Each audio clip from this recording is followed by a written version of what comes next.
നമസ്തേ പുത്തൻപുലരിയിലേക്ക് എല്ലാ പ്രിയപ്പെട്ട പ്രേക്ഷകർക്കും സ്വാഗതം. ഞാൻ രോഹിണി മഹേഷ്. ഞാൻ രജനി. നമുക്ക് ആദ്യം പ്രധാന തലക്കെട്ടുകളിലൂടെ തുടങ്ങാം. കൊല്ലം ആര്യങ്കാവിൽ അയ്യപ്പന്മാർ സഞ്ചരിച്ചിരുന്ന ബസ്സും ലോറിയും കൂട്ടിയിടിച്ച് ഒരു മരണം. മരിച്ചത് സേലം സ്വദേശി ധനപാൽ. ബസ് ആറ്റിലേക്ക് മറിഞ്ഞ നിരവധി പേർക്ക് പരിക്ക്. പുലർച്ചെ അപകടത്തിൽപ്പെട്ടത് ശബരിമല ദർശനം കഴിഞ്ഞ് തമിഴ്നാട് ക്ഷേത്രത്തിലേക്ക് യാത്രയായ സ്വാമിമാർ.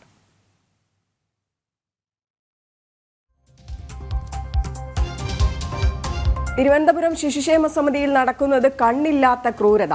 പുറം ലോകം അറിയാതിരിക്കാൻ കുഞ്ഞുങ്ങളെ ഉപദ്രവിക്കുന്നത് ജനനേന്ദ്രിയത്തിലും ഉള്ളം കാലിലുമെന്ന് ശിശുക്ഷേമ സമിതിയിലെ ജീവനക്കാരി. ജനം എക്സ്ക്ലൂസീവ്.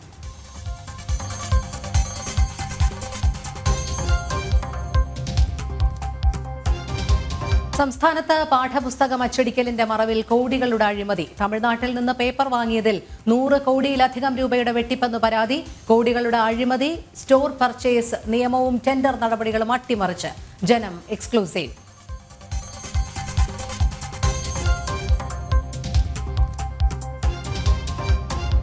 കോഴിക്കോട് MM അലി റോഡിലെ 10 വ്യാപാരികൾക്ക് വഖഫ് ബോർഡിന്റെ നോട്ടീസ്. 40ഓളം വർഷമായി വാടക കെട്ടിടത്തിൽ വ്യാപാരം നടത്തുന്നവർക്കാണ് ഭീഷണി.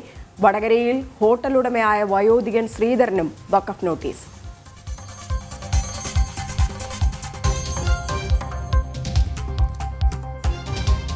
നെല്ലിന്റെ സംഭരണ വില വെട്ടിക്കുറച്ച സംസ്ഥാന സർക്കാർ നടപടിയിൽ പ്രതിഷേധം ശക്തം. ഉപതെരഞ്ഞെടുപ്പ് കഴിഞ്ഞപ്പോൾ കർഷകരുടെ വയറ്റത്തടിക്കുകയാണ് സർക്കാർ എന്ന് കർഷകർ. തുടർച്ചയായ 4ാം തവണയും കേന്ദ്ര സർക്കാർ നെല്ലിന് താങ്ങുവില വർദ്ധിപ്പിക്കുമ്പോഴും വില വെട്ടിക്കുറയ്ക്കുന്നത് സംസ്ഥാന സർക്കാർ.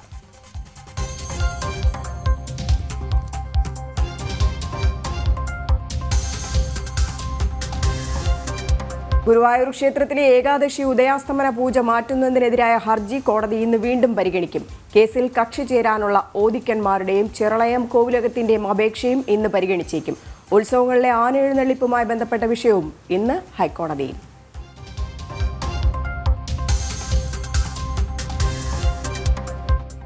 ആലപ്പുഴ വാഹനാപകടത്തിൽ മരിച്ച മെഡിക്കൽ വിദ്യാർത്ഥികളായ ആയുഷ്, ഷാജി, ദേവാനന്ദൻ എന്നിവരുടെ സംസ്കാരം ഇന്ന്. പരിക്കേറ്റ 6 പേരിൽ 3 പേരുടെ നില ഗുരുതരം. വാഹനാപകടത്തിൽ KSRTC ഡ്രൈവറെ പ്രതി ചേർത്ത് പോലീസ് FIR.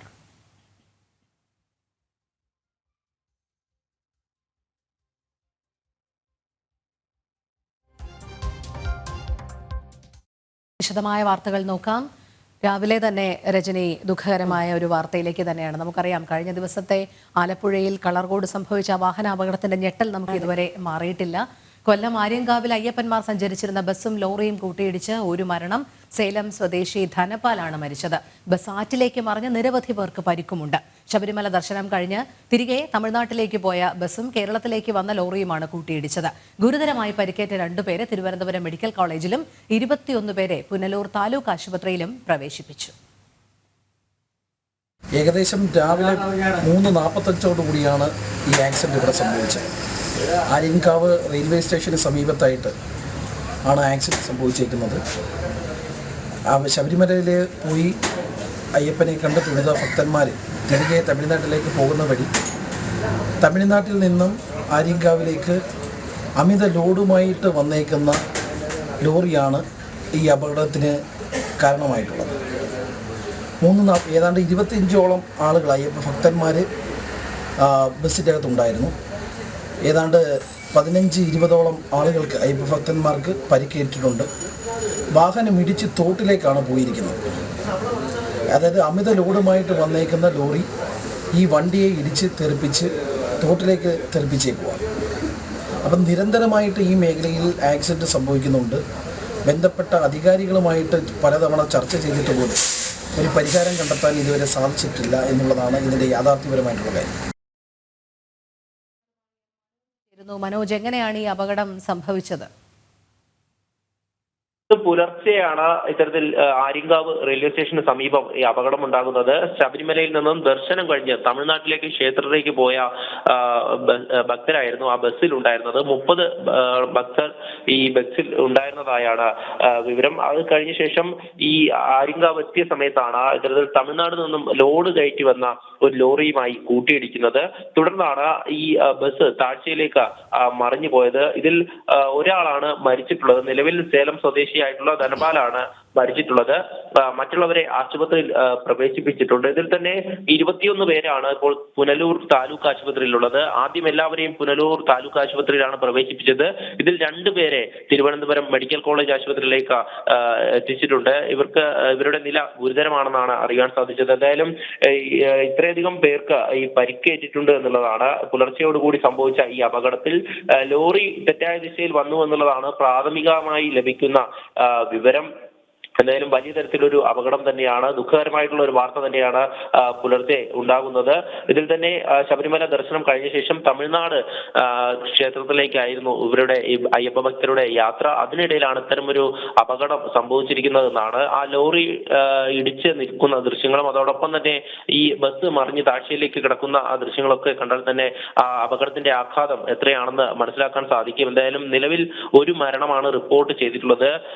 ഈ എല്ലാവരെയും തന്നെ പുനലൂർ താലൂക്ക് ആശുപത്രിയിലേക്ക് എത്തിച്ചു. അവിടെ നിന്നുമാണ് 2 പേരെ ഇപ്പോൾ തിരുവനന്തപുരം മെഡിക്കൽ കോളേജ് ആശുപത്രിയിലേക്ക് പ്രവേശിപ്പിച്ചിട്ടുള്ളത്. എന്തായാലും ഗുരുതരമായിട്ടുള്ള പരിക്കുകൾ ഇതിൽ പലർക്കും ഉണ്ട് എന്ന് തന്നെയാണ് അറിയുവാൻ സാധിക്കുന്നത്. ഇതിൽ 2 പേരെയാണ് ഇപ്പോൾ തിരുവനന്തപുരം മെഡിക്കൽ കോളേജിലേക്ക്, അതായത് നില ഗുരുതരമായതിനാൽ തന്നെ അങ്ങോട്ടേക്ക് മാറ്റിയിട്ടുള്ളത്. എന്തായാലും 21 പേരെയാണ് പുനലൂർ താലൂക്ക് ആശുപത്രിയിൽ എത്തിച്ച് മറ്റ് ചികിത്സ തുടരുന്നത്. ഇതിൽ തന്നെ നേരത്തെ സൂചിപ്പിച്ചതുപോലെ നിരവധി ഭക്തജനങ്ങൾ ഈ ഒരു ബസ്സിൽ ഉണ്ടായിരുന്നു എന്നുള്ളതാണ്. ദർശനം കഴിഞ്ഞ് മടങ്ങവെയാണ് ഇങ്ങനെ ഒരു അപകടവും സംഭവിച്ചിരിക്കുന്നത്. എന്തായാലും ഇതിൽ കൂടുതലായി, അതായത് കൂടുതൽ പേർക്ക് പരിക്കുണ്ടോ എന്നുള്ളതിൽ ചിലരുടെ നില ഗുരുതരവും ചിലരുടെ നില നിസ്സാരവുമാണ് എന്നുള്ള കാര്യം തന്നെയാണ് മനസ്സിലാക്കുന്നത്. എന്തായാലും ഈ അപകടത്തിന്റെ ദൃശ്യങ്ങളൊക്കെ തന്നെ നമുക്ക് ആ ഒരു ലോറിയുടെയും ബസിന്റെയൊക്കെ ദൃശ്യങ്ങൾ കാണുമ്പോൾ തന്നെ നമുക്ക് മനസ്സിലാക്കാൻ സാധിക്കും. എന്തായാലും ഈ ഒരു അപകടവുമായി ബന്ധപ്പെട്ട്, അതായത് നേരത്തെ തന്നെ ഈ മേഖലയിൽ ആക്സിഡന്റുകൾ നടക്കുന്നതാണ്. അപകടങ്ങൾ പലതും റിപ്പോർട്ട് ചെയ്തിട്ടും ഇത്തരത്തിലൊരു നടപടിയിലേക്ക് അല്ലെങ്കിൽ അതിനൊരു പരിഹാരം കാണാൻ അധികാരികൾ തയ്യാറായിട്ടില്ല എന്നുള്ള പരാതിയാണ് നാട്ടുകാരൊക്കെ തന്നെ ഉയർത്തുന്നത്. തുടർന്നാണ് ഇങ്ങനെ വലിയൊരു അപകടം കൂടെ സംഭവിച്ചിരിക്കുന്നത്. എന്തായാലും പുലർച്ചയോടുകൂടിയാണ് ഈ നാട്ടുകാരൊക്കെ എത്തിയാണ് ഈ പരിക്കേറ്റവരെ ആശുപത്രിയിലേക്ക് എത്തിച്ചത്. തുടർന്ന് പോലീസും അവിടേക്ക് എത്തിയിരുന്നു. എന്തായാലും ഈ അപകടം നടന്ന സ്ഥലം ആര്യങ്കാവ് റെയിൽവേ സ്റ്റേഷന് സമീപത്തെ റോഡാണ്. ഈ റോഡിനെ മനോജ് നമ്മളോട് പ്രതികരിച്ച പരിസരവാസിയും പറഞ്ഞത് സ്ഥിരമായി ഇവിടെ അപകടങ്ങൾ നടക്കുന്ന ഒരു സ്ഥലമാണ് എന്നുള്ളതാണ്. ഈ കൂട്ടിയിടിച്ചതിന് ശേഷം ബസ് അടുത്തുള്ള ആറ്റിലേക്ക് മറിയുകയും ഉണ്ടായല്ലോ. അവിടെ പ്രത്യേകിച്ച് ഫെൻസിങ്ങോ അങ്ങനെയുള്ള കാര്യങ്ങളൊന്നും ഉണ്ടായിരുന്നില്ലേ? അപകട സാധ്യത അല്ലെങ്കിൽ ഇത്തരം അപകട വളവുകൾ കേന്ദ്രീകരിച്ച് ഉദ്യോഗസ്ഥർ ആ ശ്രദ്ധ കൂടി ചെലുത്തേണ്ടതായിരുന്നില്ലേ? ഈ ഇടിയുടെ ആഘാതത്തിലാണ് ബസ് നേരെ താഴ്ചയിലേക്ക് മറിഞ്ഞ് അവിടെ ഒരു ആറാണ് ഉണ്ടായിരുന്നത്, അവിടേക്ക് മറിഞ്ഞിട്ടുള്ളത്. ഇത്തരത്തിൽ ഈ നാട്ടുകാരൊക്കെ തന്നെ നേരത്തെ നിരവധി പരാതികൾ ഉന്നയിച്ചിരുന്നു എന്നുള്ള കാര്യം തന്നെയാണ്. കാരണം നേരത്തെയും ഈ അപകടങ്ങൾ സംഭവിച്ചിട്ടുണ്ട്, മരണങ്ങൾ സംഭവിച്ചിട്ടുണ്ട്. എന്നിട്ടും ഈ അപകടകരമായിട്ടുള്ള ഒരു സ്ഥലം, ആ റോഡ് നേരെയാക്കാൻ തയ്യാറായിട്ടില്ല എന്നുള്ളതാണ്. അവിടെ മറ്റ് കാര്യങ്ങളൊന്നും, അതായത് ഈ വാഹനം താഴേക്ക് മറിയാതിരിക്കാനൊന്നും സ്ഥാപിച്ചിട്ടില്ല എന്നൊക്കെയാണ് വിവരം ലഭിക്കുന്നത്. എന്തായാലും ഈ നിരവധിയായി പരാതികൾ ഉയർന്നിട്ട് പോലും അധികാരികൾ ഈ ഒരു റോഡിനെ പറ്റി ചിന്തിച്ചില്ല എന്നുള്ളത് തന്നെയാണ് വീണ്ടും അപകടത്തിന് കാരണമായിട്ടുള്ളത്. ഈ ലോറി വന്ന് ഈ ബസ്സിലേക്ക് ഇടിക്കുകയായിരുന്നു. ലോറിയിൽ ലോഡ് ഉണ്ടായിരുന്നത് സിമന്റ് ആണ് ലോഡ് ഉണ്ടായിരുന്നത്. അത്രയധികം ഭാരത്തോടു കൂടി തന്നെയാണ് ഈ ലോറി ഈ ബസ്സിലേക്ക് ഇടിച്ചിട്ടുള്ളത്. അതിന്റെ ആഘാതത്തിലാണ് ഈ വാഹനം താഴേക്ക് മറിഞ്ഞു പോയിട്ടുള്ളതും. ഇതിൽ 30 പേരുണ്ടായിരുന്നതിലാണ് 21 പേരെ ഇപ്പോൾ പുനലൂർ താലൂക്ക് ആശുപത്രിയിലും അതോടൊപ്പം 2 പേരെ തിരുവനന്തപുരം മെഡിക്കൽ കോളേജിലേക്കും പ്രവേശിപ്പിച്ചിരിക്കുന്നത്. ശരി മനോജ്, കൊല്ലം ആര്യങ്കാവിൽ ബസ്സും ലോറിയും കൂട്ടിയിടിച്ച് ഒരു മരണം, പരിക്കേറ്റ 21 പേരെ ആശുപത്രിയിൽ എത്തിച്ചിരിക്കുകയാണ്. മനോജാണ് വിവരങ്ങൾ നൽകിയത്. ഇനി നമ്മൾ ശബരിമല വാർത്തകളിലേക്കാണ് പോകുന്നത്. ശരണമെന്റെ അയ്യപ്പ. ശരണമെന്റെ അയ്യപ്പ പവർഡ് ബൈ അഴകുള്ള മുടിക്ക് വേണം ടോട്ടൽ കെയർ ഫ്രം എവിയെ. കോ പവർഡ് ബൈ ഇനി എന്നും നിങ്ങളുടെ പ്രഭാത ഭക്ഷണം BKD സ്റ്റീം പുട്ടുപൊടി, റിച്ച് ആൻഡ് സോഫ്റ്റ്. ഭാരത് ലജ്ന multi state housing cooperative society limited, Kerala, Tamil Nadu and Pondicherry. Gold diamond gems. ആതുര സേവന രംഗത്ത് സമർപ്പിത സേവനത്തിന്റെ 50 വർഷങ്ങൾ. Bharat in association with GDS സുബാസന അഗർബത്തീസ്. ഇനി ആനന്ദം നിറയട്ടെ ഓരോ ആരംഭത്തിലും. Makarajyothi group of companies, Pune, Maharashtra. ഇനി നമ്മുടെ വീട്ടിൽ ഉദയഭാരത് കലണ്ടർ തന്നെ. വ്രതശുദ്ധിയുടെ നാളുകളിൽ വീടെങ്ങും ഉയരട്ടെ മകരനക്ഷത്രങ്ങൾ. ആർഷ പ്യൂർ പൂജ പ്രൊഡക്ട്സ്. വ്രതശുദ്ധിയുടെയും നന്മയുടെയും നാളുകൾ പരിശുദ്ധമാക്കാം മിൽമയ്ക്കൊപ്പം. ചക്കുളത്തുകാവിൽ പൊങ്കാല 2024 ഡിസംബർ 13 വെള്ളിയാഴ്ച.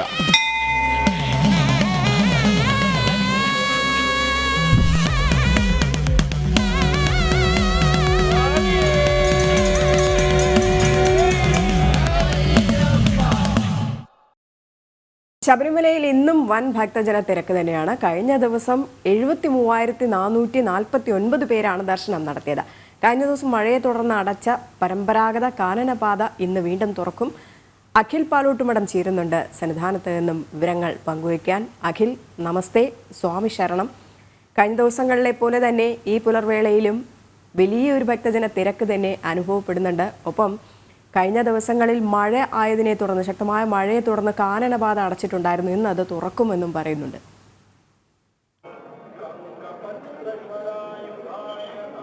രജനി, നമസ്തേ, സ്വാമി ശരണം. എന്തായാലും ഇന്നും ശബരിമലയിൽ അതീവ ഭക്തജന തിരക്ക് അനുഭവപ്പെടുന്നുണ്ട്. ഞാനിപ്പോൾ നിൽക്കുന്നത് സന്നിധാനത്തിന്റെ കൊടിമരച്ചുവട്ടിലാണ്. അവിടെ നിന്ന് താഴേക്ക് 18-ാം പടിയുടെ താഴേക്ക് നോക്കിയാൽ ആഴിക്ക് സമീപം ക്യൂ നിൽക്കുന്ന ഭക്തജനങ്ങളെ കാണാൻ സാധിക്കും. ഘട്ടം ഘട്ടമായിട്ടാണ് ശബരിമല സന്നിധാനത്തേക്ക് അയ്യപ്പ ഭക്തരെ കയറ്റിവിടുന്നത്. കാരണം ദർശനത്തിലേക്ക് ഒരു അയ്യപ്പ ഭക്തനും തടസ്സമുണ്ടാകാതെ ക്രമീകരിച്ചു പോകുന്നതിലേക്ക് വേണ്ടിയിട്ടാണ് അത്തരമൊരു ക്രമീകരണം ഏർപ്പെടുത്തിയിരിക്കുന്നത്. ഇപ്പോൾ നമുക്ക് കാണുന്നത് പോലെ ആഴിക്ക് സമീപം വലിയ നടപ്പന്തലിൽ നിന്നും 18-ാം പടിയുടെ താഴെ ക്യൂ നിൽക്കുന്ന അയ്യപ്പ ഭക്തരെയാണ് നമ്മൾ കാണുന്നത്. അവിടെ നിന്നും 18-ാം പടി കയറി തത്വമസി പൊരുളായ അയ്യപ്പസ്വാമിയെ കാണുന്നതിലേക്ക് വേണ്ടി കൊടിമര ചുവട്ടിലേക്ക് എത്തും. അവിടെ നിന്നാണ് പിന്നീട് അയ്യപ്പ ഭക്തന്മാർ ഫ്ലൈ ഓവർ വഴി കറങ്ങി ഇവിടെ ഈ അമ്പലത്തിന്റെ സൈഡിലേക്ക് എത്തുന്നത്. നമുക്ക് കാണുന്നത് പോലെ തന്നെ ഫ്ലൈ ഓവറിൽ ഇന്ന് കഴിഞ്ഞ ദിവസങ്ങളിൽ ഉണ്ടാവാത്ത വിധമുള്ള ഒരു തിരക്ക് ഇന്ന് ഫ്ലൈ ഓവറിൽ ഉണ്ട്. ഇന്ന് രാവിലെ 3 മണിക്ക് നട തുറന്ന് 7 മണിയുടെ കണക്ക് വരുമ്പോൾ തന്നെ ഏകദേശം 25,000 അയ്യപ്പ ഭക്തർ ഇന്ന് ദർശനം നടത്തി എന്നതാണ് നമുക്ക് മനസ്സിലാക്കാൻ കഴിയുന്നത്. ഇന്നലെ മഴ മാറി നിന്ന ദിവസമാണ്. കഴിഞ്ഞ ശനിയാഴ്ച ആരംഭിച്ച മഴ ഇന്നലെയാണ് ഒന്ന് മാറി നിന്നത്. അപ്പോൾ ഇന്നലെ 73,449 അയ്യപ്പ ഭക്തരാണ് ഇന്നലെ ദർശനത്തിലേക്ക് എത്തിയത്. അത് സ്പോട്ട് ബുക്കിംഗ് വഴിയും വെർച്വൽ ക്യൂ വഴിയും ഒക്കെ തന്നെ ദർശനം നടത്തിയ അയ്യപ്പ ഭക്തരാണ്. മാളികപ്പുറങ്ങൾ അടക്കമുള്ളവരാണ് ദർശനം നടത്തിയിട്ടുള്ളത്. ഇന്ന് രാവിലെ മുതൽ തന്നെ ഒരു ഭക്തജന തിരക്ക് അനുഭവപ്പെടുന്നുണ്ട്. നമ്മൾ കാണുന്നത് പോലെ തന്നെ അമ്പലത്തിന് പുറകിലൂടെ കടന്നു വരുന്ന ഫ്ലൈ ഓവറിലടക്കം ഭക്തജനങ്ങൾ നിൽക്കുന്ന കാഴ്ച നമുക്ക് കാണാൻ സാധിക്കുന്നുണ്ട്. കാരണം മഴ മാറിയതും അതുപോലെ തന്നെ അവധിയിലേക്ക് പ്രവേശിക്കുന്നതുമായ കാരണങ്ങൾ കൊണ്ടാണ് ഒരു ഭക്തജനക്ക് ഉണ്ടാകുന്നത് എന്നതാണ് ഇപ്പോൾ നമുക്ക് ദേവസ്വം ബോർഡ് അധികൃതരിൽ നിന്ന് മനസ്സിലാക്കാൻ സാധിക്കുന്നത്. കഴിഞ്ഞ ദിവസം ശനിയാഴ്ച ആരംഭിച്ച തിരക്കിന്റെ ഭാഗമായിട്ടാണ് ഈ കാനനപാത അടച്ചിരുന്നത്. പരമ്പരാഗതമായ കാനനപാത, അതായത് അഴുതക്കാടിൽ നിന്നും പമ്പയിലേക്കുള്ള കാനനപാത അടച്ചിരുന്നത്. ആ കാനനപാത ഇപ്പോൾ തുറന്നു നൽകുകയാണ്. ഇന്ന് രാവിലെയോടുകൂടി തന്നെ ആദ്യത്തെ മഴ മുന്നറിയിപ്പ് വന്നതിനു പിന്നാലെ തന്നെ അത് തുറന്നു നൽകും എന്നതാണ് നമുക്ക് അറിയാൻ സാധിക്കുന്നത്. കാരണം എരുമേലി വഴിയുള്ള അതുപോലെ തന്നെ മറ്റു പരമ്പരാഗതമായ കാനനപാതകളിലൂടെ കടന്നു വരുന്ന പ്രദേശങ്ങളിലൊക്കെ നേരത്തെ മഴ കാരണം ചെറിയ ബുദ്ധിമുട്ടുകൾ ഉണ്ടായിരുന്നു. ആ ബുദ്ധിമുട്ടുകളെ പരിഹരിക്കുന്നതിലേക്ക് വേണ്ടിയിട്ടാണ് അത് അടച്ചിരുന്നത്. അപ്പോൾ അത് തുറന്ന് ഭക്തജനങ്ങളെ കൂടുതലായിട്ട് സന്നിധാനത്തേക്ക് എത്തിക്കാനുള്ള ശ്രമമാണ് ഇപ്പോൾ ദേവസ്വം ബോർഡിന്റെ ഭാഗത്ത് നിന്നും അതുപോലെ തന്നെ പോലീസ് അധികൃതരുടെ ഭാഗത്തു നിന്നും ഉണ്ടാകുന്നത്.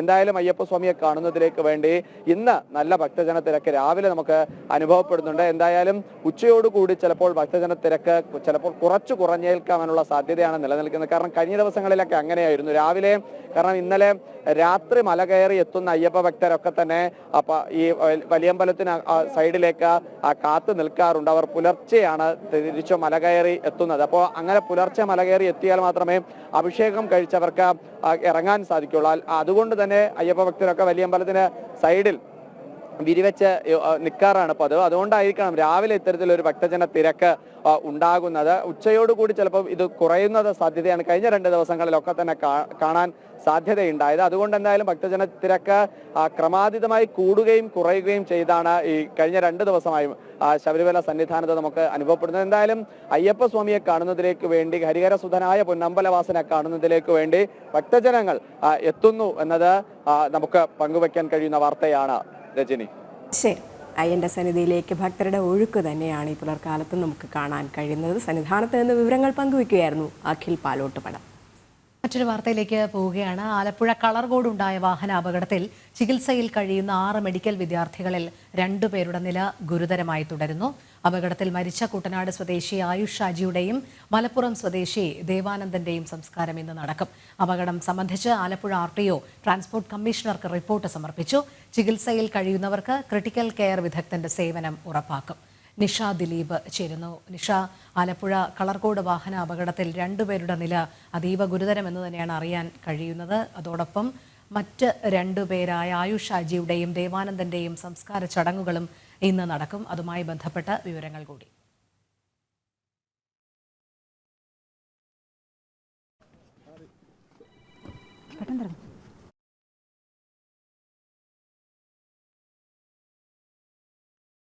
കഴിഞ്ഞ ദിവസം ഉണ്ടായ വാഹന അപകടം, രജനി, നമുക്കറിയാം നമ്മുടെയൊക്കെ മനസ്സിനെ നാടിനെ തന്നെ നടുക്കിയ ഒരു സംഭവം തന്നെയായിരുന്നു. കാരണം എല്ലാവരുടെയും വീട്ടുകാരുടെയും നാട്ടുകാരുടെയും ഒക്കെ പ്രതീക്ഷ, അവർ വളർന്ന് ആതുര സേവന രംഗത്ത് അവരുടേതായ സംഭാവനകൾ നൽകേണ്ട വ്യക്തിത്വങ്ങൾ. നിഷ റെഡിയായെന്ന് തോന്നുന്നു. നിഷയിലേക്ക് പോകാം. നിഷ, കളർകോട് ആലപ്പുഴ വാഹന അപകടത്തിൽ മരിച്ച ദേവാനന്ദന്റെയും ആയുഷ് ഷാജിയുടെയും സംസ്കാര ചടങ്ങുകൾ ഇന്ന് നടക്കും. അതോടൊപ്പം ഈ പരിക്കേറ്റവരിൽ 2 പേരുടെ നില ഗുരുതരമാണ് എന്നും അറിയാൻ കഴിയുന്നുണ്ട്. അതുമായി ബന്ധപ്പെട്ട മെഡിക്കൽ റിപ്പോർട്ടുകളൊക്കെ എപ്പോഴത്തേക്കായിരിക്കും വരിക? പോലീസിന്റെ അന്വേഷണവും ഏതു രീതിയിലാണ് നിലവിൽ പുരോഗമിക്കുന്നത്?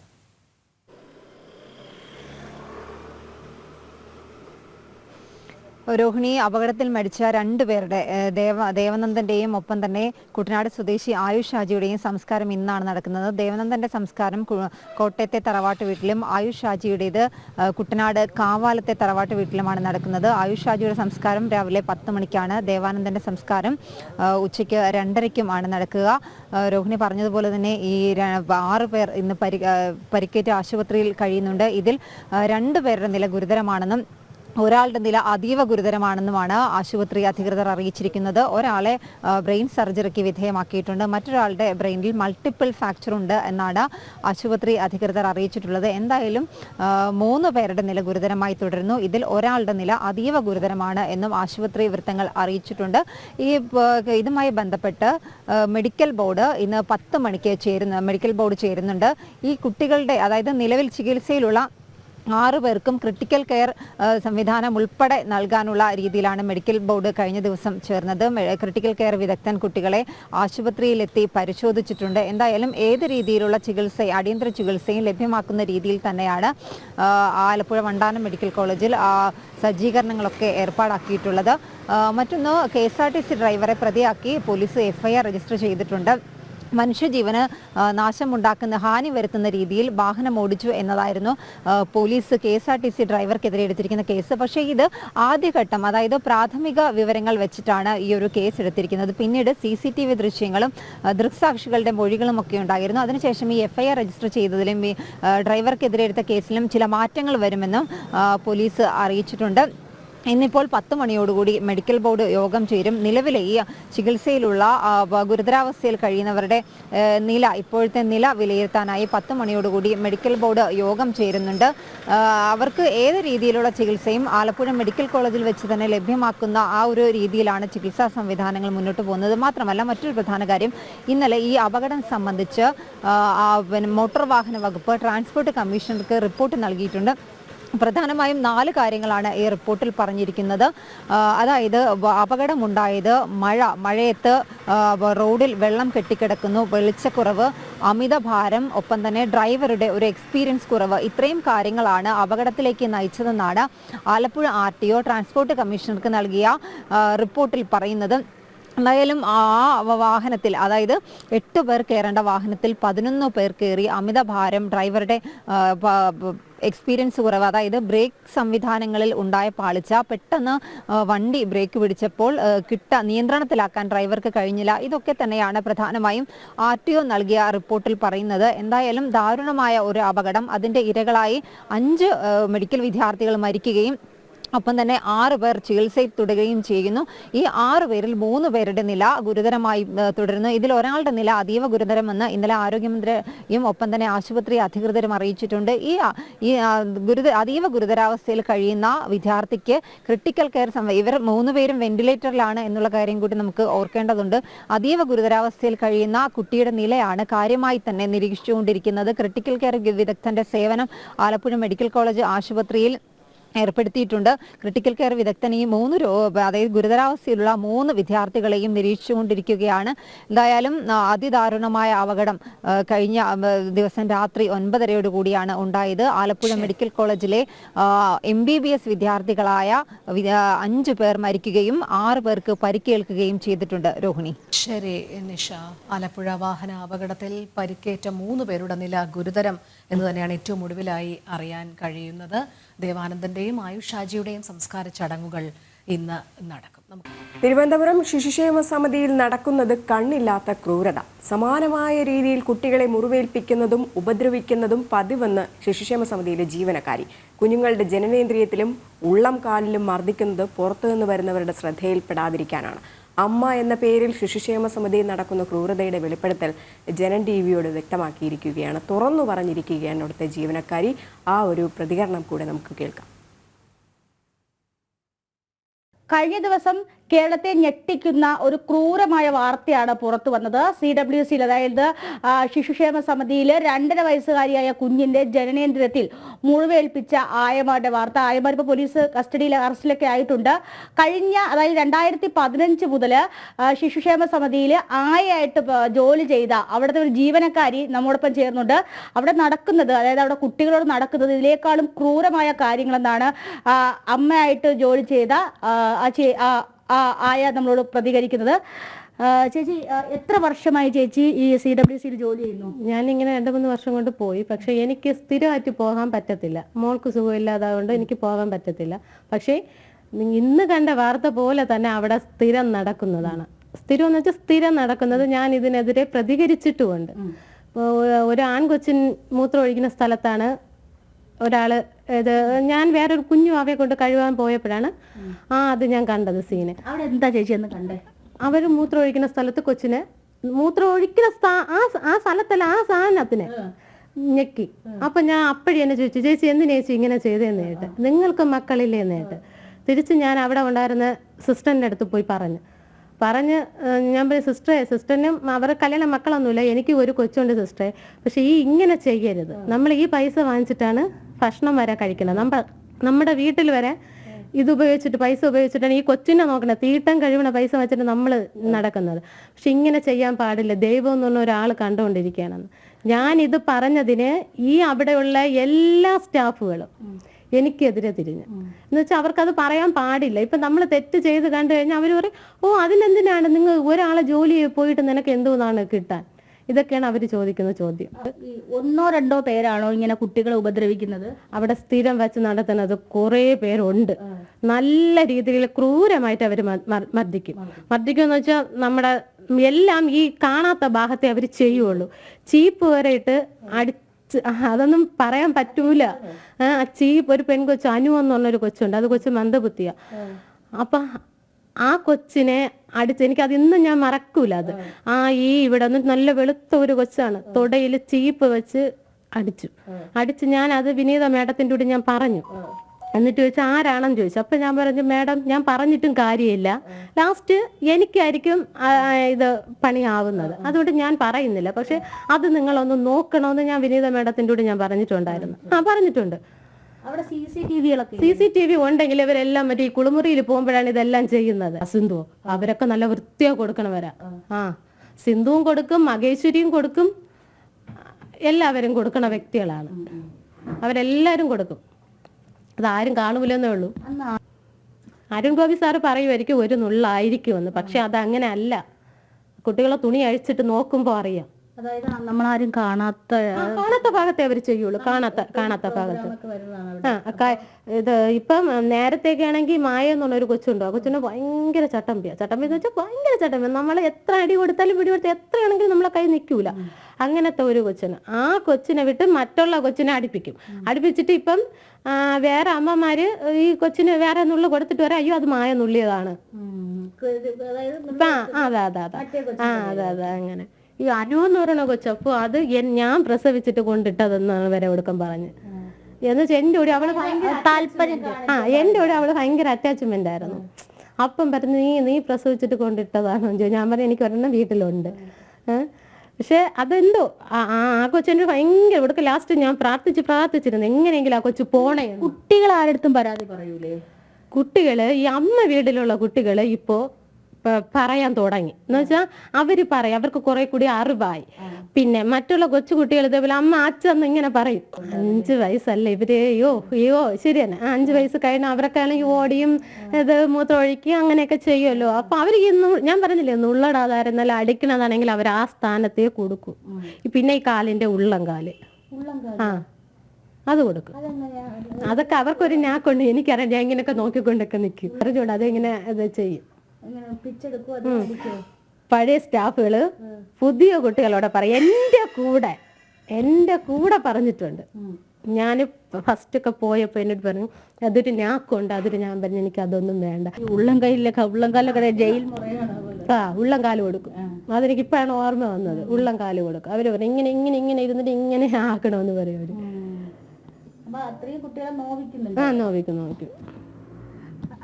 തീർച്ചയായിട്ടും കഴിഞ്ഞ അതായത് 2014 മുതൽ CWCയിൽ ജോലിക്ക് പോയ ഒരു അമ്മയാണ് ഇപ്പോൾ നമ്മളോട് പ്രതികരിച്ചത്. ഈ അവിടെ നടക്കുന്നത് വളരെ ക്രൂരമായിട്ടാണ് കുട്ടികളോട് ഇടപെടുന്നത്. കുട്ടികളെ പറഞ്ഞാൽ അനുസരിക്കാത്തതിന് അതായത് പെട്ടെന്ന് ശ്രദ്ധയിൽപ്പെടാത്ത ഭാഗത്താണ് ക്രൂരമായിട്ട് മർദ്ദിക്കുകയും മുറിവേൽപ്പിക്കുകയും ഒക്കെ ചെയ്യുന്നത്. അപ്പോൾ ഇന്ന് ഈ CWCയുടെ ജനറൽ സെക്രട്ടറി തന്നെ പറഞ്ഞത് വളരെ ചെറിയ രീതിയിലുള്ള സംഭവങ്ങളൊക്കെ റിപ്പോർട്ട് ചെയ്യുന്ന, പക്ഷെ അതൊന്നും മാധ്യമ വാർത്തയാക്കേണ്ട കാര്യമില്ലെന്നാണ്. സർക്കാർ സംരക്ഷണയിലേക്ക് വരുന്ന ആരോരുമില്ലാത്ത കുട്ടികളെയാണ് ഈ ജീവനക്കാര് ഇത്തരത്തിൽ മൃഗീയമായിട്ട് ഉപദ്രവിക്കുന്നതും അത് പുറം ലോകം അറിയാതെ അവിടെ തന്നെ ഒതുക്കി തീർക്കുന്നതും. ക്യാമറമാൻ ഗോപകുമാറിനോടൊപ്പം ടിൻഡുദാസ്, ജനം, തിരുവനന്തപുരം. ടിൻഡുദാസിന് തീർച്ചയായിരുന്നുണ്ട്. Tindu, good morning. ഈ ശിശുക്ഷേമ സമിതി എന്ന് പറയുന്നത് കുട്ടികളുടെ ക്ഷേമത്തിന് വേണ്ടി പ്രവർത്തിക്കുന്ന ഒരു സ്ഥലമാണ്. പക്ഷെ അവിടെ ക്രിമിനലുകളാണ് വാഴുന്നത്, നടക്കുന്നതോ കൊടും ക്രൂരതകളും. നമസ്തേ രണ്ടുപേർക്കും, വെരി ഗുഡ് മോർണിംഗ്. വളരെ വിഷമിക്കുന്ന രീതിയിലാണ് നമുക്ക് ഈ വാർത്ത ഇന്നലെ കിട്ടുന്നത്. കാരണം ഇന്നലെ ആ വാർത്ത റിപ്പോർട്ട് ചെയ്ത് ഒരു 10 മിനിറ്റുകൾക്കകം നമുക്കൊരു കോൾ വരുന്നു. ഇത്തരത്തിൽ ഇതുപോലൊരു സംഭവം വീണ്ടും നേരത്തെയും റിപ്പോർട്ട് ചെയ്തിട്ടുണ്ട്, അതിൻ്റെ ദൃക്സാക്ഷി നമ്മളോട് സംസാരിക്കാമെന്നാണ് പറഞ്ഞത്. ഈ അമരവിള സ്വദേശിനിയാണ് ഇത്തരത്തിൽ അവിടെ നടക്കുന്ന ഈ ക്രൂരതകളെ പറ്റി നമ്മളോട് വെളിപ്പെടുത്തിയത്. 2015 മുതൽ ഇവർ അവിടെ ജോലിക്ക് പോകുന്നതാണ് ആയയായിട്ട്. അതായത് അവരുടെ ഭാഷയിൽ പറഞ്ഞാൽ ഓരോ കുട്ടികൾക്കും വേണ്ട അമ്മയായിട്ട് ജോലിക്ക് പോകുന്ന ഒരു സ്ത്രീയാണ്. അവിടെ നടക്കുന്നത് കൊടിയ പീഡനങ്ങളെന്നാണ് പറയുന്നത്. കാരണം കുട്ടികൾക്ക് ഭക്ഷണമുണ്ട്, കിടക്കാൻ ഇടമുണ്ട്, പഠിക്കാനുള്ള സൗകര്യമുണ്ട്, ആ സംവിധാനങ്ങളൊക്കെ ഉണ്ടെങ്കിലും അവരെ ഓരോ നിമിഷം, അതായത് എന്തെങ്കിലും ചെറിയ തെറ്റ് ചെയ്യുകയാണെങ്കിൽ, നമുക്കറിയാം കുഞ്ഞുങ്ങളൊക്കെ 5 വയസ്സ് താഴെയുള്ള കുഞ്ഞുങ്ങളൊക്കെ ഓടിക്കളിക്കുകയും ചെറിയ ചെറിയ രീതിയിലുള്ള കുസൃതികൾ കാണിക്കുകയൊക്കെ ചെയ്യും. അപ്പോൾ ഇതിനൊക്കെ നമ്മൾ ഓരോ തട്ടൊക്കെ കൊടുക്കാറുണ്ടെങ്കിൽ പോലും പക്ഷെ അവിടെ നടക്കുന്നത് വലിയ രീതിയിലുള്ള ഒരു പീഡനമാണ്. കാരണം ആരുടെയും ശ്രദ്ധയിൽപ്പെടാത്ത ഭാഗങ്ങൾ, അതായത് സ്വകാര്യ ഭാഗങ്ങളിലും അരയ്ക്ക് താഴ്പോട്ടും മുട്ടിന് മുകളിലോട്ടുമുള്ള ഭാഗങ്ങളിലാണ് കുട്ടികളെ ഉപദ്രവിക്കുന്നതും വേദനപ്പെടുത്തുന്നത്. അപ്പോൾ ഈ CCTVയിൽ പതിയാതിരിക്കാൻ വേണ്ടിയിട്ട് പിച്ചുകയും മാന്തുകയും ചെയ്യുന്നത്, അതായത് നല്ല ആഴത്തിൽ കുഞ്ഞുങ്ങളെ വേദനിപ്പിക്കുന്നുണ്ട്. ഈ വേദനിപ്പിക്കുന്ന സമയത്ത് അവിടെ ഈ പിച്ചുകയും മാന്തുകയൊക്കെ ചെയ്യുന്നത് ഈ തടം കെട്ടി കിടക്കുകയും ദിവസങ്ങൾ കഴിയുമ്പോൾ നീര് വന്ന് വേദനയെടുത്ത് കരയുകയാണ് ചെയ്തത്. അപ്പോൾ ഇന്നലെ സംഭവിച്ചത് തന്നെയാണ്. കഴിഞ്ഞ 2 ആഴ്ചയായിട്ട് കുഞ്ഞിൻ്റെ സ്വകാര്യ ഭാഗത്തിൽ സ്വെല്ലിങ് നീരുണ്ടായിരുന്നു. ആ നീരാണ് വേദന സഹിക്കാൻ വയ്യാതെ ആ കുഞ്ഞ് കരഞ്ഞത്. കുളിപ്പിക്കുന്ന സമയത്ത് കരയുന്നത്. അപ്പോഴാണിത് ശ്രദ്ധയിൽപ്പെടുന്നത്. ഇതുപോലെ സമാനമായ രീതിയിൽ തന്നെ മുൻപും ഈ കുട്ടികളുടെ രഹസ്യ ഭാഗങ്ങൾ, സ്വകാര്യ ഭാഗങ്ങൾ ജനനേന്ദ്രിയത്തിലൊക്കെ ഉപദ്രവിക്കുകയും വേദനിപ്പിക്കുകയൊക്കെ ചെയ്യുന്ന സംഭവങ്ങൾ ഉണ്ടായിട്ടുണ്ടെന്ന് ആ ചേച്ചി തന്നെ അതിൽ അല്ലെങ്കിൽ ആ യുവതി തന്നെ അതിൽ വെളിപ്പെടുത്തുന്നുണ്ട്. കാരണം അവർ നേരിട്ട് കണ്ട കാഴ്ചയാണ് ഒരു പിഞ്ചു കുഞ്ഞിൻ്റെ ആൺകുട്ടിയുടെ ജനനേന്ദ്രിയത്തിൽ വേദനിപ്പിക്കുന്നത്, അല്ലെങ്കിൽ ആ കുട്ടിയെ മെരുക്കാൻ വേണ്ടിയിട്ട് അങ്ങനെ തന്നെ നമുക്ക് പറയേണ്ടി വരും. കാരണം കുട്ടിയെ അനുസരണ പഠിപ്പിക്കാൻ വേണ്ടിയിട്ട് ആ ജനനേന്ദ്രിയത്തിൽ മുറിവേൽപ്പിക്കുകയും മർദ്ദിക്കുകയും ചെയ്യുന്ന കാഴ്ച അവർ കണ്ട കാഴ്ചയാണ്. അതോടൊപ്പം തന്നെ ചീപ്പ് വെച്ച് അടിക്കുക എന്ന് പറയുമ്പോൾ കുട്ടികൾ പെട്ടെന്ന് നല്ല രീതിയിൽ വേദന എടുക്കാൻ വേണ്ടിയിട്ട് ചീപ്പ് വെച്ച് അടിക്കുന്നതുണ്ട്. അതോടൊപ്പം തന്നെ മറ്റ് കമ്പുകളോ അല്ലെങ്കിൽ മറ്റ് വടിയോ ഒന്നും കൊണ്ടല്ല അടിക്കുന്നത്, കൈകൊണ്ട് പിച്ചുകയും മാന്തുകയും മർദ്ദിക്കുകയും ഒക്കെയാണ് ചെയ്യുന്നത്. അവിടെ അതായത് 5 നിലയുള്ള കെട്ടിടമാണ്. ആ കെട്ടിടത്തിൽ എല്ലാ മുറികളും CCTV സൗകര്യങ്ങളുണ്ട്, എല്ലാ സൗകര്യങ്ങളുണ്ട്. പക്ഷേ CCTVയുടെ കണ്ണിൽ പോലും പെടാതെ കുട്ടികളെ ഒറ്റ അജണ്ട എടുത്തുകൊണ്ട് ഉപദ്രവിക്കാൻ കഴിയുന്നു എന്നാണ് ഏറ്റവും പ്രധാനപ്പെട്ട കാര്യം. ഈ പരാതിപ്പെടുന്നവർക്കെതിരെ ഒറ്റതിരിഞ്ഞുള്ള ആക്രമണമുണ്ട്. ഇന്നലെ അറസ്റ്റിലായിട്ടുള്ള സിന്ധു, മഹേശ്വരി, അജിത അവരൊക്കെ കുട്ടികളെ ഇത്തരത്തിൽ മർദ്ദിക്കുന്നവരാണ്. അത് ഈ സ്ത്രീ നേരിട്ട് കണ്ടിട്ടുമുണ്ട്. അപ്പോൾ ഇവരെല്ലാവരും കൂടിയിട്ട് ഒരു അജണ്ട പ്ലാൻ ചെയ്യും. അതായത് കുട്ടികൾക്ക് അടി കൊടുക്കുകയോ അല്ലെങ്കിൽ കുട്ടികളെ ഉപദ്രവിക്കുകയോ ചെയ്യുന്നത് അരയ്ക്ക് താഴ്പോട്ടായിരിക്കണം. അപ്പോൾ വസ്ത്രമില്ല, അതായത് വസ്ത്രം ഉള്ള സ്ഥലങ്ങളിൽ മാത്രം കുട്ടികളെ മർദ്ദിക്കുകയോ അടിക്കുകയൊക്കെ ചെയ്യാം. അല്ലാത്ത ഭാഗങ്ങൾ അടിച്ചാൽ അവർക്കെതിരെ ആക്ഷൻ എടുക്കും, അല്ലെങ്കിൽ അവർക്കെതിരെ പോലീസ് നടപടിയൊക്കെ വരുമെന്നൊക്കെ വ്യക്തമായിട്ട് അറിയാം. അതുകൊണ്ട് തന്നെയാണ് എല്ലാവരും കൂടിച്ചേർന്നുകൊണ്ട് ഒരു പ്ലാൻ ഉണ്ടാക്കിയതിനു ശേഷം കുട്ടികളെ ഇത്തരത്തിൽ ഉപദ്രവിക്കുന്നത്. അപ്പോൾ ആ സ്ത്രീ തന്നെ പറയുന്നുണ്ട്, ഈ തിരുവനന്തപുരം SIT ആശുപത്രിയിലെ 1.5 വയസ്സായിട്ടുള്ള കുട്ടിയെ കുട്ടിക്ക് അസുഖം വന്നപ്പോൾ കുട്ടീനെ അവിടെ അഡ്മിറ്റ് ചെയ്യുകയും കുട്ടിയുടെ പാമ്പേഴ്സ് മാറ്റി കൊടുക്കാതെ, അതായത് 2 ദിവസത്തോളം ഈ കുട്ടിയുടെ പാമ്പേഴ്സ് മാറ്റാതെ ആ കുട്ടിയുടെ സ്വകാര്യ ഭാഗങ്ങളിലൊക്കെ ഈ പാമ്പേഴ്സ് വെച്ചിരുന്ന ആ കുട്ടിയുടെ എല്ലാ സ്രവവും ഒക്കെ ആയിട്ട് ആ കുട്ടിക്ക് അണുബാധ ഏറ്റൊരു സംഭവമുണ്ട്. അപ്പോൾ അത് ഈ 2ാമത്തെ ദിവസം ഈ നമ്മളോട് പ്രതികരിച്ച ആ സ്ത്രീ ആശുപത്രിയിൽ പോകുന്ന സമയത്താണ് കുട്ടിക്ക് ഇത്തരത്തിൽ അണുബാധ ഏറ്റതായിട്ട് കണ്ടെത്തിയത്. ആ വിവരമൊക്കെ പുറംലോകം അറിയാതെ അവർ ഒതുക്കി തീർത്തു എന്നാണ് പ്രധാനപ്പെട്ട കാര്യം. ഇങ്ങനെ ഒരു സംഭവം ഇന്നലെ പുറത്തു വന്നപ്പോൾ ഈ ശിശുക്ഷേമ സമിതി ജനറൽ സെക്രട്ടറി അരുൺ ഗോപി പറഞ്ഞൊരു കാര്യമുണ്ട്. ചെറിയ കാര്യങ്ങളെ മാധ്യമങ്ങളൊക്കെ തന്നെ പെരുപ്പിച്ച് കാണിക്കുകയാണെന്ന്. കൊച്ചു കുഞ്ഞുങ്ങളോട് ക്രൂരത കാണിക്കുന്നതാണ് ജനറൽ സെക്രട്ടറിയുടെ കണ്ണിലെ ചെറിയ കാര്യം. തീർച്ചയായിട്ടും നമ്മളെ മാധ്യമങ്ങൾ ഇന്നലെ അദ്ദേഹത്തോട് സംസാരിക്കുന്ന സമയത്ത് ഈ മുറിവ് പറ്റി അല്ലെങ്കിൽ അപകടം പറ്റിയ കുട്ടിയുടെ പിൻഭാഗത്ത് നഖം കൊണ്ടുള്ള ഒരു പോറൽ മാത്രമാണുള്ളത്. ആ പോറൽ മാത്രം ഉള്ളത് കൊണ്ടാണ് ഇത്തരത്തിൽ ഈ നടപടിക്ക് പോയത് എന്നാണ് അദ്ദേഹം പ്രതികരിച്ചത്. ഏറ്റവും പ്രധാനപ്പെട്ട കാര്യം എന്നാണ് ഇപ്പം നമുക്ക് ഏറ്റവും പുതുതായിട്ട് ലഭിക്കുന്ന കാര്യം, പോലീസ് സ്റ്റേഷനിൽ ലഭിക്കുന്ന കാര്യം, കഴിഞ്ഞ 2 ആഴ്ചയായിട്ട് ഈ വിഷയം മറച്ചു വെച്ചേക്കുകയായിരുന്നു. ഈ കുട്ടിയുടെ വേദന സഹിക്കാൻ വയ്യാതെയാണ് ഈ അവിടെ ഉണ്ടായിരുന്ന ഒരാൾ ഇത്തരത്തിൽ പരാതിപ്പെടുന്നത്. അപ്പോഴാണ് ഈ കുട്ടിക്ക് വലിയ രീതിയിൽ മുറിവ് പറ്റിയിട്ടുണ്ട്, അല്ലെങ്കിൽ അല്ലെങ്കിൽ വലിയ രീതിയിൽ ചതവ് പറ്റിയിട്ടുണ്ടെന്ന് മനസ്സിലാക്കാൻ സാധിക്കുന്നത്. അപ്പോൾ സമാനമായ രീതിയിൽ ഇത്തരത്തിൽ വേറെ കാര്യങ്ങളൊക്കെ റിപ്പോർട്ട് ചെയ്തിട്ടുണ്ടെങ്കിലും ഒരുപക്ഷെ അത് ആ ശിശുക്ഷേമ സമിതിയുടെ ആ ബിൽഡിംഗ് വിട്ട് പുറത്തു പോകുന്നില്ല, ആ വിവരങ്ങൾ പുറത്തു പോകുന്നില്ല എന്നാണ് ഏറ്റവും നമുക്ക് മനസ്സിലാക്കാൻ കഴിയുന്ന കാര്യം. ആരോരുമില്ലാത്ത കുട്ടികളാണ്. ഒരുപക്ഷെ നമുക്ക് ഇങ്ങനെ തന്നെ പറയേണ്ടി വരും, ഈ കുഞ്ഞുങ്ങളെ നോക്കാൻ താല്പര്യമില്ലാത്തവർ ഈ തൊഴിലിന് പോകരുത്. അതൊരു തൊഴിലായിട്ട് മാത്രം, അല്ലെങ്കിൽ തൊഴിലിനെങ്കിലും ആത്മാർത്ഥമായിട്ട് തൊഴിൽ ചെയ്യാനെങ്കിലും ആഗ്രഹിക്കുന്നവർ പോലും ഇത്തരത്തിൽ ഉള്ളൊരു കാര്യം ചെയ്യില്ല എന്ന് വേണം പറയാനായിട്ട്. കാരണം 5 വയസ്സ് താഴെയുള്ള കുട്ടികളെന്ന് പറയുമ്പോൾ അതുങ്ങൾക്ക് സംസാരിക്കാതെ അതുങ്ങൾക്ക് എന്ത് സംഭവിച്ചു എന്ന് പോലും പറയാൻ കഴിയാത്തൊരു ഒരു പ്രായമാണ്.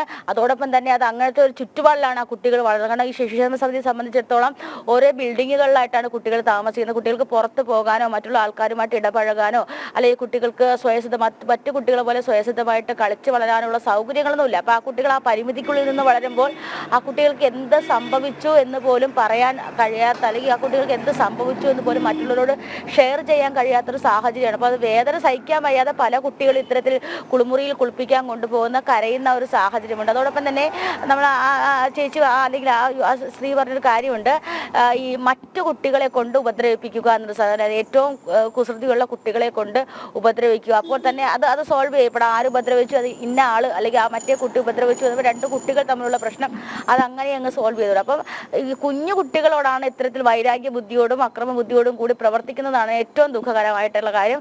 ഈ കഴിഞ്ഞ 2 ആഴ്ച ഈ സംഭവങ്ങളൊക്കെ മറച്ചു വെക്കാനും ശിശുക്ഷേമ സമിതി ശ്രമിച്ചു എന്നതാണ് ഏറ്റവും സങ്കടകരമായിട്ടുള്ള കാര്യം. എന്തായാലും കഴിഞ്ഞ 2015 മുതൽ അവിടെ ജോലി ചെയ്ത ഒരു സ്ത്രീയാണ് അവരുടെ വെളിപ്പെടുത്തലുകൾ പറഞ്ഞിട്ടുള്ളത്. അവിടെ നടക്കുന്നത് പൈശാചികമായിട്ടും ക്രൂരമായിട്ടുള്ള നിലപാടുകളാണ് കുട്ടികളോട്. ആ കുട്ടികളുടെ ഉള്ളംകാലിൽ നമ്മൾ ഏറ്റവും കൂടുതൽ പ്രധാനപ്പെട്ട കാര്യം എന്ന് പറയുന്നത് ഈ കുട്ടികളുടെ ഉള്ളംകാലിലൊക്കെ മർദ്ദിക്കുന്നു എന്ന് പറയുന്നത് വിഷമകരം. അത് ജയിലിൽ പോലും ഇത്തരം മുറകളില്ല എന്നാണ് ഏറ്റവും പ്രധാനപ്പെട്ട കാര്യം.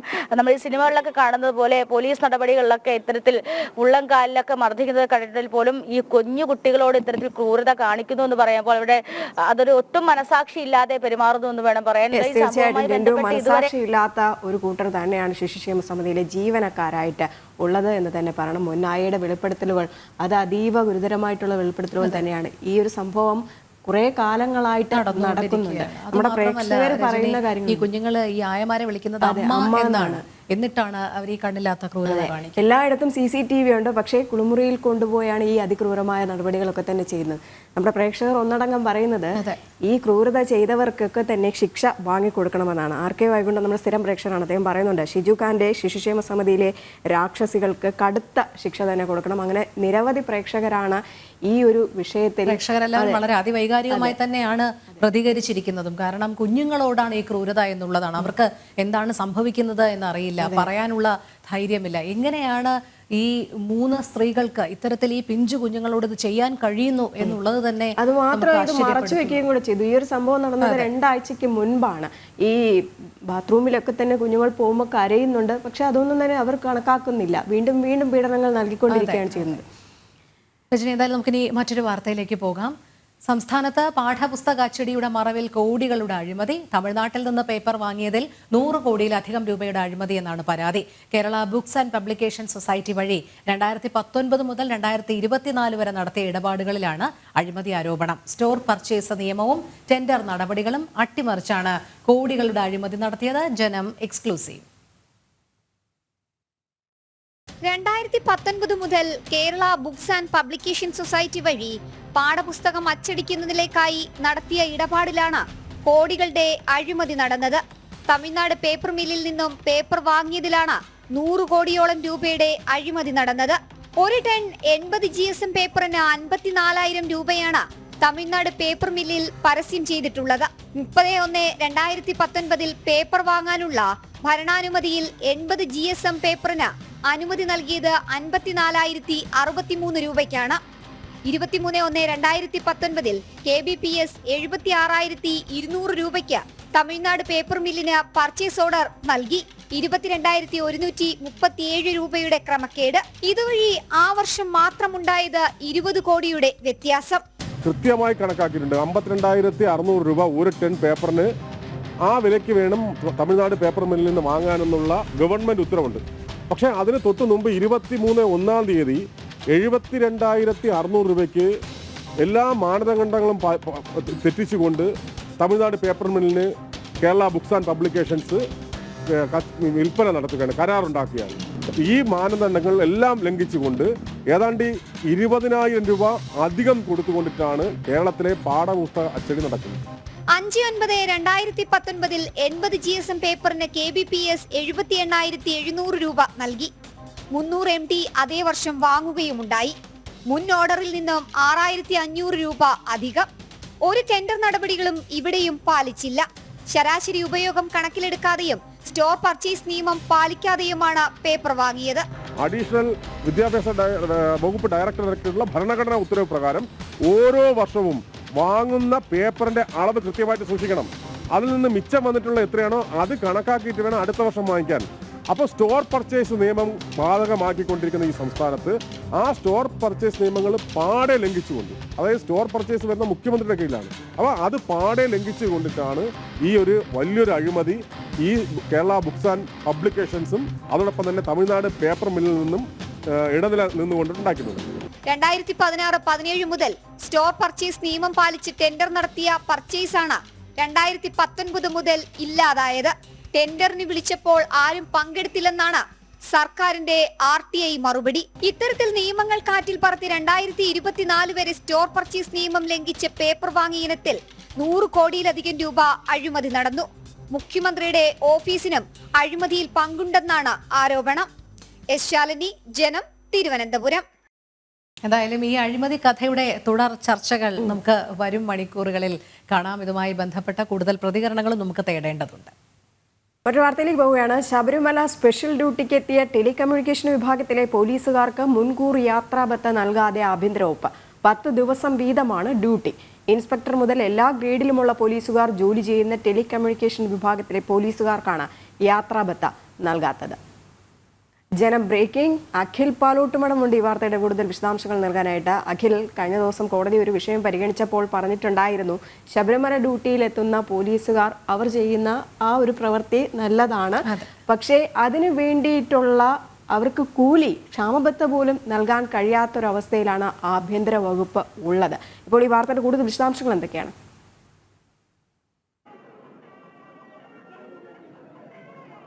രജനി, ഓരോ പോലീസ് ഉദ്യോഗസ്ഥരും ശബരിമലയിൽ സ്പെഷ്യൽ ഡ്യൂട്ടിക്ക് എത്തുന്നത് 10 മുതൽ 15 ദിവസത്തെ കാലയളവിലാണ്.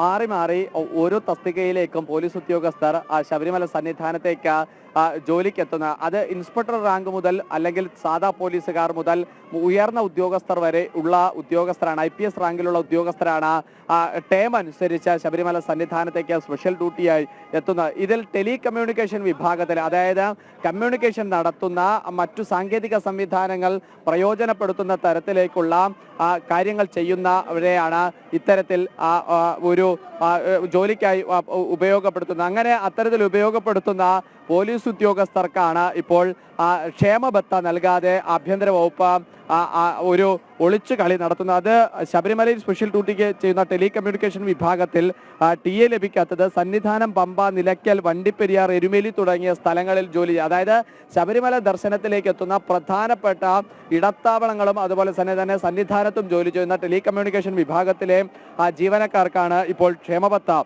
നൽകാതെ, അതായത് അഡ്വാൻസ് അടക്കം നേരത്തെ തന്നെ നൽകിയാണ് അല്ലെങ്കിൽ ഇവർ ഡ്യൂട്ടിക്കായി എത്തുന്നത്. അഡ്വാൻസ് അലവൻസ് ഒക്കെ തന്നെ, യാത്രാബത്തയൊക്കെ തന്നെ നേരത്തെ നൽകും എന്നതാണ് നമുക്ക് മനസ്സിലാക്കാൻ സാധിക്കുന്നത്. ഇപ്പോൾ ഡ്യൂട്ടി ചെയ്യുന്നവർക്ക് മാത്രമല്ല, കഴിഞ്ഞ ടേമിൽ ഡ്യൂട്ടി ചെയ്ത് പോയവർക്ക് പോലും ഇത്തരത്തിൽ ക്ഷേമബത്ത നൽകിയിട്ടില്ല എന്നതാണ് നമുക്ക് മനസ്സിലാക്കാൻ സാധിക്കുന്നത്.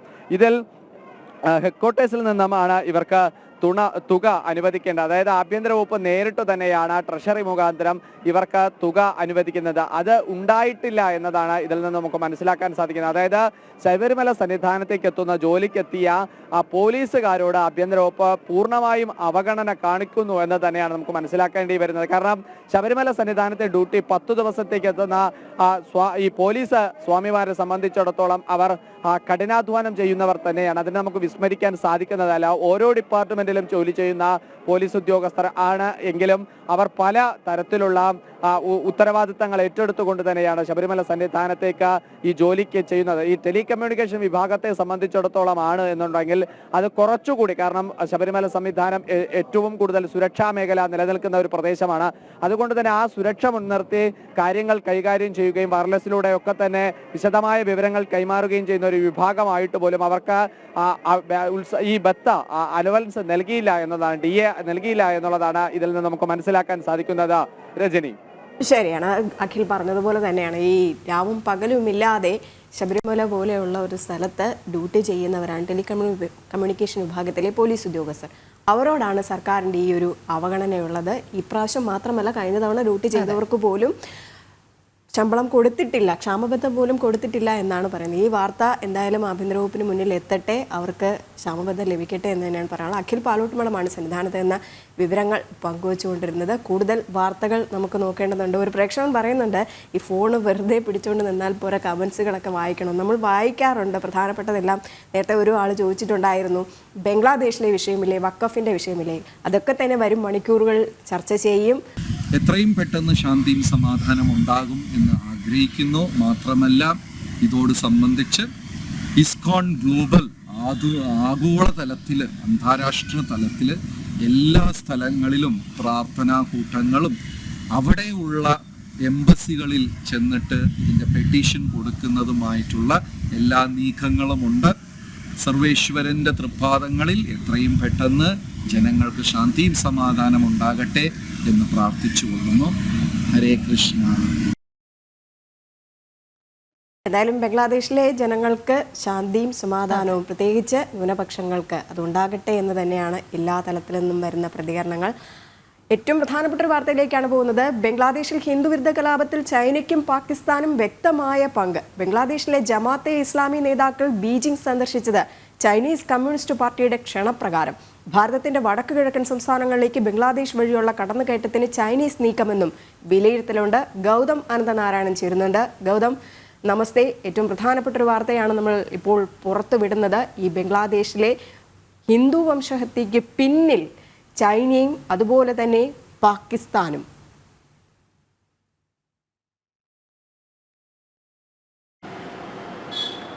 രജനി, രോഹിണി, നമസ്തേ. വളരെ സുപ്രധാനമായ ഒരു വിഷയമാണ് ഇത്. നിലവിൽ ബംഗ്ലാദേശിൽ നടന്നുകൊണ്ടിരിക്കുന്ന ഹിന്ദു വിരുദ്ധ കലാപം, അത് കഴിഞ്ഞ ഓഗസ്റ്റ് മാസത്തിൽ അതിൻ്റെ ആദ്യഘട്ടം ഒരു ആഭ്യന്തര കലാപമായി തുടങ്ങി പിന്നീട് മതന്യൂനപക്ഷങ്ങളെ ലക്ഷ്യമിടുകയായിരുന്നു. അതിനുശേഷം ഇപ്പോൾ അത് വീണ്ടും ഹിന്ദു ക്ഷേത്രങ്ങളും ഹിന്ദു സന്യാസിമാരെയും ലക്ഷ്യമിട്ട് ആ കലാപത്തിൻ്റെ രണ്ടാം ഘട്ടം തുടർന്നുകൊണ്ടിരിക്കുകയാണ്. ഈ സമയത്ത് വളരെ ശ്രദ്ധേയമായ ചില നീക്കങ്ങൾ ബംഗ്ലാദേശിലും ചൈനയിലും പാകിസ്ഥാനിലുമൊക്കെ നടക്കുന്നു എന്നതാണ് നമ്മൾ പ്രേക്ഷകരുമായി പങ്കുവയ്ക്കുന്നത്. ഇപ്പോൾ ഈ ബംഗ്ലാദേശിലെ പ്രധാനപ്പെട്ട ഇസ്ലാമിക ഭീകര സംഘടനകളുടെ നേതാക്കൾ നിലവിൽ ചൈനയിലാണ്. നമ്മൾ ഈ വാർത്ത സംപ്രേഷണം ചെയ്യുന്ന ഘട്ടത്തിലും ജമാഅത്തെ ഇസ്ലാമി, അതുപോലെ തന്നെ ഖലീഫ മൂവ്മെൻറ്റ്, ഖലീഫ കൗൺസിൽ, അതുപോലെ ബംഗ്ലാദേശ് നാഷണൽ പാർട്ടി, ഒപ്പം ഇസ്ലാമിക് ഓർഡർ പാർട്ടി, ഇതൊക്കെ ബംഗ്ലാദേശിലെ തീവ്ര മുസ്ലിം സംഘടനകളാണ്. ഈ സംഘടനകളുടെ 14 പേരടങ്ങുന്ന പ്രതിനിധി സംഘം ഇപ്പോൾ ചൈനയുടെ തലസ്ഥാനമായ ബീജിംഗിലാണ് ഉള്ളത്. ചൈനീസ് കമ്മ്യൂണിസ്റ്റ് പാർട്ടിയുടെ ക്ഷണപ്രകാരമാണ് ഈ തീവ്ര ഇസ്ലാമിക സംഘടനകളുടെ നേതാക്കൾ ഈ കലാപം നടക്കുന്ന ഘട്ടത്തിൽ ചൈനയിൽ എത്തിയിരിക്കുന്നത്. നാളെ വരെ ഇവർ ചൈനയിൽ തുടരും എന്ന് തന്നെയാണ് നമുക്ക് മനസ്സിലാക്കാൻ കഴിയുന്നത്. അതായത് ബംഗ്ലാദേശിൽ ഇത്തരം കലാപം ഉണ്ടാക്കുകയും അവിടുത്തെ മതന്യൂനപക്ഷങ്ങളെ പൂർണ്ണമായി ഇല്ലാതാക്കാൻ ശ്രമിക്കുന്നു. ഭാരതത്തിന് അനുകൂലമായ ഷെയ്ഖ് ഹസീന സർക്കാരിനെ അവിടെ അധികാരത്തിൽ നിന്നും താഴെയിറക്കുന്നു. പിന്നീട് മുഹമ്മദ് യൂനിസ് എന്ന ഒരു റിമോട്ട് കൺട്രോൾ പാവയെ പോലെയുള്ള ഒരു ഭരണാധികാരിയെ അവിടെ കൊണ്ടുവന്ന് പ്രതിഷ്ഠിച്ച ശേഷം അവസാന യുദ്ധം എന്ന നിലയിൽ ജിഹാദിന് ആഹ്വാനം ചെയ്തുകൊണ്ട് മുഴുവൻ മതന്യൂനപക്ഷങ്ങളെയും ഇല്ലാതാക്കുവാനുള്ള കലാപ ആഹ്വാനം നടത്തിയ ശേഷം അതവിടെ തുടങ്ങിയിട്ടതിന് ശേഷം ഈ നേതാക്കൾ ചൈനീസ് കമ്മ്യൂണിസ്റ്റ് പാർട്ടിയുടെ ക്ഷണപ്രകാരം ഇപ്പോൾ ബീജിംഗിൽ എത്തിയിരിക്കുകയാണ്. ബീജിംഗ് ആദ്യമായാണ് ഇത്തരം മുസ്ലിം ഭീകരവാദ സംഘടനകളെ ക്ഷണിക്കുന്നത് എന്നതാണ് വളരെ ശ്രദ്ധേയമായി നമ്മൾ നോക്കിക്കാണേണ്ടത്. ലോകത്തിൻ്റെ നാനാഭാഗത്തുള്ള കമ്മ്യൂണിസ്റ്റ് പ്രസ്ഥാനങ്ങളെ ബീജിംഗ് പലപ്പോഴും ക്ഷണിക്കാറുണ്ട്. കമ്മ്യൂണിസ്റ്റ് ഇന്റർനാഷണലിൻ്റെയൊക്കെ ഭാഗമായി വിവിധ രാജ്യങ്ങളിലുള്ള ഭാരതത്തിൽ ഉൾപ്പെടെയുള്ള കമ്മ്യൂണിസ്റ്റ് പ്രസ്ഥാനങ്ങളുടെ നേതാക്കൾ ചൈനയിൽ പോകുന്നതും അവിടെ ഇരുന്ന് ഇന്ത്യ വിരുദ്ധ പ്രവർത്തനം ആലോചിക്കുന്നതും ഒക്കെ അതിൽ അത്ഭുതമില്ല. അത് വളരെ കാലഘട്ടങ്ങളായി തന്നെ നടന്നുകൊണ്ടിരിക്കുന്ന പ്രക്രിയയാണ്. പക്ഷേ ചൈനീസ് കമ്മ്യൂണിസ്റ്റ് പാർട്ടി ഇത് ആദ്യമായി ജമാഅത്തെ ഇസ്ലാമി പോലെയുള്ള തീവ്ര ഇസ്ലാമിക സംഘടനകളെ, പ്രത്യേകിച്ച് കലാപം നടക്കുന്ന ബംഗ്ലാദേശിൽ നിന്നുള്ള നേതാക്കന്മാരെ അതിന് ആഹ്വാനം ചെയ്ത് അതിൻ്റെ ആസൂത്രണം നടത്തി അത് നടപ്പാക്കിക്കൊണ്ടിരിക്കുന്ന ഭീകരവാദികളെ കൃത്യമായി തന്നെ ചൈനയിലേക്ക് ക്ഷണിച്ചിരിക്കുന്നു എന്ന് പറയുമ്പോൾ ഇപ്പോൾ നടന്നുകൊണ്ടിരിക്കുന്ന സംഘർഷവുമായി അതിന് കൃത്യമായ ബന്ധമുണ്ട്. മാത്രമല്ല ഈ സംഘർഷവുമായി ബന്ധപ്പെട്ട് നമ്മൾ ഏറ്റവും എടുത്തു കാണേണ്ട മറ്റൊരു പ്രധാനപ്പെട്ട ഘടകം കഴിഞ്ഞ മാസം 25-ാം തീയതിയാണ് ബംഗ്ലാദേശിലെ ഇസ്കോണിൻ്റെ തലവനും അതോടൊപ്പം തന്നെ ഹൈന്ദവ സംഘടനകളെയൊക്കെ ഏകോപിപ്പിച്ച് നിർത്തുന്ന സന്യാസി ചിന്മയ കൃഷ്ണദാസ് പ്രഭുവിനെ അറസ്റ്റ് ചെയ്തത്. നമുക്കറിയാം, ഇപ്പോഴും അദ്ദേഹം ജയിലിൽ തന്നെയാണ്. അദ്ദേഹത്തിന് ജാമ്യം നിഷേധിക്കപ്പെട്ടു. ഇന്നലെയും അദ്ദേഹത്തിന് ജാമ്യം നിഷേധിക്കപ്പെട്ടു. അദ്ദേഹവും അദ്ദേഹത്തിൻ്റെ അനുയായികളായ മറ്റ് ബൂത്ത് സന്യാസിമാരും ചിറ്റഗോങ്ങിലെ ജയിലിൽ തുടരുകയാണ്. ഇതിൽ നമ്മൾ എടുത്തു കാണേണ്ട ഒരു ഘടകം 25-ാം തീയതി ഉച്ചയോടുകൂടിയാണ് ഈ സന്യാസിയെ ഇന്റർനാഷണൽ എയർപോർട്ടിൽ നിന്നും ചിറ്റഗോങ് അന്താരാഷ്ട്ര വിമാനത്താവളത്തിൽ നിന്നും അറസ്റ്റ് ചെയ്യുന്നതെങ്കിൽ അന്ന് വൈകുന്നേരം ബംഗ്ലാദേശ് തലസ്ഥാനമായ ഡാക്കയിലെ ചൈനീസ് എംബസിയിൽ ജമാഅത്തെ ഇസ്ലാമി ഉൾപ്പെടെയുള്ള മുസ്ലിം തീവ്രവാദ സംഘടനകളുടെ നേതാക്കൾക്ക് ഒരു വിരുന്ന് ചൈനീസ് എംബസി ഡാക്കയിൽ ഒരുക്കി എന്നതുകൂടി ഇതോടൊപ്പം തന്നെ നമ്മൾ കൂട്ടി വായിക്കണം. അതായത് ഉച്ചയോടുകൂടി ഹിന്ദുക്കൾക്ക് ബലം നൽകുന്ന, ഹിന്ദു ഐക്യത്തിന് ആഹ്വാനം നൽകുന്ന, ഹിന്ദുക്കളും ക്രൈസ്തവരുമൊക്കെ അടങ്ങുന്ന മതന്യൂനപക്ഷങ്ങൾക്ക് കരുത്ത് പകരുന്ന ഒരു സന്യാസി ശ്രേഷ്ഠനെ കള്ളക്കേസിൽ കുടുക്കി അറസ്റ്റ് ചെയ്യുന്നു. ആ അറസ്റ്റ് നടന്ന് അന്ന് വൈകുന്നേരം ചൈനീസ് എംബസി ഈ അറസ്റ്റിന് നേതൃത്വം കൊടുത്ത അല്ലെങ്കിൽ ഇപ്പോഴത്തെ കലാപത്തിന് നേതൃത്വം നൽകുന്ന ജമാഅത്തെ ഇസ്ലാമിയുടെയും ഇസ്ലാമിക് ഓർഡർ പാർട്ടിയുടെയും അതോടൊപ്പം തന്നെ ഖിലാഫത്ത് മൂവ്മെന്റിന്റെയും ഖിലാഫത്ത് കൗൺസിലിന്റെയും ഒക്കെ നേതാക്കളെ ചൈനീസ് എംബസിയിൽ വിളിച്ചതിന് ശേഷം അവിടുത്തെ ചൈനീസ് അംബാസഡർ നേരിട്ട് അവർക്ക് വിരുന്ന് നൽകുകയും ഒപ്പം ഒരുമിച്ച് നിന്ന് ഫോട്ടോ എടുക്കുകയും ഒക്കെ ചെയ്യുന്ന സംഭവങ്ങൾ നടക്കുന്നുണ്ട്. അപ്പോൾ ഈ വിഷയങ്ങളെല്ലാം കൂട്ടി വായിക്കുമ്പോൾ നിലവിൽ ചൈനയ്ക്കുള്ള ബംഗ്ലാദേശിലെ താല്പര്യം അത് കൃത്യമാണ്. കാരണം വടക്ക് കിഴക്കൻ മേഖലയിൽ കടന്നു കയറുവാൻ, പ്രത്യേകിച്ച് ഭാരതത്തിൻ്റെ വടക്ക് കിഴക്കൻ മേഖലയെ അസ്വസ്ഥമാക്കുക എന്നത് ചൈനയുടെ വർഷങ്ങളായിട്ടുള്ള ശ്രമമാണ്. അടുത്ത കാലത്ത് അതിനായി അവർ നടത്തിയിട്ടുള്ള നീക്കങ്ങളെല്ലാം നമ്മൾ കൃത്യമായി തന്നെ പ്രതിരോധിച്ചു. കിഴക്കൻ ലഡാക്കിലെ ഗാൽവനിലെ കടന്നുകയറ്റത്തെ നമ്മൾ വിജയകരമായി തന്നെയാണ് പ്രതിരോധിച്ചത്. ഒപ്പം ദോക്ലാമിൽ 2017 ഭൂട്ടാന്റെയും ഭാരതത്തിൻ്റെയും ചൈനയുടെയും അതിർത്തി പങ്കിടുന്ന ദോക്ലാം മേഖലയിൽ സമാനമായ സ്റ്റാൻഡ് ഓഫിന് ചൈന ശ്രമിക്കുകയും നമ്മളത് പ്രതിരോധിക്കുകയും ചെയ്തു. ഇത്തരം തിരിച്ചടികളിൽ നിന്നും ചൈന ഇപ്പോൾ ശ്രമിച്ചുകൊണ്ടിരിക്കുന്നത് പല അയൽ രാജ്യങ്ങൾ, ഭാരതവുമായി മികച്ച ബന്ധമുള്ള പല അയൽ രാജ്യങ്ങളിലും അസ്വസ്ഥതയുണ്ടാക്കി അവിടുത്തെ തീവ്ര സംഘടനകളെ കൂട്ടുനിർത്തി ഭാരതത്തിനെതിരെ ഒരു വികാരം ഉണ്ടാക്കുക എന്ന ലക്ഷ്യമാണ്. അതിൻ്റെ ഭാഗമാണ് ബംഗ്ലാദേശിൽ ഇപ്പോൾ നടന്നുകൊണ്ടിരിക്കുന്ന കലാപം എന്ന് തന്നെ വേണം മനസ്സിലാക്കാൻ. അതിൻ്റെ ആസൂത്രണം കൃത്യമായി തന്നെ ബീജിംഗുമായി ബന്ധപ്പെട്ട് നടന്നിട്ടുണ്ട്. ഇതിൻ്റെ കൂടി ഭാഗമായിട്ടാണ് ഇപ്പോൾ ജമാഅത്തെ ഇസ്ലാമിയുടെയും മറ്റ് തീവ്ര ഇസ്ലാമിക സംഘടനകളുടെയും നേതാക്കൾ ഈ ഘട്ടത്തിൽ ചൈനയിലേക്ക് യാത്ര ചെയ്തിരിക്കുന്നത്. അതെ, ഗൗതം സൂചിപ്പിച്ചതുപോലെ തന്നെയാണ് കൃത്യമായ ആസൂത്രണം, ഹിന്ദു വേട്ട തന്നെയാണ് നടന്നുകൊണ്ടിരിക്കുന്നത്. ഭയപ്പെടുത്തുന്ന രീതിയിൽ തന്നെയാണ് ഹിന്ദു വംശഹത്യ അരങ്ങേറുന്നത്. ഇവിടെ പാകിസ്ഥാനും ചൈനയും ബംഗ്ലാദേശിനെ ഒരു മതരാഷ്ട്രം ആക്കാൻ ശ്രമിക്കുന്നതിന്റെ പിന്നിലെ യഥാർത്ഥ ലക്ഷ്യമെന്ന് പറയുന്നത് അതിലൂടെ ഭാരതത്തിലേക്കുള്ള കടന്നുകയറ്റം, ഭാരതത്തിന്റെ വടക്ക് കിഴക്കൻ മേഖലകളിൽ അസ്വസ്ഥത സൃഷ്ടിക്കുക എന്നത് തന്നെയല്ലേ? വ്യക്തമല്ലേ അവിടെ ഇവരുടെ നീക്കങ്ങൾ?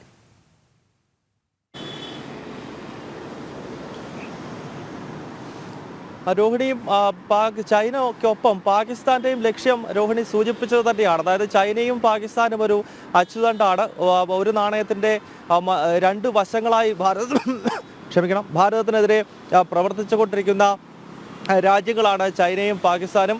പാകിസ്ഥാനുമായി ബന്ധപ്പെട്ടും നമുക്ക് ചില കാര്യങ്ങൾ ഇവിടെ സൂചിപ്പിക്കാൻ സാധിക്കും. അതായത് പാകിസ്ഥാൻ എംബസിയിലും സമാനമായ രീതിയിൽ ജമാഅത്തെ ഇസ്ലാമിയുടെയും അതോടൊപ്പം തന്നെ മറ്റ് ഇസ്ലാമിക് റാഡിക്കൽ ഗ്രൂപ്പുകളുടെയും നേതാക്കന്മാർ കഴിഞ്ഞ സെപ്റ്റംബർ മാസം അവസാനം ഒരു വലിയ യോഗം വിളിച്ചു ചേർത്ത് അവിടെ പാകിസ്ഥാൻ എംബസിയിൽ അത്തരമൊരു യോഗം നടന്നതായി കൃത്യമായി തന്നെ പല ദേശീയ മാധ്യമങ്ങളും അതോടൊപ്പം തന്നെ ബംഗ്ലാദേശിലെ മാധ്യമങ്ങളും ഇത് സംബന്ധിച്ചുള്ള റിപ്പോർട്ടുകൾ നൽകിയിട്ടുണ്ട്. അതോടൊപ്പം തന്നെ കൂട്ടി വായിക്കേണ്ടത് കഴിഞ്ഞ നവംബർ മാസം 11-ാം തീയതി ചിറ്റഗോങ്ങിലെ തുറമുഖത്തേക്ക് ചരിത്രത്തിൽ ആദ്യമായി ബംഗ്ലാദേശ് എന്ന രാജ്യം 971-ലാണ് രൂപപ്പെടുന്നത്.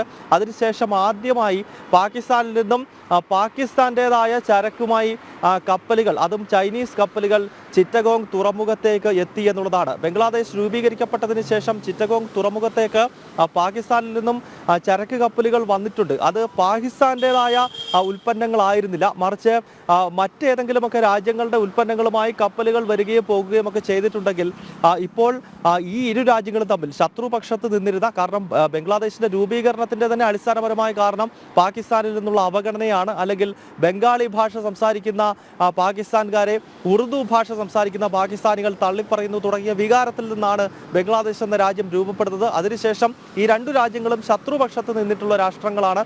പക്ഷേ അവിടെ ഇപ്പോൾ മഞ്ഞുരുക്കം സംഭവിക്കുന്നു. അതിൻ്റെ കൃത്യമായ കാരണം ഇന്ത്യ വിരോധമാണ് എന്ന കാര്യത്തിൽ സംശയമില്ല. അതിനാൽ തന്നെ പാകിസ്ഥാന്റെ സ്വന്തം ഉൽപ്പന്നങ്ങൾ ചരിത്രത്തിൽ ആദ്യമായി കഴിഞ്ഞ നവംബർ മാസം 11-ാം തീയതി ചൈനയുടെ കപ്പലിൽ ബംഗ്ലാദേശിന്റെ ഏറ്റവും പ്രധാനപ്പെട്ട തുറമുഖമായ ചിറ്റഗോങ്ങിലേക്ക് എത്തി എന്ന് പറയുമ്പോൾ ഇരു രാജ്യങ്ങൾക്കുമിടയിൽ നിലനിന്നിരുന്ന ശത്രുതാ മനോഭാവം ഉൾപ്പെടെ മാറ്റിവെച്ചുകൊണ്ട് ഭാരതത്തിനെതിരെ ഉള്ള നീക്കങ്ങൾക്ക് ബംഗ്ലാദേശ് കൂടുതൽ സജീവമാകുന്നു. അതിൻ്റെ ഭാഗമാണ് ഷെയ്ഖ് ഹസീനയെ അധികാരത്തിൽ നിന്നും മാറ്റിയത് എന്നതുകൂടി ഇതോടൊപ്പം കൂട്ടിവായിക്കണം. നേരത്തെ രാഷ്ട്രീയ നിരീക്ഷകരും അതോടൊപ്പം തന്നെ നയതന്ത്ര വിദഗ്ധരും ഇക്കാര്യം പലതവണ ചൂണ്ടിക്കാണിച്ചതാണ്. കാരണം ഇന്ത്യ വിരുദ്ധമായ ഒരു സർക്കാർ ബംഗ്ലാദേശിൽ സ്ഥാപിക്കുക എന്നത് പാകിസ്ഥാന്റെയും ചൈനയുടെയും പ്രധാനപ്പെട്ട ലക്ഷ്യമാണ്. തീർച്ചയായിട്ടും ഗൗതം, കാരണം ബംഗ്ലാദേശിനെ ഒരു മതരാഷ്ട്രമാക്കുക എന്നുള്ള ഒരു ലക്ഷ്യം വെച്ചുകൊണ്ട് തന്നെയാണ് ചൈനയും പാകിസ്ഥാനും ഈ നിലപാടെടുത്തിരിക്കുന്നത്. കൃത്യമായിട്ടുള്ള ഒരു ആസൂത്രണം അതിന് പിന്നിൽ ഉണ്ട്. നമ്മുടെ ഒരു പ്രേക്ഷകൻ ചോദിക്കുന്നുണ്ടായിരുന്നു, ബംഗ്ലാദേശിൽ ഈ ദൃശ്യങ്ങൾ ജനം TV വീഡിയോ കാണിക്കണം എന്നാലേ ജനങ്ങൾക്ക് മനസ്സിലാവുള്ളൂ. കൃത്യമായ വീഡിയോകൾ ഒക്കെ തന്നെ കാണിച്ചിട്ടുള്ളത് ജനം TV മാത്രമാണ്. അത് തുറന്നു പറയുകയും ചെയ്യുന്നുണ്ട്. ഇന്നലെ ഈ ചിന്മയ കൃഷ്ണദാസിന്റെ അഭിഭാഷകൻ ഗുരുതരമായി പരിക്കേറ്റുകൊണ്ട്, അതെ, അദ്ദേഹം ആശുപത്രിയിൽ ICUവിൽ കഴിയുന്ന ആ ഒരു ഫോട്ടോ അടക്കം കാണിച്ചത് നമ്മളാണ്. അങ്ങനെ പല ദൃശ്യങ്ങളും മറ്റു മാധ്യമങ്ങൾ കാണിക്കാത്ത പല ദൃശ്യങ്ങളും ജനം TV വഴിയാണ് പ്രേക്ഷകരിലേക്ക് എത്തിയിട്ടുള്ളത്. ബംഗ്ലാദേശിൽ എന്താണ് നടക്കുന്നതെന്നുള്ള കൃത്യമായ വിവരണങ്ങൾ ദിനം പ്രതി ജനം TVയിലൂടെ നൽകുകയും ചെയ്യുന്നുണ്ട്. എന്തായാലും ഈ വാർത്തയുടെ വിശദാംശങ്ങൾ നൽകുകയായിരുന്നു ഗൗതം ആനന്ദനാരായണൻ. ഇന്ന് നാവികസേനാ ദിനം. 1971 ഇന്ത്യ പാക് യുദ്ധത്തിൽ പാകിസ്ഥാനുമേൽ ഭാരതസേന നടത്തിയ ആക്രമണത്തിന്റെ സ്മരണയിലാണ് നാവികസേനാ ദിനം ആചരിക്കുന്നത്. സേനാദിനത്തോടനുബന്ധിച്ച് കൊച്ചിയിൽ ദക്ഷിണ നാവിക കമാൻഡിലെ സൈനികർ നാവികാഭ്യാസ പ്രകടനം നടത്തും. ബംഗ്ലാദേശിന്റെ വിമോചനത്തിന് കാരണമായ 1971 യുദ്ധത്തിന്റെ സ്മരണയിലാണ് നാവികസേനാ ദിനം ആചരിക്കുന്നത്. 1971 ഡിസംബർ 4 കറാച്ചി തുറമുഖത്ത് ഭാരതീയ നാവികസേന നടത്തിയ ആക്രമണത്തിൽ പാക് നാവിക വ്യൂഹത്തിന് കനത്ത പ്രഹരമാണ് ഏറ്റത്.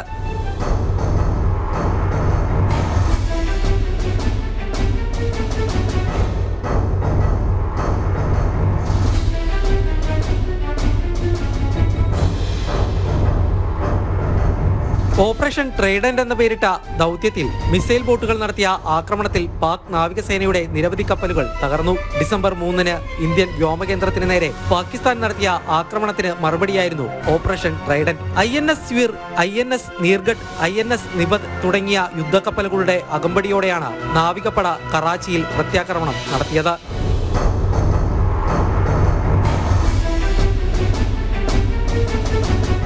പാകിസ്ഥാനുമേൽ നേടിയ ഐതിഹാസിക വിജയത്തെ തുടർന്ന് ഡിസംബർ 4 ദേശീയ നാവികസേനാ ദിനമായി ആചരിച്ചു വരികയാണ്.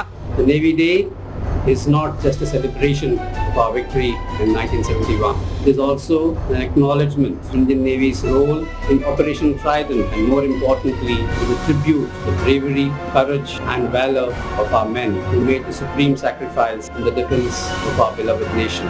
സേനാ ദിനത്തോടനുബന്ധിച്ച് ഇന്ന് കൊച്ചിയിൽ നാവിക അഭ്യാസ പ്രകടനം നടക്കും. വൈകിട്ട് 4 എറണാകുളം രാജേന്ദ്ര വൈതാനത്ത് നടക്കുന്ന അഭ്യാസ പ്രകടനത്തിന് ദക്ഷിണ നാവികസേനാ മേധാവി വൈസ് അഡ്മിറൽ V. ശ്രീനിവാസ് മുഖ്യാതിഥിയാകും. നാവികസേനയുടെ കപ്പലുകൾ, ബോട്ടുകൾ, എയർക്രാഫ്റ്റുകൾ എന്നിവ അഭ്യാസ പ്രകടനത്തിന്റെ ഭാഗമാകും. ജനം, കൊച്ചി. അങ്ങനെ പുത്തൻ പുലരിയുടെ 1 മണിക്കൂർ പിന്നിട്ടിരിക്കുകയാണ്. നമുക്ക് എന്തായാലും ഈ മണിക്കൂറിലെ ഏറ്റവും പ്രധാന തലക്കെട്ടുകൾ നോക്കി വരാം.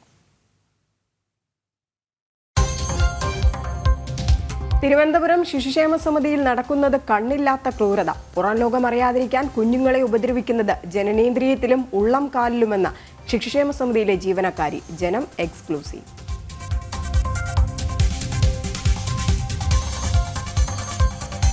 സംസ്ഥാനത്ത് പാഠപുസ്തക അച്ചടിയുടെ മറവിൽ കോടികളുടെ അഴിമതി. തമിഴ്നാട്ടിൽ നിന്ന് പേപ്പർ വാങ്ങിയതിൽ 100 കോടിയിലധികം രൂപയുടെ വെട്ടിപ്പെന്ന് പരാതി.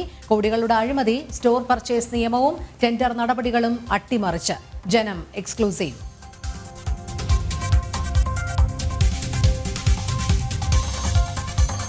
ഗുരുവായൂർ ക്ഷേത്രത്തിലെ ഏകാദശി ഉദയാസ്തമന പൂജ മാറ്റുന്നതിനെതിരായ ഹർജി കോടതി ഇന്ന് വീണ്ടും പരിഗണിക്കും. കേസിൽ കക്ഷി ചേരാനുള്ള ഓദിക്കന്മാരുടെയും ചെറളയം കോവിലകത്തിന്റെയും അപേക്ഷയും ഇന്ന് പരിഗണിച്ചേക്കും. ഉത്സവങ്ങളിലെ ആന എഴുന്നള്ളിപ്പുമായി ബന്ധപ്പെട്ട വിഷയവും ഇന്ന് ഹൈക്കോടതിയിൽ.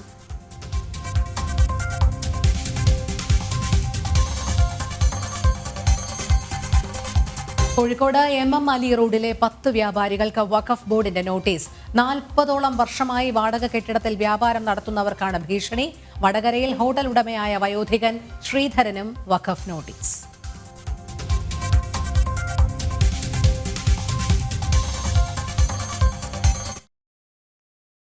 കൊല്ലമാരിയങ്കാവിൽ അയ്യപ്പന്മാർ സഞ്ചരിച്ചിരുന്ന ബസും ലോറിയും കൂട്ടിയിടിച്ച് 1 മരണം. മരിച്ചത് സേലം സ്വദേശി ധനപാൽ. ബസ് ആറ്റിലേക്ക് മറിഞ്ഞ് നിരവധി പേർക്ക് പരിക്ക്. പുലർച്ചെ അപകടത്തിൽപ്പെട്ടത് ശബരിമല ദർശനം കഴിഞ്ഞ് തമിഴ്നാട് ക്ഷേത്രത്തിലേക്ക് യാത്രയായ സ്വാമിമാർ.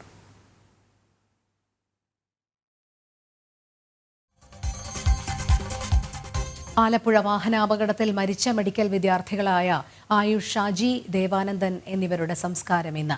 പരിക്കേറ്റ 6 പേരിൽ 3 പേരുടെ നില ഗുരുതരം. വാഹനാപകടത്തിൽ KSRTC ഡ്രൈവറെ പ്രതി ചേർത്ത് പോലീസ് FIR.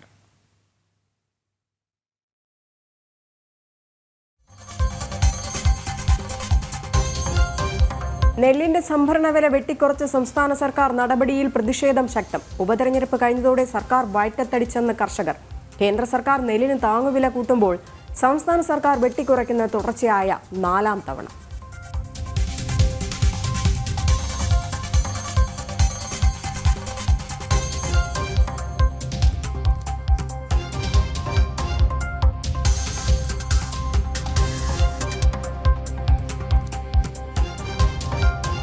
പുത്തൻപുലരി ആരംഭിച്ചപ്പോൾ റിപ്പോർട്ട് ചെയ്ത അപകടത്തിന്റെ വാർത്തയിലേക്ക് തന്നെയാണ് പോകുന്നത്. കാരണം കൂടുതൽ കാര്യങ്ങൾ അറിയേണ്ടതുണ്ട്.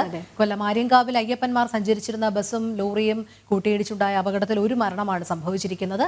സേലം സ്വദേശി ധനപാലനാണ് മരിച്ചത്. അപകടത്തിൽ ഗുരുതരമായി പരിക്കേറ്റ 6 പേരെ തിരുവനന്തപുരം മെഡിക്കൽ കോളേജിലും 18 പേരെ പുനലൂർ താലൂക്ക് ആശുപത്രിയിലും പ്രവേശിപ്പിച്ചിരിക്കുകയാണ്. പുനലൂർ താലൂക്ക് ആശുപത്രിയിൽ നിന്നാണ് മിഥുൻ മുരളി ചേരുന്നത്. മിഥുൻ, അവിടെ ആശുപത്രിയിൽ ചികിത്സയിലുള്ളവരുടെ ആരോഗ്യസ്ഥിതി സംബന്ധിച്ച് ലഭിക്കുന്ന വിവരങ്ങൾ.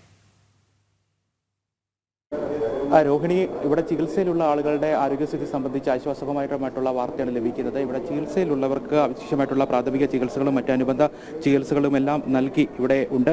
6 പേരെയാണ് ഇപ്പോൾ തിരുവനന്തപുരം മെഡിക്കൽ കോളേജ് ആശുപത്രിയിലേക്ക് മാറ്റിയിരിക്കുന്നത്. തലയ്ക്ക് ഉൾപ്പെടെ ഗുരുതര പരിക്കേറ്റ 6 ആളുകളാണ് തിരുവനന്തപുരം മെഡിക്കൽ കോളേജ് ആശുപത്രിയിലേക്ക് കൊണ്ടുപോയിരിക്കുന്നത്. ആദ്യം 2 ആളുകളെയും പിന്നീട് 4 പേരെയും തിരുവനന്തപുരം മെഡിക്കൽ കോളേജിലേക്ക് മാറ്റുകയായിരുന്നു. മാളികപ്പുറങ്ങളും കുഞ്ഞ് അയ്യപ്പന്മാരും ഉൾപ്പെടെയുള്ളവർ പുനലൂർ താലൂക്ക് ആശുപത്രിയിലുണ്ട്. അവരെന്താണ് സംഭവിച്ചതെന്നുള്ള ആ ഒരു ഭയപ്പെടുത്തുന്ന ഓർമ്മകളിലുമൊക്കെ ഇവിടെ വിശ്രമത്തിലാണ്, ഉറക്കത്തിലായിരുന്നു. രാവിലെയായിരുന്നു, പുലർച്ചെ 3:45 അപകടം സംഭവിച്ചത്. അതുകൊണ്ട് തന്നെ പലരും ഉറക്കത്തിലായിരുന്ന സമയത്തായിരുന്നു. ഇവിടെ ആദ്യം മുതലേ രക്ഷാപ്രവർത്തനമൊക്കെ നേതൃത്വം നൽകിയ ആളുകളുമുണ്ട്. എന്തായിരുന്നു ആ സമയത്ത് സംഭവിച്ചത്? ഏകദേശം രാവിലെ ഒരു 4:15 സംഭവം. ഇവർ അയ്യപ്പം, അതായത് മൊത്തം സേലത്ത് നിന്നവരാണ്. ഇവർ അയ്യപ്പനെ കണ്ട് തിരിച്ചു മടങ്ങുമ്പോൾ നമ്മുടെ ആര്യങ്കാവ്, കൊല്ലം ജില്ലയിൽ ആര്യങ്കാവ് ചെങ്കോട്ട റോഡാണല്ലോ, അന്നേരം ആര്യങ്കാവ് അമ്പലത്തിൽ ഇറങ്ങി. അമ്പലത്തിൽ ഇറങ്ങിയതിന് ശേഷം ഇവർ പോയി കുറച്ച് ദൂരം ചെന്നപ്പോഴാണ് ഒരു ലോറി ഓപ്പോസിറ്റ്, ഈ റോഡിന് പ്രത്യേകമുണ്ട്, എപ്പോഴും ന്യൂട്രടിച്ച് വരുന്നൊരു പരിപാടിയുണ്ട്. ലോഡും പുറത്ത് വരെ വണ്ടി ഓടിക്കുന്നുള്ള അതിൻ്റെ സിസ്റ്റം അറിയാത്ത ഒരുപാട് ഡ്രൈവർമാരുണ്ട്. അതിൻ്റെ ഒരു വലിയ അപകടമാണ് ഇന്നിപ്പോൾ ലാസ്റ്റായിട്ട് കണ്ടത്. സ്ഥിരം അപകടം നടക്കുന്ന ഒരു സ്ഥലവും കൂടി. വാഹനവും ന്യൂട്രലാണ് വന്നത്. ഈ വണ്ടി ന്യൂട്രൽ വരാനാണ് ചാൻസ്. കാര്യം ഓപ്പോസിറ്റ് ഡ്രൈവറാണ്. ഡ്രൈവർ കറക്റ്റായിട്ട് നല്ല സ്പീഡിൽ അദ്ദേഹത്തിന് നേരെ ഓപ്പോസിറ്റ് വരുമായിരുന്നു. ഇടിച്ച് ഒരു 30 താഴ്ചയോളം വണ്ടി താഴെ അങ്ങ് പോയി. അപ്പം ഒന്നാമത് ആ സ്ഥലത്ത് റേഞ്ച് ഇല്ലാത്ത ഭാഗം കൂടിയാണ്. അപ്പം തന്നെ അവിടുത്തെ തെമ്മല പോലീസ്, ഇവിടുത്തെ പുനലൂർ പോലീസ് എല്ലാം അറിഞ്ഞുടനെ തന്നെ അത് 5:15 ഇവിടെ എത്തി. കാര്യം സാധാരണ തന്നെ 1.5 മണിക്കൂർ എടുക്കും. പെട്ടെന്ന് തന്നെ സ്വാമിമാരെല്ലാം ഇവിടെ എത്തിച്ചു. പക്ഷേ ഒരായി വ്യക്തം മാത്രം മരണപ്പെട്ടു. 56 വയസ്സുണ്ട് പുള്ളിക്ക്. ബാക്കിയുള്ള ഏതാണ്ട് 25 പേരാണ് ഡ്രൈവർ ഉൾപ്പെടെ ഉള്ളത്. 24 പേരിൽ 6 പേരെ വളരെ സീരിയസ് ആയിട്ട് ഹെഡ് ഇഞ്ചുറി ഉണ്ട്, ഷോൾഡറിനൊക്കെ പ്രശ്നമുള്ളവരെ, ഇവിടെ പറ്റാത്തവരെ നേരെ മെഡിക്കൽ കോളേജിലേക്ക്, നമ്മുടെയൊക്കെ പൊതുപ്രവർത്തകർ എല്ലാവരും ഇവിടെ ഉണ്ട്. ഇവരൊക്കെ നേരത്തിൽ ഇപ്പോൾ പറഞ്ഞ് മെഡിക്കൽ കോളേജിലേക്ക് വിട്ടു. ബാക്കിയുള്ളവരെല്ലാം ഇവരെ പരിചരിക്കുകയാണ്. പക്ഷേ ഇവിടെ നിൽക്കുന്നവർക്കൊന്നും മറ്റു പ്രശ്നങ്ങളൊന്നും ഇല്ല എന്നുള്ളതാണ്. ഈ പോയിരിക്കുന്ന 6 പേരിൽ 2 പേരെ അതീവ ഗുരുതരമായിട്ടുണ്ട്. മറ്റു പ്രശ്നങ്ങളൊന്നുമില്ല. കുഞ്ഞയ്യപ്പന്മാരും മളിയപ്പുറങ്ങളൊക്കെ അടക്കമുള്ള ആളുകളുണ്ട്. ഇവിടെ എത്ര കുട്ടികളാണ് ഇവിടെയുള്ള ചികിത്സയിലുള്ള നിലവിൽ ഇവിടെ താലൂക്ക്? മൊത്തം 4 കുട്ടികളോളമായിരുന്നു. അതിനകത്ത് 2 മറ്റു കുഴപ്പമൊന്നുമില്ല. ഇപ്പോൾ ഇരിക്കുന്ന കുട്ടിയുടെ കാലിനും ഈ ഒരു കൈക്കുള്ള ഒരു പ്രശ്നമാണ് മെയിനായിട്ടുള്ളത്. കുട്ടിയുടെ വളരെ വലിയ അലർച്ചയായിരുന്നു, ഭയങ്കര ബുദ്ധിമുട്ടായിരുന്നു മോന്. മാത്രമല്ല ഉത്ഭയം ഭയങ്കരമായിട്ട് കൂടി ആ ഒരു ഭക്തരുടെ ആ ഒരു നിയന്ത്രണം എവിടെയാണെന്ന് ഒരു അറിയാത്തൊരു സ്ഥിതിയാണ്. അപ്പോൾ നമ്മൾ നാട്ടുകാരെല്ലാം അവിടെ വളരെ കാര്യമായിട്ട് തന്നെ അവർക്ക് വേണ്ട ഒരു ആശ്വാസവും ബാക്കി എല്ലാ കാര്യങ്ങളെല്ലാം കൊടുക്കുന്നുണ്ട്. ഇത് രാവിലെ ആയതുകൊണ്ട് തന്നെ ഒരുപാട് പേര് അറിഞ്ഞു വരാൻ താമസിച്ചു. ബാക്കിയുള്ളവരൊക്കെ എത്തിക്കൊണ്ടിരിക്കുന്നേ ഉള്ളൂ. അതാണ് എൻ്റെ ആ റോഡിൻ്റെ ഒരു പ്രശ്നമാണ് സത്യത്തിൽ ഈ അപകടങ്ങൾക്കെല്ലാം കാരണം. ലോറി ഡ്രൈവർ എവിടെയാണ് ചികിത്സ? ഇവിടെയാണോ അതോ ലോറി ഡ്രൈവർ? അതായത് ലോറി ഇത് ഇടിച്ചിടണം തന്നെ ലോറി ഡ്രൈവർ അവിടെ നിന്ന് ഇറങ്ങി ഓടുകയായിരുന്നു. ഇറങ്ങി ഓടുകയായിരുന്നു. അപ്പം അദ്ദേഹത്തിന് മനസ്സിലായി അദ്ദേഹത്തിൻ്റെ കുറ്റമാണെന്ന് അദ്ദേഹത്തിന് ബോധ്യമാവുകയും വണ്ടി താഴ്ചയിൽ മറിയുന്ന കണ്ടിട്ട് അവിടെ നിർത്തിയിട്ട് ഇറങ്ങി ഓടുകയാണ്. അതിൻ്റെ കൂടുതൽ ഡീറ്റെയിൽസ് പോലീസിന് മാത്രമേ അറിയുള്ളൂ. നമ്മളെല്ലാം ഈ രക്ഷാപ്രവർത്തനത്തിന്റെ പുറകിലായതുകൊണ്ട് നമുക്ക് അതിനെക്കുറിച്ചൊന്നും പറയാൻ പറ്റത്തില്ല. ഡ്രൈവറുടെ അശ്രദ്ധയാണല്ലേ? തീർച്ചയായിട്ടും ലോറിക്കാരൻ്റെ അശ്രദ്ധയാണെന്നുള്ളത് ഇവിടുത്തെ എല്ലാ സമയവും ഉണർന്നിരുന്ന ഫ്രണ്ടിലിരിക്കുക. ഉറങ്ങിയിട്ട് നമ്മൾ പറഞ്ഞില്ല. കാര്യം അവിടുന്ന് അയ്യപ്പന്മാർ അവിടുന്ന് തൊഴുത ആരെങ്കിലും അമ്പലത്തിൽ നിന്ന് പോയ ടൈമേ ആയിട്ടുള്ളൂ. അത്ര ടൈമേ ഉള്ളൂ. അതുകൊണ്ട് തന്നെ ഇവരാരും ഉറങ്ങിയിട്ടില്ല. അത് യാതൊരു സംശയമില്ല. അവിടുത്തെ ലോറി ഡ്രൈവറുടെ കുറ്റം തന്നെ. ഇത് സ്ഥിരമായിട്ട് ഇങ്ങനെ അലംഭാവത്തോടെ വാഹനം ഓടിക്കുന്ന ഒരുപാട് ലോറികളുണ്ട്. നാട്ടുകാരെല്ലാം പല പ്രാവശ്യം തടഞ്ഞതാണ്, ഓവർ സ്പീഡ് തടഞ്ഞതാണ്. പക്ഷേ ഇന്ന് വരെ പുനലൂർ ടു ആര്യങ്കാവ് ജീവൻ പണയം വെച്ച് പോകേണ്ട ഒരു സാഹചര്യമാണ് ഉണ്ടായിക്കൊണ്ടിരിക്കുന്നത്. അതിനൊരു നടപടി ഉണ്ടാകുന്നില്ല. അദ്ദേഹം പറഞ്ഞതുപോലെ തന്നെ സ്ഥിരം അപകട മേഖലയാണ് ഈ പ്രദേശം. പുനലൂർ ഭാഗങ്ങളിൽ തമിഴ്നാട്ടിൽ നിന്നും അതിർത്തി കടക്കുന്ന ലോറി, ചരക്ക് ലോറികളൊക്കെ വളരെ വേഗത്തിൽ സഞ്ചരിക്കുന്നു, അപകടങ്ങൾ ഉണ്ടാക്കുന്നു എന്നുള്ള കാര്യമാണ് ഇവിടെ ദൃക്സാക്ഷികളടക്കം ഈ സമയത്ത് ഇവിടെ രക്ഷാപ്രവർത്തനം ഏകോപിപ്പിക്കുന്നതിന് വേണ്ടി ആ സമയത്ത് ഇവിടെ ഉണ്ടായിരുന്ന ആളുകളിൽ നിന്നടക്കം വിവരങ്ങൾ ലഭിക്കുന്നത്. ഒരു മരണമാണ് സംഭവിച്ചിരിക്കുന്നത്. ധനപാലൻ എന്നുള്ള സേലത്തു നിന്നുള്ള സേലം സ്വദേശിയാണ്. അവിടെ നിന്നുള്ള അദ്ദേഹമാണ് മരണപ്പെട്ടിരിക്കുന്നത്. ബാക്കി ഇവിടെ ഇപ്പോൾ ചികിത്സയിലുള്ള 18 പേരുടെയും സ്ഥിതി ആശ്വാസകരമാണ് എന്നുള്ള വാർത്തയാണ് ലഭിക്കുന്നത്. ഇപ്പോൾ പോലീസ് ഇവിടെ എത്തി ഇവരിൽ നിന്ന് വിവരങ്ങൾ ശേഖരിക്കുന്നതിനുള്ള കാര്യങ്ങളാണ് കൂടുതൽ പുരോഗമിച്ചുകൊണ്ടിരിക്കുന്നത്. കാരണം പുലർച്ചെ ആയതുകൊണ്ടും ഈ ഉറക്കത്തിലൊക്കെ ആയിരുന്നതുകൊണ്ടും ശബരിമല തീർത്ഥാടനം കഴിഞ്ഞ് തിരികെ വരുന്ന ക്ഷീണത്തിലുമൊക്കെ ആയിരുന്നതുകൊണ്ട് പലരും പദ്ധതിയിൽ എന്താണ് സംഭവിച്ചിരുന്നത് എന്ന കാര്യത്തിൽ പോലും ഒരു വ്യക്തത വരാത്ത സാഹചര്യം. എന്തായാലും ഇതൊരു സ്ഥിരം അപകട മേഖല എന്ന് തന്നെയാണ് അവർ പരാതിപ്പെടുന്നത്. മിഥുൻ മുരളിയാണ് പുനലൂർ താലൂക്ക് ആശുപത്രിയിൽ നിന്നുള്ള തത്സമയ വിവരങ്ങൾ നൽകിയത്. ഇനി വഖഫ് അധിനിവേശം സംബന്ധിച്ചുള്ള വാർത്തകളിലേക്കാണ്. ദിനം പ്രതി നമ്മൾ ഓരോ സ്ഥലങ്ങളിൽ നിന്നുള്ള വഖഫ് അധിനിവേശം സംബന്ധിച്ചുള്ള വാർത്തകൾ തന്നെയാണ് നൽകുന്നത്. അതിലേക്ക്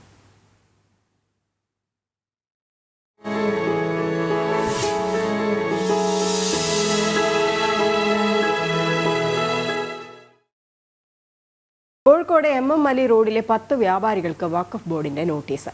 40-ലധികം വർഷങ്ങളായി വാടക കെട്ടിടത്തിൽ വ്യാപാരം നടത്തുന്നവർക്കാണ് വഖഫ് ബോർഡ് നോട്ടീസ് അയച്ചിരിക്കുന്നത്. വസ്തു വഖഫ് ചെയ്തതാണെന്നും ഉടൻ ഒഴിയണമെന്നുമാണ് വഖഫ് ബോർഡിന്റെ ആവശ്യം. 40 വർഷമായിട്ട് ഇവിടെ സ്ഥാപനം നടത്തിക്കൊണ്ടിരിക്കുന്നതാണ്. ഞങ്ങളിത് മൂസാജി എന്ന് പറഞ്ഞ ആടുന്ന് വാങ്ങിച്ചതാണ് സ്ഥാപനം. പിന്നെ അത് അവരതിൻ്റെ ഇടയിൽ എപ്പോഴോ എത്തിങ്ങാനൊക്കെ മറച്ച് വിൽക്കുക എന്തോ ചെയ്തിട്ടുണ്ട്. പിന്നെ അവർക്ക് വാടക അടയ്ക്കാൻ വേണ്ടി നമ്മൾ നിർബന്ധിതരാവുകയായിരുന്നു. അപ്പോൾ ഞങ്ങൾക്ക് എന്താ വെച്ചാൽ ഞങ്ങൾ ഇത്രയും വർഷം ഇവിടെ ഇരുന്ന് ഇനി പുറമെ പോയിട്ട് ഇന്നത്തെ കാലത്ത് ഇനിയിപ്പോൾ പോയിട്ട് ഇനി ഒന്നും ചെയ്യാൻ പറ്റില്ല. കാരണം നമ്മൾ കുട്ടികളും പ്രാരാബ്ദങ്ങളും കാര്യങ്ങളെല്ലാം ആണ്. അപ്പോൾ ഇനി പോയിട്ട് എന്താ ചെയ്യുക? 40 വർഷത്തോളമായി ഇവിടെ തന്നെ ഇരിക്കുന്ന വ്യക്തികളാണ്.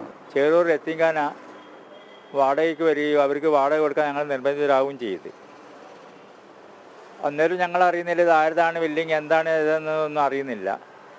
അതിന് ശേഷം തുടർച്ചയായി വാടക കൊടുത്ത് 2023 ആകുമ്പോഴത്തേക്ക് എത്തിങ്ങാൻ്റെ ആൾക്കാർ വന്ന് പറഞ്ഞ് ഞങ്ങളോട് റൂം ഒഴിഞ്ഞു കൊടുക്കണം, അവർക്ക് പുതിയ ബിൽഡിംഗ് എടുക്കണം, ബിൽഡിംഗ് എടുത്തു കഴിഞ്ഞിട്ട് റൂം തരുമെന്നാണ് പറഞ്ഞ്.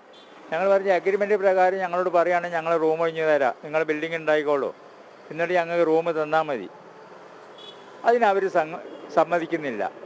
പിന്നീട് ഞങ്ങൾക്ക് കിട്ടുന്ന വകുപ്പ് നോട്ടീസാണ്. ഇപ്പോൾ ഈ ഇടയ്ക്ക് വന്നിട്ട് പറഞ്ഞ് നിങ്ങൾ പീഡിയ ഞങ്ങൾ പൊളിച്ച് വേറൊരു ബിൽഡിംഗ് കെട്ടാനുള്ളൊരു പരിപാടിയിലാണ്. അപ്പോൾ ഞങ്ങൾ പറഞ്ഞ ഒരു പണി ചെയ്യാം, നമുക്ക് ഞങ്ങളവിടെ നിർത്തിക്കൊണ്ട് ഒരു ഇതിലേക്ക് ചെയ്യുന്നതിന് ഞങ്ങൾക്ക് വിരോധമില്ല എന്നൊക്കെ പറഞ്ഞ് അങ്ങനെ അവർ സമ്മതിച്ചായിരുന്നു. പിന്നെ ഒരു സുഭാവത്തിൽ വന്ന് പറയുന്നത് എന്താ വെച്ചാൽ നിങ്ങൾ ഒഴിയണം എന്ന് പറഞ്ഞിട്ട് നോട്ടീസ് അയക്കേണ്ടത്. 40 വർഷമായി ഞങ്ങൾ ഫാദർ തുടങ്ങിയ ഷോപ്പാണ്. പിന്നെ ഇപ്പോൾ അച്ഛൻ മരിച്ചതിന് ശേഷം ഞാൻ തന്നെ നടത്തുന്നത്. ഇപ്പോൾ 40 വർഷത്തിന് മേലെ. ഇപ്പോൾ നമ്മളിപ്പോൾ ഇവരെ എല്ലാവരെ പോലെ തന്നെ നമ്മൾ ഒഴിയാൻ വേണ്ടി പറഞ്ഞിരിക്കുക, നോട്ടീസ് തന്നിരിക്കുകയാണ്. അതിന് കേസ് നടന്നുകൊണ്ടിരിക്കുന്നുണ്ട്. ഇപ്പോൾ അനഘ ചേരുന്നുണ്ട് കോഴിക്കോട് നിന്നും. അനഘ, അറുതിയില്ലാത്ത വഖഫ് അധിനിവേശം തന്നെയാണ്. കോഴിക്കോട് MM അലി റോഡിലെ 10 വ്യാപാരികളുടെ അവസ്ഥ അതിദയനീയം തന്നെയാണ്. കഴിഞ്ഞ 40 വർഷമായിട്ടാണ് അവർ അവിടെ വ്യാപാരം നടത്തുന്നതും, അതും വാടക കെട്ടിടത്തിൽ. അതിനെയാണ് വഖഫ് ബോർഡിൻ്റേതെന്ന് പറയുന്നത്.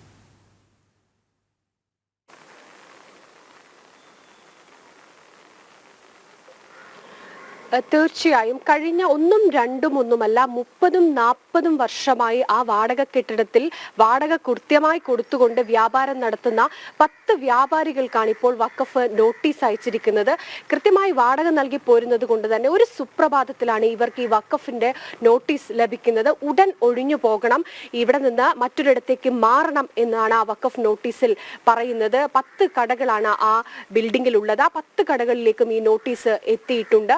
അവർ അക്ഷരാർത്ഥത്തിൽ കച്ചവടക്കാരെ സംബന്ധിച്ച് വലിയൊരു പേടിയോടെയാണ് അവർ ഈ നോട്ടീസിനെ നോക്കിക്കണ്ടത്. കാരണം എല്ലാവരും സാധാരണക്കാരാണ്, അവരുടെ ഏക ജീവിത മാർഗം ഈ കട നടത്തി അതിൽ നിന്ന് കിട്ടുന്ന വരുമാനമാണ്. എന്നാൽ അതാണ് ഒരു സുപ്രഭാതത്തിൽ ഇനി ഇല്ലാതാകാൻ പോകുന്നത്. കാരണം ആ കടയിൽ നിന്ന് ഒഴിഞ്ഞു പോകാനാണ് വഖഫ് ഇപ്പോൾ നോട്ടീസ് അയച്ചിരിക്കുന്നത്. ഈ നോട്ടീസ് പ്രകാരമാണെങ്കിൽ ഉടൻ തന്നെ അവിടെ നിന്ന് ഒഴിയണം എന്നാണ് പറയുന്നത്. തങ്ങൾ എവിടെ പോകും, ഈ കടയിൽ നിന്ന് ഒഴിഞ്ഞ് തങ്ങൾ എവിടെ പോകുമെന്നൊരു ചോദ്യമാണ് ആ വ്യാപാരികൾ ചോദിക്കുന്നത്. കാരണം 1-2-1 30-40 വർഷമായി അവിടെ കട നടത്തി ഉപജീവന മാർഗം നയിക്കുന്നവരാണ് ആ കടകൾ. നമ്മളിപ്പോൾ കേട്ട ആ വ്യാപാരികളിൽ ഒട്ടുമിക്കവരും അവരോടാണ് ഇപ്പോൾ ആ കടകളിൽ നിന്ന് ഒഴിഞ്ഞു പോകണം എന്ന് പറയുന്നത്. അതിൽ ഏറ്റവും പ്രധാനപ്പെട്ടത് ഇവർ കട വാടകയ്ക്കെടുക്കുന്ന സമയത്ത് ഉടമ്പടി തയ്യാറാക്കിയത് മൂസ സേട്ട് എന്ന് പറയുന്ന ഒരാളുമായിട്ടാണ്. അയാളുമായി കൃത്യമായൊരു കട നടത്തിപ്പുമായി ബന്ധപ്പെട്ട് വാടക കരാർ ഉണ്ടാക്കിയിട്ടുണ്ട്. ആ കരാറിൽ പറയുന്ന രീതിയിൽ തന്നെ കൃത്യമായി വാടക നൽകി പോരുന്നവരാണ് ആ 10 കടക്കാരും. അവരോടാണ് ഇപ്പോൾ ഒരു സുപ്രഭാതത്തിൽ ഇവിടെ നിന്ന് ഒഴിയണമെന്ന് വഖഫ് നോട്ടീസ് അയച്ചിരിക്കുന്നത്. ഈ മൂസ ഹാജി മറ്റൊരു ആൾക്ക് ഈ കട വിറ്റു, അല്ലെങ്കിൽ വഖഫിന് കട നൽകി എന്ന ാണ് ഇവർ പറയുന്നത്. എന്തായാലും ഈ വിഷയവുമായി ബന്ധപ്പെട്ട് വ്യാപാരികൾ വരും ദിവസങ്ങളിൽ വലിയ പ്രതിഷേധത്തിലേക്കാണ് കടക്കുന്നത്. തീർച്ചയായിട്ടും. എന്തായാലും 40-ലധികം വർഷത്തിലോളം അവർ പൈസ കൊടുത്ത് വാടക കൊടുത്താണ് അവിടെ കച്ചവടം നടത്തുന്നത്. അത് മാത്രമല്ല രജനി, ഈ വഖഫ് അധിനിവേശം എന്ന് പറയുന്നത് കിടപ്പാടവും ഉപജീവന മാർഗവും എല്ലാം ഇങ്ങനെ തകിടം മറിക്കുകയാണ്. പെട്ടെന്നൊരു സുപ്രഭാതത്തിൽ ഒരു നോട്ടീസ് അയക്കുന്നതോടുകൂടി പലരുടെയും ജീവിത സാഹചര്യം തന്നെ മാറുന്നു. അനഘ, എന്തായാലും ഇതിനെതിരെ ഏതു രീതിയിലുള്ള നടപടികളിലേക്കാണ് ഇവർ കടക്കുന്നത്? വഖഫ് ബോർഡ് നോട്ടീസ് ലഭിച്ചു കഴിഞ്ഞു, പക്ഷേ ഇവർ ഇത് വഖഫ് ബോർഡിനെ സമീപിക്കാനോ അല്ലെങ്കിൽ അതുമായി ബന്ധപ്പെട്ട മറ്റ് നടപടികളിലേക്ക് കടക്കുന്നതിന് തയ്യാറുണ്ടോ, അതോ ഇതിനെ അവഗണിച്ചുകൊണ്ട് ഇതേ സ്ഥലത്ത് തന്നെ അവർ കടയുമായി അല്ലെങ്കിൽ അവരുടെ ഉപജീവനവുമായി മുന്നോട്ട് പോകുമെന്ന് തന്നെയാണോ ഈ വ്യാപാരികളൊക്കെ പറയുന്നത്?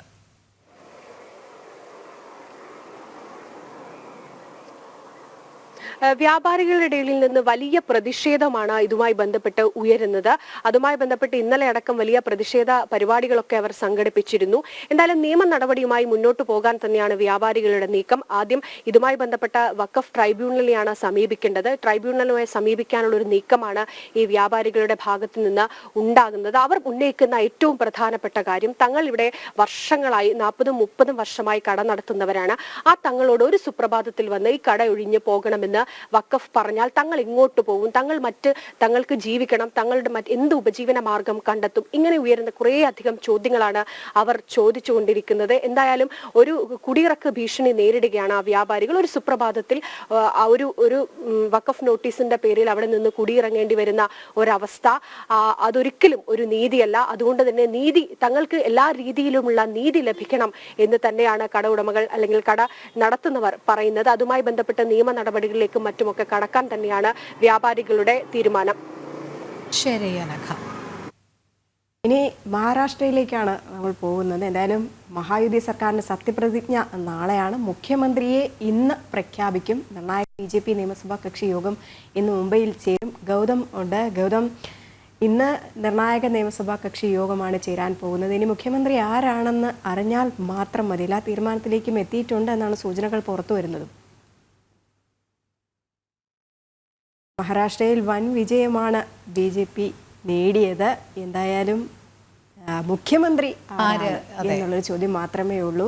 അത് മാത്രമല്ല 2 ഉപമുഖ്യമന്ത്രിമാരുണ്ടാകും എന്നും അറിയാൻ കഴിയുന്നുണ്ട്. എന്തായാലും നിയമസഭാ കക്ഷി യോഗം ഇന്ന് ചേർന്ന് മുഖ്യമന്ത്രി ആര് എന്നുള്ളതിൽ നിരീക്ഷകരെയൊക്കെ തന്നെ നേരത്തെ പ്രഖ്യാപിച്ചിട്ടുണ്ടായിരുന്നു. കേന്ദ്രമന്ത്രി നിർമ്മല സീതാരാമനും അതുപോലെ തന്നെ ഗുജറാത്ത് മുൻ മുഖ്യമന്ത്രിയായിരുന്ന വിജയ് രൂപാണിയൊക്കെ തന്നെ അതിൽ നിരീക്ഷകരായിട്ടുണ്ട്. അപ്പോൾ കൃത്യമായിട്ടുള്ള നിരീക്ഷണങ്ങളും വിധിയൊക്കെ കഴിഞ്ഞ ശേഷമായിരിക്കാം മുഖ്യമന്ത്രി ആരാണ് എന്നുള്ള കാര്യത്തിൽ തീരുമാനമുണ്ടാകുന്നത്. അപ്പോൾ പല കോണുകളിൽ നിന്നും ഈ വിവരങ്ങൾ വരുന്നതനുസരിച്ച് RSS സർസംഘചാലകിനെ വരെ ഈ സത്യപ്രതിജ്ഞാ ചടങ്ങിലേക്ക് ക്ഷണിച്ചിട്ടുണ്ട് എന്നുള്ള വിവരങ്ങൾ വരുന്നുണ്ട്.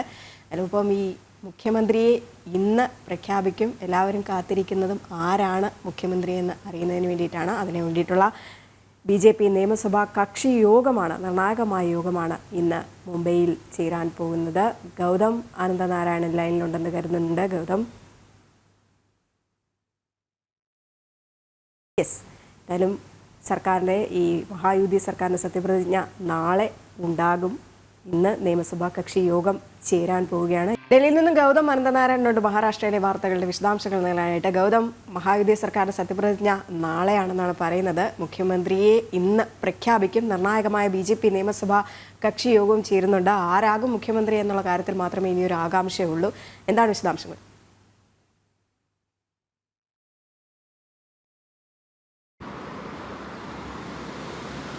രജനി, ഇന്നിപ്പോൾ BJP നിയമസഭാ കക്ഷി യോഗം രാവിലെ 11 മണിക്ക് മുംബൈയിൽ ചേരാൻ പോവുകയാണ്.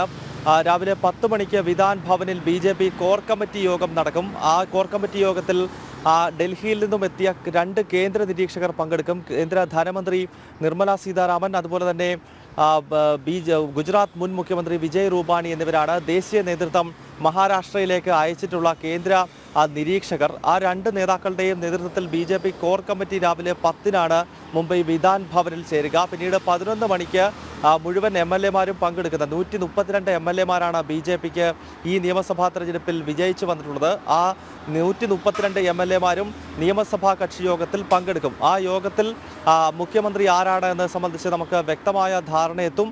ആ നിയമസഭാ കക്ഷി യോഗത്തിൽ ഒരു മുതിർന്ന നേതാവ് ഒരു പേര് നിർദ്ദേശിക്കും. മുഴുവൻ MLA-മാർക്കും അത് സമ്മതമാണെങ്കിൽ പിന്നീട് കേന്ദ്ര നിരീക്ഷകരായി എത്തുന്ന നിർമ്മല സീതാരാമനും അതോടൊപ്പം തന്നെ വിജയ് രൂപാണിയും ആ പേര് മാധ്യമങ്ങൾക്ക് മുന്നിൽ അവതരിപ്പിക്കും. അതാണ് സാധാരണയായി BJP നിയമസഭാ കക്ഷി യോഗത്തിൻ്റെ കീഴ്വഴക്കം എന്നത്. എന്തായാലും നാളെയാണ് സത്യപ്രതിജ്ഞ നടക്കുന്നത്. നാളെ ആസാദ് മൈതാനിയിൽ രാവിലെ 11-ന് സത്യപ്രതിജ്ഞ നടക്കുമെന്നാണ് BJP നേതൃത്വം അറിയിച്ചിരിക്കുന്നത്. അതിന് മുന്നോടിയായിട്ടാണ് ഇന്നിപ്പോൾ നിർണായകമായ നിയമസഭാ കക്ഷി യോഗം ചേരാൻ പോകുന്നത്. അതെ ഗൗതം, അതോടൊപ്പം നമുക്കറിയാം ഈ സംഭൽ വിഷയത്തിൽ രാഷ്ട്രീയ മുതലെടുപ്പിനുള്ള ശ്രമമാണ് ഇപ്പോൾ കോൺഗ്രസ് നടത്തുന്നത്. ഈ വിഷയം ആളിക്കത്തിക്കാനുള്ള ശ്രമം കോൺഗ്രസിന്റെ ഭാഗത്തു നിന്നുണ്ടാകുന്നുണ്ട്. പ്രതിപക്ഷ നേതാവ് രാഹുൽ ഇന്ന് സംഭൽ സന്ദർശിക്കുമെന്നാണ് കോൺഗ്രസ് പറയുന്നത്. ഈ പുറത്തുനിന്ന് ആരും സംഭലിൽ എത്തരുത് എന്നുള്ള ജില്ലാ മജിസ്ട്രേറ്റിന്റെ ഉത്തരവ് മറികടന്നാണ് രാഹുൽ സംഘർഷബാധിത പ്രദേശം സന്ദർശിക്കാൻ ഒരുങ്ങുന്നത്. കൃത്യമായി പറഞ്ഞാൽ രാഷ്ട്രീയ മുതലെടുപ്പ് തന്നെയല്ലേ, സാഹചര്യം വഷളാക്കുക എന്നുള്ളൊരു പതിവ് നയം.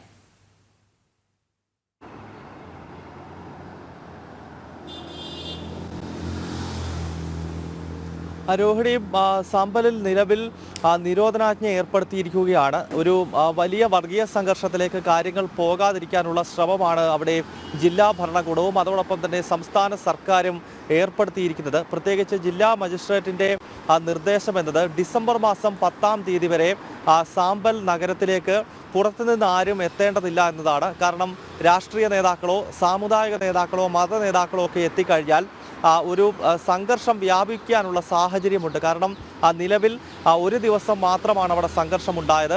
അതിനുശേഷം പിന്നീട് ശാന്തമാണ്. കാരണം അത്രത്തോളം കടുത്ത നിയന്ത്രണം ഏർപ്പെടുത്തിയത് കൊണ്ടാണ് അതൊരു വലിയ കലാപമായി മാറാതിരുന്നത്. സ്വാഭാവികമായും ആ സംഘർഷ സാഹചര്യത്തിന് അയവ് വരുത്താനുള്ള ശ്രമം സർക്കാരിൻ്റെയും അതോടൊപ്പം തന്നെ ജില്ലാ ഭരണകൂടത്തിൻ്റെയും ഒക്കെ ഭാഗത്ത് നിന്ന് ഉണ്ടാകുന്ന ഘട്ടത്തിൽ അവിടെ രാഷ്ട്രീയ മുതലെടുപ്പിനായി കോൺഗ്രസ് ശ്രമിക്കുന്നതാണ് വലിയ വിമർശനങ്ങൾക്ക് ഇപ്പോൾ വഴിവെക്കുന്നത്. കാരണം ഡിസംബർ 10 വരെ പുറത്തുനിന്ന് ആരും അവിടേക്ക് എത്തരുത്, പ്രത്യേകിച്ച് രാഷ്ട്രീയ നേതാക്കളും മത നേതാക്കളും ഒന്നും എത്താൻ പാടില്ല എന്ന നിർദ്ദേശം നിലനിൽക്കുകയാണ്. ഇന്നിപ്പോൾ ലോക്സഭാ പ്രതിപക്ഷ നേതാവ് രാഹുൽ ഗാന്ധി സംഭലിലേക്ക് പോകുമെന്ന് വ്യക്തമാക്കിയിരിക്കുന്നത്. രാഹുലിനൊപ്പം വയനാട് MP പ്രിയങ്ക വാദ്രയും ഉണ്ടാകും. അതുപോലെ തന്നെ ഉത്തർപ്രദേശ് കോൺഗ്രസ് അധ്യക്ഷൻ അജയ് റായ്, ഒപ്പം UP-യിൽ നിന്നുള്ള കോൺഗ്രസിൻ്റെ 6 ലോക്സഭാ MP-മാരും ഇന്നത്തെ ഈ ഒരു യാത്രയിൽ ഉണ്ട് എന്നാണ് AICC ഇപ്പോൾ അറിയിച്ചിരിക്കുന്നത്. പക്ഷേ ഗാസിയാബാദ് അതിർത്തിയിൽ വെച്ച് തന്നെ പ്രതിപക്ഷ നേതാവിനെ പോലീസ് തടയാനുള്ള സാധ്യതയാണുള്ളത്. ഒരു കാരണവശാലും രാഹുലിനെ സാമ്പലിലേക്ക് എത്താൻ UP പോലീസ് അനുവദിക്കത്തില്ല.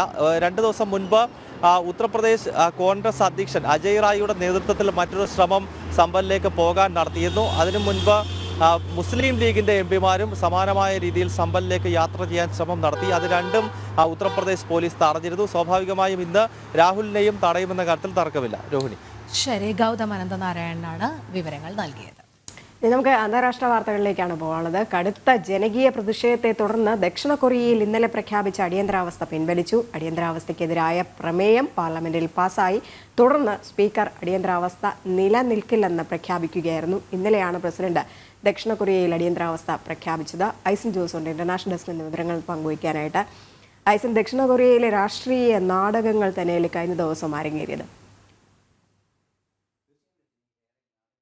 സംഭവങ്ങളാണ് ദക്ഷിണ കൊറിയയിൽ ഇന്നലെ അരങ്ങേറിയത്. തീർത്തും അപ്രതീക്ഷിതമായി, അതായത് മാധ്യമങ്ങൾക്ക് പോലും തീരെ പ്രതീക്ഷിക്കാത്തൊരു സാഹചര്യത്തിൽ പ്രസിഡന്റ് നേരിട്ടെത്തി അടിയന്തരാവസ്ഥ പ്രഖ്യാപിക്കുകയായിരുന്നു. ഉത്തര കൊറിയയുമായി ചേർന്ന്, നോർത്ത് കൊറിയയുമായി ചേർന്ന് രാജ്യത്ത് അസ്ഥിരതാവസ്ഥ സൃഷ്ടിക്കുന്നതിനുള്ള നീക്കങ്ങൾ നടത്തുന്നു എന്നൊരു ആരോപണമായിരുന്നു അദ്ദേഹം മുന്നോട്ട് വെച്ചത്. അദ്ദേഹത്തിൻ്റെ ആരോപണം മുന്നോട്ട് വെച്ചുകൊണ്ടുള്ള അടിയന്തരാവസ്ഥ പ്രഖ്യാപനം, അല്ലെങ്കിൽ പട്ടാള ഭരണത്തിൻ്റെ പ്രഖ്യാപനം നടന്ന ആ നിമിഷം തന്നെ ശക്തമായ പ്രതിഷേധങ്ങൾ ഉയർന്നു വരികയും ചെയ്തു. മണിക്കൂറുകൾക്കകം ഈ പ്രതിഷേധം ശക്തമായതോടുകൂടി ഇത് പിൻവലിക്കേണ്ടി വരികയും ചെയ്തു. പിൻവലിക്കേണ്ടി വന്ന നിരവധി സാഹചര്യങ്ങളുണ്ട്. ജനകീയ പ്രതിഷേധം ഒരു പ്രധാനപ്പെട്ട കാരണമായിരുന്നു. അതുപോലെ തന്നെ മറ്റൊരു പ്രധാന സംഭവവികാസം കൂടി ഉണ്ടായത് പാർലമെൻറ്റിൽ ഈ അടിയന്തരാവസ്ഥയ്ക്കെതിരായ പ്രമേയം പാസ്സായി എന്നാണ് ഏറെ ഗൗരവമർഹിക്കുന്നൊരു വിഷയം. ഏത് രീതിയിലാണോ ജനാധിപത്യത്തെ ധ്വംസനം നടത്താൻ ശ്രമിച്ചത്, അതേ പാർലമെൻറ്റ് തന്നെ അടിയന്തരാവസ്ഥ ഇല്ലാതാക്കുന്നതിനുള്ള നീക്കം നടത്തി എന്നതാണ് ഏറെ പ്രാധാന്യത്തോടെ നോക്കിക്കാണേണ്ട ഒരു ജനാധിപത്യ സംഭവ വികാസം എന്നും കൂടി നിരീക്ഷകർ കണക്കാക്കുന്നുണ്ട്. നമുക്കറിയാവുന്നതാണ്, 190ഓളം അംഗങ്ങൾ ഈ സീൽ ചെയ്ത നാഷണൽ അസംബ്ലിയുടെ ബിൽഡിംഗ് സീൽ ചെയ്തിരുന്നു സുരക്ഷാ ഉദ്യോഗസ്ഥരെല്ലാവരും ചേർന്ന്. ആ സുരക്ഷാ ഉദ്യോഗസ്ഥർ സീൽ ചെയ്ത കെട്ടിടത്തിനകത്തേക്ക് ഏത് വിധേനയും അവർക്ക് കടക്കാൻ സാധിച്ചു. ആ കടന്നതിന് ശേഷം 190 പേരും ചേർന്ന് കൃത്യമായി പ്രഖ്യാപിക്കുകയായിരുന്നു അടിയന്തരാവസ്ഥയ്ക്കെതിരായ ഒരു പ്രമേയം പാസ്സാവുകയായിരുന്നു. ആ പ്രമേയം പാസ്സായതോടെ അടിയന്തരാവസ്ഥ തള്ളിക്കളഞ്ഞതായത് നാഷണൽ പാർലമെൻറ്റ് എന്ന് പറയുന്ന അതോറിറ്റി അടിയന്തരാവസ്ഥ തള്ളിക്കളഞ്ഞതായി സ്പീക്കർ പ്രഖ്യാപിക്കുകയും ചെയ്തു. അത്തരത്തിലാണ് പിന്നീട് അത് പിൻവലിക്കേണ്ട സാഹചര്യം ഉണ്ടാവുകയും ചെയ്തു. പാർലമെൻറ്റ് വളയുന്നത് ഉൾപ്പെടെയുള്ള ജനകീയ പ്രതിഷേധങ്ങൾ അതിശക്തമായി തുടരുകയും ചെയ്തു എന്നാണ് റിപ്പോർട്ടുകളിൽ നിന്നെല്ലാം തന്നെ മനസ്സിലാക്കാൻ സാധിക്കുന്നത്. ചോദിക്കുന്നത്, എന്താണ് ഇതിനൊരു പ്രൊവോക്കേഷൻ, അല്ലെങ്കിൽ ഏത് രീതിയിലാണ് പ്രതിപക്ഷം ഉത്തര കൊറിയയുമായി ചേർന്ന് രാജ്യത്ത് അസ്ഥിരതാവസ്ഥ സൃഷ്ടിക്കാനുള്ള നീക്കം നടത്തുന്നു എന്നത് ഏത് രീതിയിലുള്ളൊരു ഇൻഫർമേഷൻ്റെ അടിസ്ഥാനത്തിലാണ് പ്രസിഡന്റ് കൈക്കൊണ്ടത് എന്നത് സംബന്ധിച്ചുള്ള വിവരങ്ങളെല്ലാം തന്നെ ഇനിയും വരാനിരിക്കുന്നതേ ഉള്ളൂ. എന്തു തന്നെയായാലും അതിസങ്കീർണമായ ഒരു രാഷ്ട്രീയ പ്രശ്നത്തിലേക്ക് കാര്യങ്ങൾ നീങ്ങുന്നുണ്ട് എന്നത് തന്നെയാണ് യാഥാർത്ഥ്യം. നിലവിലെ സാഹചര്യത്തിൽ അടിയന്തരാവസ്ഥ പ്രഖ്യാപിച്ച 6ാമത്തെ മണിക്കൂറിൽ അത് പിൻവലിക്കുകയും ചെയ്യുന്ന ഒരു വലിയ സംഭവ വികാസം ലോകത്ത് ആദ്യം തന്നെ ഉണ്ടാകുന്നതാണ്. അതിൻ്റെ പ്രത്യേകതകൾ തന്നെയാണ് ഓരോ രാഷ്ട്രീയ വിദ്യാർത്ഥികളും നിരീക്ഷിക്കുന്നത്. തീർച്ചയായും അതീവ ഗൗരവമുള്ളൊരു സാഹചര്യം ദക്ഷിണ കൊറിയയിൽ നിലനിൽക്കുന്നതെന്ന് തന്നെയാണ് നിലവിലെ സാഹചര്യങ്ങൾ പരിശോധിക്കുമ്പോൾ മനസ്സിലാക്കാൻ സാധിക്കുന്നത്. അതെ, നമുക്കറിയാം ഈ പ്രതിപക്ഷം പ്രധാനമായും ചെയ്യുന്നത് ഭരണത്തെ ദുർബലപ്പെടുത്തുന്നു, അതോടൊപ്പം ഉത്തര കൊറിയയോട് അനുഭാവം വച്ചു പുലർത്തുന്നു എന്നുള്ളതിന്റെ അടിസ്ഥാനത്തിലായിരുന്നല്ലോ അടിയന്തരാവസ്ഥ പ്രഖ്യാപിച്ചത്. ഇപ്പോൾ അടിയന്തരാവസ്ഥക്കെതിരായ പ്രമേയം പാർലമെന്റിൽ പാസ്സായതിനെ തുടർന്ന് അത് പിൻവലിച്ചുവെങ്കിലും കാലാകാലങ്ങളായി ഉത്തര കൊറിയ പലപ്പോഴും ദക്ഷിണ കൊറിയയ്ക്ക് മേലൊരു ഭീഷണിയായി നിലനിൽക്കുന്നുണ്ട്. ഏതെങ്കിലും രീതിയിലുള്ള അത്തരം സാഹചര്യം കൂടി ഉടലെടുത്തിട്ടുണ്ടോ? നിലവിൽ അത്തരമൊരു സാഹചര്യം ഇല്ല എന്ന് തന്നെയാണ് വാർത്തകളിൽ നിന്നെല്ലാം തന്നെ മനസ്സിലാക്കാൻ സാധിക്കുന്നത്. ഇനി കൂടുതൽ വിവരങ്ങൾ ഇനിയും വരേണ്ടതുണ്ട്. നിലവിലെ സാഹചര്യത്തിൽ ഉത്തര കൊറിയയുടെ നേരിട്ടുള്ള ഇടപെടലൊന്നും ഉണ്ടായതായി ഇപ്പോൾ അറിയില്ല. ഉത്തര കൊറിയയുടെ നേരിട്ടുള്ള ഇടപെടൽ ഉണ്ടായിട്ടുണ്ടെങ്കിൽ തന്നെ അത് ജനാധിപത്യ വിരുദ്ധമായൊരു നീക്കത്തിനെ അനുകൂലിക്കുന്നതാകാനുള്ള സാധ്യത നിലവിലെ സാഹചര്യങ്ങൾ പരിശോധിക്കുമ്പോൾ ഇല്ല. കാരണം പ്രതിപക്ഷം നിലപാടെടുത്തിരിക്കുന്നത് ഈ അടിയന്തരാവസ്ഥ തെറ്റായൊരു നടപടിയാണ് എന്നാണ്. അത്തരത്തിലൊരു നീക്കം തന്നെയാണ് ഒരു പക്ഷേ ഉത്തര കൊറിയയുടെ ഭാഗത്തു നിന്ന് രഹസ്യമായി ഉണ്ടായിരിക്കാനുള്ള സാധ്യത. ആ ഒരു പശ്ചാത്തലത്തിൽ തന്നെ തീർച്ചയായും ഇത് സംബന്ധിച്ചുള്ള കൂടുതൽ വിവരങ്ങളൊന്നും തന്നെ പുറത്തു വന്നിട്ടില്ല. ഉത്തര കൊറിയയുടെ ഇടപെടൽ ഏത് രീതിയിലാണ് ഉണ്ടായത്, അല്ലെങ്കിൽ ആ മേഖലയിൽ സൈനിക സംവിധാനങ്ങൾ എന്തെങ്കിലും ഒരുക്കുകയോ അത്തരത്തിലുള്ള നീക്കങ്ങൾ നടത്തുകയോ ചെയ്തിരുന്നോ എന്നത് സംബന്ധിച്ചൊക്കെ ഇനിയും വിവരങ്ങൾ മനസ്സിലാക്കേണ്ടതുണ്ട്. എന്തുതന്നെയായാലും നിലവിലെ സാഹചര്യത്തിൽ ഉത്തര കൊറിയയുടെ ഒരു ഭീഷണി നിലനിൽക്കുന്നു എന്ന നിലപാട് ദക്ഷിണ കൊറിയ മുന്നോട്ട് വയ്ക്കുന്നത് കാലങ്ങളായി ഉണ്ട്. നേരത്തെ രോഹിണി പറഞ്ഞതുപോലെ കാലങ്ങളായി ആ പ്രശ്നം നിലനിൽക്കുന്നുണ്ട്. എങ്കിലും ഈ പ്രത്യേക വിഷയത്തിൽ ഏത് രീതിയിലുള്ള ഇടപെടലാണ് ഉത്തര കൊറിയ നടത്തിയതെന്ന് സംബന്ധിച്ച് ഇനിയും ചില വിവരങ്ങൾ പുറത്തു വരേണ്ടതുണ്ട് എന്ന് തന്നെയാണ് തോന്നുന്നത്.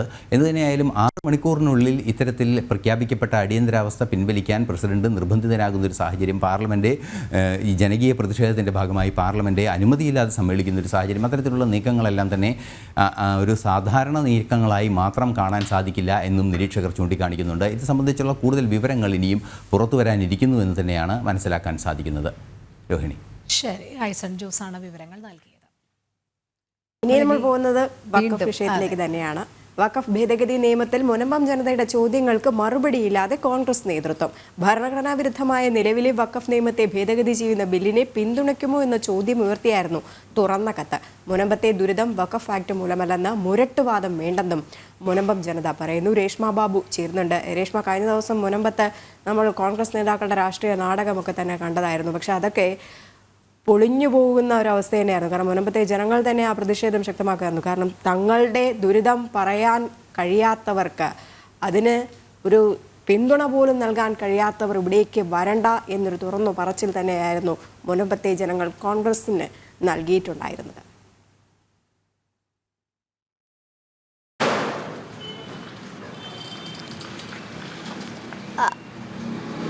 രജനി, ഒരു 52 ദിവസം പിന്നിടുകയാണ് ഈ വഖഫ് അധിനിവേശത്തിനെതിരെ മുനമ്പം തീരദേശ ജനത നടത്തുന്ന റിലേ നിരാഹാര സമരം. അതിനിടയിൽ തന്നെ കഴിഞ്ഞ ദിവസം പ്രതിപക്ഷ നേതാവായിട്ടുള്ള VD സതീശനും മറ്റ് കോൺഗ്രസ് MLA-മാരും ഈ മുനമ്പത്തേക്ക് എത്തിയിരുന്നു. അവിടെ എത്തിയ സമയത്ത് വലിയ രീതിയിലുള്ള ഒരു പ്രതിഷേധ സൂചകമായിട്ടുള്ള കാര്യങ്ങളൊക്കെ തന്നെ മുനമ്പത്ത് നടന്ന ഒരു സാഹചര്യമുണ്ട്. കാരണം ഇതിൽ കോൺഗ്രസ് ഒരു മൃദു സമീപനമാണ് ഇതുവരെ ഈ മുനമ്പം തീരദേശ ജനതയോട് കാണിച്ചിട്ടുള്ളത്.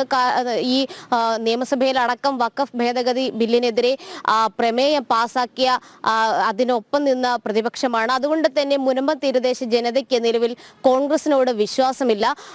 അതുകൊണ്ട് തന്നെ ഒരു തുറന്ന കത്ത് നിലവിൽ പ്രതിപക്ഷ നേതാവായിട്ടുള്ള VD സതീശിനെ എഴുതിയിരിക്കുകയാണ്. അതിൽ ചില ചോദ്യങ്ങളുണ്ട്. ആ ചോദ്യങ്ങളെന്ന് പറയുന്നത് ഏറെ പ്രസക്തമാണ്. അതായത് ഈ നേരത്തെ ഈ പ്രമേയം പാസാക്കിക്കൊണ്ട് വഞ്ചിച്ചതുപോലെ തങ്ങളെ ഇനി വീണ്ടും വഞ്ചിക്കുമോ എന്നുള്ളൊരു ചോദ്യം തന്നെയാണ് ഏറ്റവും പ്രധാനമായിട്ട് മുനമ്പത്തെ സമരസമിതി പ്രതിപക്ഷ നേതാവിനോട് ചോദിക്കുന്നത്. അത് മാത്രമല്ല, നേരത്തെ പ്രതിപക്ഷ നേതാവ് പറഞ്ഞത് 10 മിനിറ്റ് മതി മുനമ്പം തീരദേശ ജനതയുടെ പ്രശ്നങ്ങൾ പരിഹരിക്കാൻ എന്നുള്ളതാണ്. അത്തരത്തിൽ 10 മിനിറ്റ് എടുത്തുകൊണ്ട് എന്തുകൊണ്ടാണ് ഈ ഒരു പ്രശ്നം പരിഹരിക്കാത്തത്? അങ്ങനെ പരിഹരിക്കാത്ത ഭരണപക്ഷത്തിനെതിരെ, അതായത് സർക്കാരിനെതിരെ എന്തുകൊണ്ടാണ് പ്രതിപക്ഷം ഒരു സമര പരിപാടികളുമായിട്ട് രംഗത്തിറങ്ങാത്തത്? അത് പ്രസക്തമായിട്ടുള്ള ചോദ്യങ്ങൾ തന്നെയാണ്. കാരണം 10 മിനിറ്റ് മതി എന്ന് പ്രതിപക്ഷ നേതാവ് പറയുമ്പോഴും എന്തുകൊണ്ടാണ് ആ പ്രശ്നം പരിഹരിക്കാത്തത് എന്നുള്ളതാണ് സാധാരണക്കാരായിട്ടുള്ള ആ മത്സ്യത്തൊഴിലാളികളുടെ ചോദ്യം. അതുമാത്രവുമല്ല, പാർലമെന്റിലെ വരുന്ന സെഷനുകളിൽ ഈ വഖഫ് ഭേദഗതി ബില്ലിനെ പിന്തുണയ്ക്കുമോ എന്നുള്ളതാണ് മറ്റൊരു പ്രധാനപ്പെട്ട ചോദ്യം. കാരണം നമുക്കറിയാം, ഭരണപ്രതിപക്ഷ ഈ കേന്ദ്ര സർക്കാർ കൊണ്ടുവരുന്ന വഖഫ് ഭേദഗതി ബില്ലിനെ വലിയ രീതിയിൽ തുറന്നെതിർക്കുന്ന പാർട്ടികൾ തന്നെയാണ് ഈ പറയുന്ന ഇടതും ഒപ്പം തന്നെ വലതും. ഇടതുപക്ഷവും വലതുപക്ഷവും സമാനമായിട്ടുള്ള രീതിയിൽ തന്നെയാണ് ഇക്കാര്യത്തിൽ മുന്നോട്ട് നീങ്ങുന്നത്. അതുകൊണ്ട് തന്നെ വഖഫ് ഭേദഗതി ബില്ലിനെ കോൺഗ്രസ് എംപിമാർ പാർലമെന്റിൽ പിന്തുണയ്ക്കുമോ എന്ന കാര്യത്തിൽ ഒരു വ്യക്തത പ്രതിപക്ഷ നേതാവ് നൽകണമെന്നുള്ളതാണ് മുനമ്പം തീരദേശ ജനത മുന്നോട്ട് വയ്ക്കുന്ന മറ്റൊരു ആവശ്യം. ഒപ്പം തന്നെ നിസാർ കമ്മീഷൻ റിപ്പോർട്ട് അത് പുറത്തുവിടാനായിട്ട് സർക്കാരിന് മേലൊരു സമ്മർദ്ദം ചെലുത്താനായിട്ട് നിലവിൽ പ്രതിപക്ഷത്തിനെ കൊണ്ട് സാധിക്കുമോ എന്നുള്ള മറ്റൊരു ചോദ്യം കൂടി ചോദിക്കുന്നുണ്ട്. പക്ഷെ ഈ ചോദ്യങ്ങൾക്കൊന്നും തന്നെ ഇതുവരെ പ്രതിപക്ഷത്തിന് അല്ലെങ്കിൽ ഈ പറഞ്ഞ വി ഡി സതീശന് ഒരു മറുപടി ഇല്ല എന്നുള്ളതാണ് മറ്റൊരു കാര്യം. കാരണം വി ഡി സതീശൻ ഈ ഒരു മുനമ്പം സന്ദർശിച്ചതുപോലെ ആദ്യഘട്ടത്തിൽ ഒരു പിന്തുണയൊക്കെ കൊടുത്തെങ്കിലും അത് വലിയ രീതിയിൽ ഒരു ഐക്യദാർഢ്യം അല്ലെങ്കിൽ വലിയ രീതിയിലുള്ള ഒരു പിന്തുണയായിട്ട് നമുക്ക് തന്നെ വ്യാഖ്യാനിക്കാനൊന്നും സാധിക്കില്ല. പക്ഷേ ഇലക്ഷൻ കഴിഞ്ഞതിന് തൊട്ട് പിന്നാലെ തന്നെ മുനമ്പം വീണ്ടും സന്ദർശിച്ചുകൊണ്ടൊരു പിന്തുണ കോൺഗ്രസ് MLA-മാർ നൽകുകയായിരുന്നു. ഹൈബീഡിനെതിരെ വലിയ രീതിയിലുള്ള പ്രതിഷേധം ആ ഘട്ടത്തിൽ ഉണ്ടായ ഒരു സാഹചര്യം കൂടിയുണ്ട്. കാരണം മണിപ്പൂർ വിഷയത്തിൽ വലിയ രീതിയിൽ പ്രതികരിച്ച ഒരു MP ആണ് ഹൈബീഡൻ. പക്ഷെ എന്തുകൊണ്ടാണ് മുനമ്പത്തെ വഖഫ് അധിനിവേശത്തിനെതിരെ ഒരു പ്രതികരണം, ചെറിയ രീതിയിലുള്ള ഒരു പ്രതികരണം പോലും ഈ പറയുന്ന ഹൈബീഡന്റെ ഭാഗത്തു നിന്ന് ഉണ്ടാകുന്നില്ല എന്നുള്ളതാണ് മുനമ്പത്തെ യൂത്ത് ആൾക്കാർ, അതായത് യുവജനത ചോദിക്കുന്ന പ്രധാനപ്പെട്ട മറ്റൊരു ചോദ്യം. എന്തായാലും കോൺഗ്രസ് നിലവിൽ ഒരു മൃദു സമീപനമാണ് സ്വീകരിക്കുന്നത്. കാരണം അവർ തന്നെയാണ് ഈ വഖഫ് നിയമം കൊണ്ടുവന്നത്. പക്ഷേ മുനമ്പത്തെ സമരസമിതി ആവശ്യപ്പെടുന്നത് വഖഫ് നിയമ ഭേദഗതി ബില്ല് അത് നടപ്പിലാക്കണം എന്നുള്ളത് തന്നെയാണ്. അതിന് ഈ പറയുന്ന ഇടത് വലത് കക്ഷികൾ ഒരുമിച്ച് ചേരണമെന്നുള്ളതാണ് ആവശ്യം. പക്ഷെ അത് സ്വാഭാവികമായിട്ടും അവർ ഒന്നിച്ച് ചേരത്തില്ല. കാരണം അവർ നിയമസഭയിലടക്കം ഈ പ്രമേയം പാസ്സാക്കിയതാണ് വഖഫ് നിയമ ഭേദഗതി ബില്ലിനെതിരെ. എന്തായാലും ഈ വഖഫ് നിയമ ഭേദഗതി ബില്ല് വന്നെങ്കിൽ മാത്രമേ മുനമ്പത്തെ അടക്കമുള്ള വഖഫ് അധിനിവേശം അത് ഇല്ലാതാക്കപ്പെടൂ, ആ തടസ്സങ്ങളൊക്കെ നീക്കം ചെയ്യപ്പെടൂ എന്നുള്ള ഒരു വിലയിരുത്തലിൽ അല്ലെങ്കിൽ ആ ഒരു പ്രതീക്ഷയിലാണ് തീരദേശ ജനത ഉള്ളത്. റിലേ നിരാഹാര സമരം മുന്നോട്ട് പോകുന്നതിനിടയിൽ തന്നെയാണ് പ്രതിപക്ഷ നേതാവിന് ഒരു തുറന്ന കത്തെഴുതിക്കൊണ്ട് അവർ മറ്റൊരു രീതിയിൽ ചില ചോദ്യങ്ങൾ ഉന്നയിച്ചിരിക്കുന്നത്. എന്തായാലും കോൺഗ്രസും സർക്കാരും ഒക്കെ തന്നെ മുനമ്പത്തെ തീരദേശ ജനതയോട് വലിയൊരു വലിയ അവർക്ക് അവരുടെ പ്രശ്നം പരിഹരിക്കണമെന്നുള്ള ഒരു ആത്മാർത്ഥതയോടുകൂടിയുള്ള ഒരു സമീപനം ഇതുവരെ സ്വീകരിച്ചിട്ടില്ല. പക്ഷെ അവർ സമരവുമായിട്ട് മുന്നോട്ട് പോവുകയാണ്. ഇനി ആകെ ഉള്ളത് ജുഡീഷ്യൽ കമ്മീഷന് മേലുള്ള ഒരു പ്രതീക്ഷയാണ്. ജുഡീഷ്യൽ കമ്മീഷൻ ഈ വീടുകൾ കയറി ഒരു രേഖകൾ പരിശോധിക്കുന്ന ഒരു ഘട്ടത്തിലേക്ക് വന്നു കഴിഞ്ഞാൽ അതിൽ പ്രതിഷേധവുമായിട്ട് രംഗത്ത് വരുമെന്ന് സമരസമിതി നേരത്തെ തന്നെ വ്യക്തമാക്കിയ ഒരു സാഹചര്യമുണ്ട്. പക്ഷേ ഈ റവന്യൂ അവകാശങ്ങൾ പുനഃസ്ഥാപിച്ച് കിട്ടും വരെ വീണ്ടും ഈ സമരം തുടരുമെന്ന് തന്നെയാണ് അവരുടെ നിലപാട്. അതുകൊണ്ട് തന്നെ സമരം മുന്നോട്ട് പോകുന്നുണ്ട്. സാമുദായിക രാഷ്ട്രീയ സാംസ്കാരിക സംഘടനകളൊക്കെ തന്നെ ദിനംപ്രതി ആ വേളാങ്കണ്ണി പള്ളിയങ്കണത്തിലെത്തി അവർക്ക് പിന്തുണ പ്രഖ്യാപിക്കുകയും ചെയ്യുന്നുണ്ട്. രജനി, ശരി. എന്തായാലും വഖഫ് നിയമം എന്ന് പറയുന്നത് കോൺഗ്രസ് തന്നെ കൊണ്ടുവന്നതാണ്. അതുകൊണ്ട് അവർക്ക് ഈ വിഷയത്തിൽ മൗനം മാത്രമേ. അതുമാത്രമല്ല, കോൺഗ്രസിന്റെ ഇരട്ടത്താപ്പ് ഇവിടെ കേരളത്തിൽ വ്യക്തവുമാണ് രജനി. കാരണം ഈ മുനമ്പം ജനതയ്ക്ക് ഐക്യദാർഢ്യം പ്രഖ്യാപിക്കുമ്പോഴും നമുക്കറിയാം, കഴിഞ്ഞ ദിവസം ജനം TV തന്നെ ആ വാർത്ത റിപ്പോർട്ട് ചെയ്തതാണ്. കരുനാഗപ്പള്ളി MLA കോൺഗ്രസിന്റെ CR മഹേഷ് ഈ വഖഫ് സമരം വഖഫ് അനുകൂല സമ്മേളനത്തിൽ പങ്കെടുക്കാനുള്ള താല്പര്യം പരസ്യമായി തന്നെ പ്രകടിപ്പിച്ചതുമാണ്. എന്തായാലും രേഷ്മ തുടരുക. നമുക്ക് ഏകാദശിയുമായി ബന്ധപ്പെട്ട വാർത്തകൾ കൂടി അറിയേണ്ടതുണ്ട്. ഏകാദശിക്ക് ഒരുങ്ങി ഗുരുവായൂർ.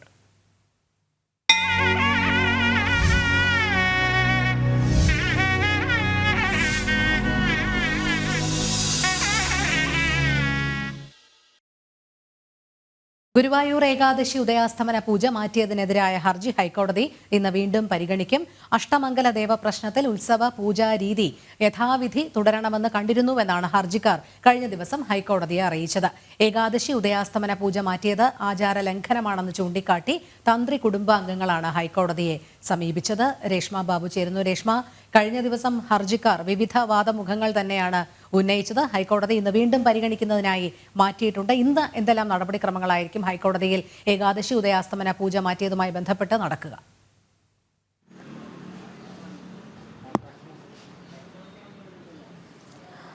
രോഹിണി, ഗുരുവായൂർ ഏകാദശി ഉദയാസ്തമന പൂജ മാറ്റിയതിനെതിരായിട്ടുള്ള ഹർജി ജസ്റ്റിസ് അനിൽ കെ നരേന്ദ്രൻ അധ്യക്ഷനായിട്ടുള്ള ഡിവിഷൻ ബെഞ്ചാണ് പരിഗണിക്കുന്നത്. കഴിഞ്ഞ ദിവസം പ്രാഥമിക വാദം ഹൈക്കോടതി കേട്ടിരുന്നു. ആ സമയത്ത് ഹർജിക്കാർ അറിയിച്ചത് ഈ 2015-ലും അതോടൊപ്പം തന്നെ 2018-ലും അഷ്ടമംഗല ദേവപ്രശ്നം നടത്തിയിരുന്നു. അതിൽ കണ്ടത് യഥാവിധി തന്നെ ഉത്സവ രീതികൾ, അതായത് പൂജാ രീതികൾ, ആചരണാദികൾ തുടരണം എന്നുള്ളത് തന്നെയാണ്. അക്കാര്യത്തിൽ നിലവിൽ ഒരു വീഴ്ച സംഭവിച്ചു എന്നുള്ളൊരു നിലപാടാണ് ഹർജിക്കാർ ഹൈക്കോടതിയിൽ വ്യക്തമാക്കിയിട്ടുള്ളത്. അതായത് ഈ ഉത്സവ പൂജ രീതികൾ അത് തുടരണമെന്നുള്ളത് നേരത്തെയുള്ള ദേവപ്രശ്നത്തിൽ കണ്ടു. പക്ഷേ നിലവിൽ ഈ ഉദയാസ്തമന പൂജ, ഏകാദശി ഉദയാസ്തമന പൂജ മാറ്റിയതിലൂടെ ആ ആചാര ലംഘനം ഉണ്ടായി എന്ന് തന്നെയാണ് ഹർജിക്കാർ ഹൈക്കോടതിയെ അറിയിച്ചിട്ടുള്ളത്. അത് മാത്രമല്ല, ഈ സാധാരണ വഴിപാടാണ് ഈ ഉദയാസ്തമന പൂജ എന്നുള്ളൊരു നിലപാടിൽ അടിയുറച്ചു നിൽക്കുകയാണ് ദേവസ്വം മാനേജിംഗ് കമ്മിറ്റി.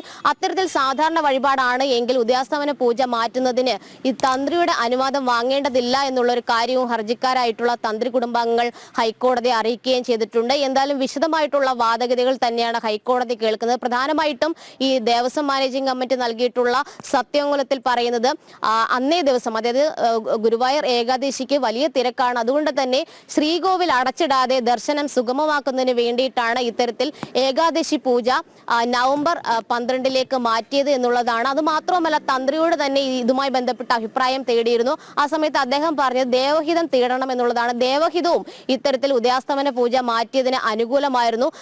അത് കൂടാതെ തന്നെ തന്ത്രി പറഞ്ഞിട്ടുള്ളത് ഈ ഉദയാസ്തമന പൂജ എന്ന് പറയുന്നത് വഴിപാട് മാത്രമാണ്, അതൊരു ആചാരമായിട്ട് കണക്കാക്കാനാകില്ല എന്നുള്ളതാണ്.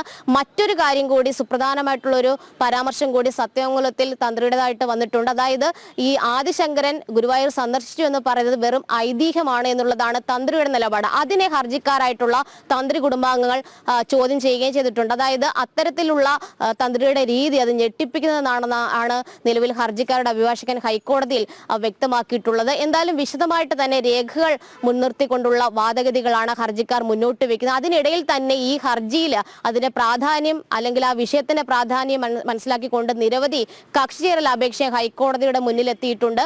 ഓദിക്കന്മാരും ചിറളയും കോവിലകവും അടക്കമാണ് കക്ഷിചേരൽ അപേക്ഷ നിലവിൽ ഹൈക്കോടതി ഡിവിഷൻ ബെഞ്ചിന് മുന്നിൽ മുന്നോട്ട് വെച്ചിരിക്കുന്നത്. ആ അപേക്ഷയിൽ ഹൈക്കോടതി തീരുമാനമെടുക്കും. അനുവദിക്കുകയാണെങ്കിൽ സ്വാഭാവികമായിട്ട് അവരുടെ ഒക്കെ തന്നെ വാദഗതികൾ കേൾക്കും. എന്തായാലും വാദഗതികൾ കേൾക്കാൻ തന്നെയാണ് ഹൈക്കോടതിയുടെ തീരുമാനം. ഒപ്പം തന്നെ കഴിഞ്ഞ ദിവസം ഈ ക്ഷേത്രവുമായി ബന്ധപ്പെട്ട്, അതായത് തൃശ്ശൂർ ജില്ലയിലെ ക്ഷേത്രങ്ങളുമായി ബന്ധപ്പെട്ടുള്ള ചരിത്രം അതടങ്ങുന്ന ഒരു പുസ്തകം ഈ ഹർജിക്കാർ ഹൈക്കോടതിയിൽ ചൂണ്ടിക്കാട്ടിയിരുന്നു. അതിന്റെ പകർപ്പ് എതിർകക്ഷികൾക്ക് നൽകിയിട്ടുണ്ട്. അതിന്മേലുള്ള ഒരു വാദഗതികളായിരിക്കും. കാരണം ആധികാരികമായിട്ടുള്ള ആചാരവിധികൾ അത് എത്രത്തോളം പ്രാധാന്യം അർഹിക്കുന്നുണ്ട്, ഇതൊക്കെ തന്നെയായിരിക്കും ഹൈക്കോടതിയിൽ വാദമായിട്ട് മുന്നോട്ട് വെക്കുക. നേരത്തെ ഈ സത്യവാങ്മൂലത്തിൽ ദേവസ്വം മാനേജിംഗ് കമ്മിറ്റി പറഞ്ഞത് ആചാരമാണ് ഉദയാസ്തമന പൂജയെങ്കിൽ അതൊരു സിവിൽ കോടതിയിൽ സ്ഥാപിക്കേണ്ടതുണ്ട് തുടങ്ങിയ വാദഗതികൾ കൂടി മുന്നോട്ട് വെച്ചിരുന്നു. ആ ഒരു പോയിന്റിലും വാദം നടന്നേക്കും. എന്തായാലും ഹൈക്കോടതിയുടെ ദേവസ്വം ബെഞ്ചാണ് ഈ ഗുരുവായൂർ ഏകാദശി ഉദയാസ്തമന പൂജ മാറ്റിയതിനെതിരായിട്ടുള്ള തന്ത്രി കുടുംബാംഗങ്ങൾ സമർപ്പിച്ച ഹർജി പരിഗണിക്കുന്നത്. രോഹിണി, ശരി. ഗുരുവായൂർ ഏകാദശി ഉദയാസ്തമന പൂജ സംബന്ധിച്ച് ഇന്ന് ഹൈക്കോടതി വീണ്ടും ഹർജി പരിഗണിക്കുമ്പോൾ തുടർ വാദങ്ങളും വിശദമായ വാദങ്ങളും തന്നെ ഹൈക്കോടതി കേൾക്കും. രേഷ്മ ബാബുവാണ് വിവരങ്ങൾ നൽകിയത്. ആലപ്പുഴ വാഹനാപകട വാർത്തയിലേക്കാണ് പോകുന്നത്. മലപ്പുറം സ്വദേശി, വാഹനാപകടത്തിൽ മരിച്ച മലപ്പുറം സ്വദേശി ദേവാനന്ദന്റെ സംസ്കാരം ഇന്ന് നടക്കും. ഭൗതികദേഹം കോട്ടയം മറ്റക്കരയിലെ തറവാട്ട് വീട്ടിൽ ഇന്നലെ എത്തിച്ചിട്ടുണ്ടായിരുന്നു. സംസ്കാര ചടങ്ങുകൾ ഉച്ചയ്ക്ക് 2-ന് വീട്ടുവളപ്പിൽ നടക്കും. മിഥുൻ അയ്യപ്പൻ ചേരുന്നുണ്ട്. മിഥുൻ, ഇന്നലെ രാവിലെ മുതൽ ഈ വാർത്ത റിപ്പോർട്ട് ചെയ്യുമ്പോൾ മിഥുന് അനുഭവിക്കാമായിരുന്നു ഈ വൈകാരികമായ ഒരു നിമിഷങ്ങൾ. കോളേജിൽ കൊണ്ടുവരുമ്പോൾ സഹപാഠികൾ പൊട്ടിക്കരയുന്നുണ്ടായിരുന്നു. ഗവർണർ, മന്ത്രിമാർ എല്ലാവരുടെയും കണ്ണുകൾ നിറഞ്ഞിട്ടുണ്ടായിരുന്നു. ഇന്നിപ്പോൾ ദേവാനന്ദൻ്റെ ഭൗതികദേഹം കോട്ടയം മറ്റക്കരയിലെ തറവാട്ട് വീട്ടിൽ എത്തിച്ചിട്ടുണ്ട്. സംസ്കാര ചടങ്ങുകൾ എപ്പോഴാണ് നടക്കുന്നത്?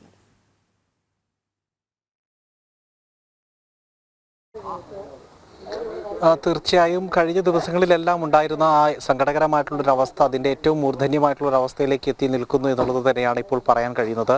ഇപ്പോൾ മറ്റക്കരയിലുള്ള ദേവനന്ദിൻ്റെ തറവാട്ട് വീട്ടിലാണ് ഇപ്പോൾ നിൽക്കുന്നത്. ഇന്നലെ 4 മണിയോടുകൂടിയാണ് ഈ ഒരു മൃതദേഹം ഇവിടേക്ക് എത്തിച്ചിരുന്നത്. ദേവനന്ദിൻ്റെ മൃതദേഹം ഇവിടേക്ക് എത്തിച്ചിരുന്നത്. ഇവിടെ ദേവനന്ദിൻ്റെ മുത്തച്ഛനും മുത്തശ്ശിയുമാണുള്ളത്. സത്യം പറഞ്ഞാൽ മറ്റക്കരയിലെ ജനങ്ങൾക്ക് ദേവനന്ദല്ല അച്ചുവാണ്.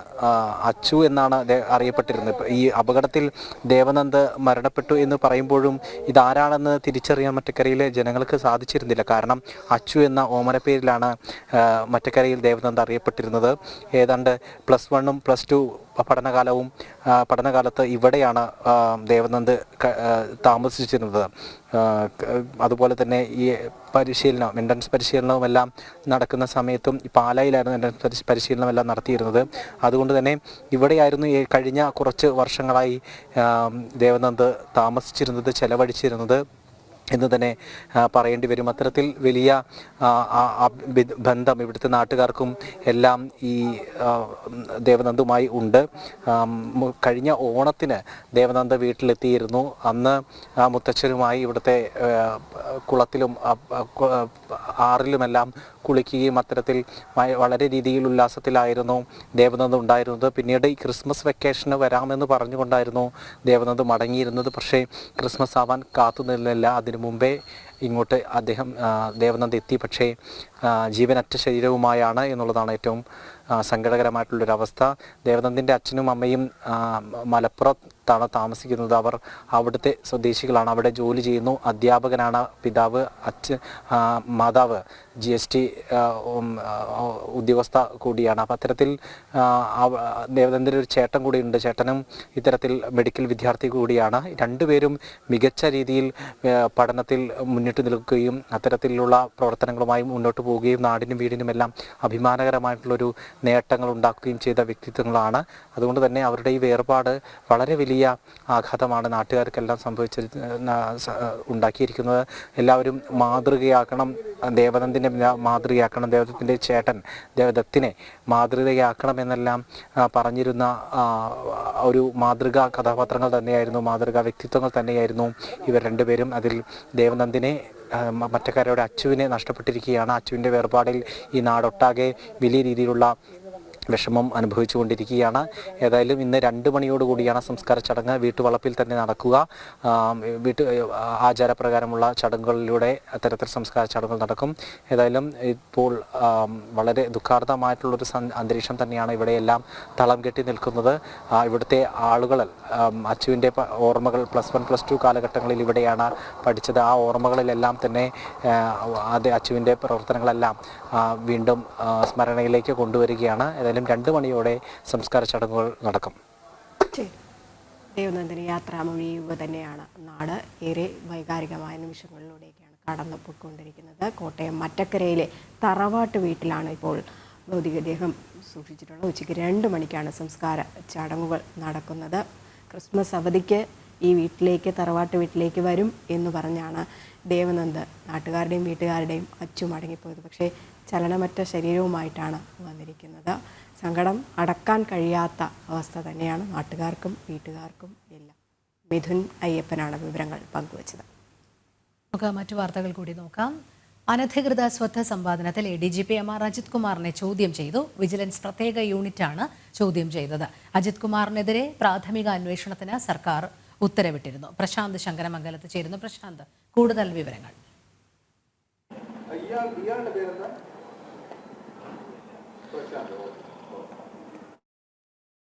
വിജിലൻസിൻ്റെതാണ് അന്വേഷണം. പ്രാഥമിക അന്വേഷണത്തിന്റെ ഭാഗമായിട്ടാണ് വിജിലൻസ് വിഭാഗത്തിന്റെ ഒന്നിൻ്റെതാണ് ഇപ്പോൾ അന്വേഷണം ചോദ്യം ചെയ്തിരിക്കുന്നത്. അതായത് ഈ കവടിയാറിലെ കെട്ടിട നിർമ്മാണം അടക്കമുള്ള വീട് നിർമ്മാണം അടക്കമുള്ള വിഷയങ്ങൾ അതുമായി ബന്ധപ്പെട്ടാണ് ഇപ്പോൾ അന്വേഷിക്കുന്ന വിജിലൻസ് തന്നെയാണ് MR അജിത് കുമാറിനെ ചോദ്യം ചെയ്തിരിക്കുന്നത്. പ്രാഥമിക അന്വേഷണത്തിന്റെ ഭാഗമായിട്ടാണ് ചോദ്യം ചെയ്യൽ നടന്നിരിക്കുന്നത്. നേരത്തെ ഈ ഇത്തരത്തിൽ നിരവധി ആരോപണങ്ങൾ MR അജിത് കുമാറിനെതിരെ ഉണ്ടായിരുന്നു. അതിന്റെ അടിസ്ഥാനത്തിൽ സംസ്ഥാന പോലീസ് മേധാവി ഒരു അന്വേഷണത്തിന് ഉത്തരവിടുകയും ഒരു അന്വേഷണത്തിന് ശുപാർശ ചെയ്തിരുന്നു മുഖ്യമന്ത്രിയോട്. അതിന്റെ കൂടി ഭാഗമായിട്ടാണ്, അതായത് ഈ ഉന്നത സ്ഥാനങ്ങൾ വഹിക്കുന്ന, പദവി വഹിക്കുന്ന ഉദ്യോഗസ്ഥർ നടത്തുന്ന അഴിമതി സംബന്ധമായിട്ടുള്ള വിഷയങ്ങൾ അന്വേഷിക്കുന്ന വിജിലൻസിനെ കൊണ്ടാണ് ഈ അന്വേഷണം നടത്തിക്കുന്നത്. ഇതിന്റെ പ്രാഥമിക ഒരു അന്വേഷണത്തിന്റെ ഭാഗമായിട്ടാണ്, അതായത് ഇത്തരത്തിൽ നേരത്തെ PV അൻവറാണ് ഈ വിഷയത്തിൽ ആരോപണം ഉന്നയിക്കുന്നത്.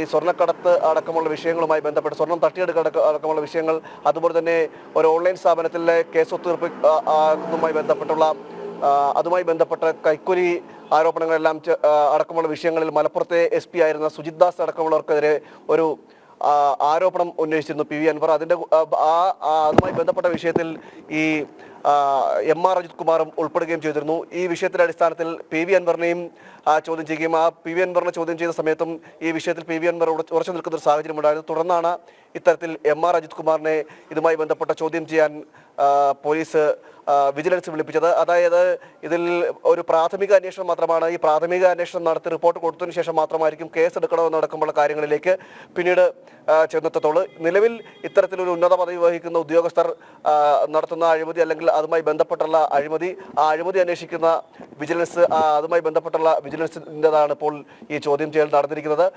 ഇത്തരത്തിൽ ഒരു ADGP സ്ഥാനത്തിരിക്കുന്ന ആൾക്കെതിരെ അഴിമതി ഒരു ആരോപണം വരുമ്പോൾ അതുമായി ബന്ധപ്പെട്ടുള്ള കൂടുതൽ വിവരങ്ങൾ അല്ലെങ്കിൽ വിശദമായ വിവരങ്ങൾ അന്വേഷിച്ച് സത്യാവസ്ഥ കണ്ടെത്തണമെന്നടക്കമുള്ള കാര്യങ്ങൾ അതുമായി ബന്ധപ്പെട്ട് സത്യാവസ്ഥ പുറത്തു കൊണ്ടുവരണമെന്ന് ആവശ്യപ്പെട്ടുകൊണ്ടാണ് ഈ സംസ്ഥാന പോലീസ് മേധാവി ഒരു ശുപാർശ മുഖ്യമന്ത്രിക്ക് നൽകുന്നത്. അതിന്മേലാണ് ഇപ്പോൾ അന്വേഷണം നടന്നിരിക്കുന്നത്. രോഹിണി. ശരി, പ്രശാന്ത് ശങ്കരമംഗലത്താണ് വിവരങ്ങൾ നൽകിയത്. KCB നിരക്ക് വർധനയുമായി ബന്ധപ്പെട്ട റെഗുലേറ്ററി കമ്മീഷൻ എന്ന സർക്കാരുമായി കൂടിക്കാഴ്ച നടത്തും. സംസ്ഥാനത്തെ വൈദ്യുതി നിരക്ക് വർദ്ധിപ്പിക്കാൻ നീക്കം നടക്കുന്നതിനിടെയാണ് കൂടിക്കാഴ്ച. വേനൽക്കാലത്തെ ഉയർന്ന വൈദ്യുതി ഉപഭോഗം കുറയ്ക്കുന്നതിനായി സമർ താരിഫ് എന്ന നിർദ്ദേശവും മുന്നോട്ട് വയ്ക്കുന്നുണ്ട്. എന്തായാലും വീണ്ടും സംസ്ഥാനം ഇരുട്ടിലേക്ക് പോകുന്നു എന്നുള്ളൊരു വാർത്ത തന്നെയാണ് കഴിഞ്ഞ ദിവസം വൈദ്യുതി മന്ത്രിയുടെ വാക്കുകളിൽ നിന്ന് മനസ്സിലാക്കാൻ കഴിഞ്ഞത്. വൈദ്യുതി നിരക്ക് വർദ്ധിക്കുന്നു.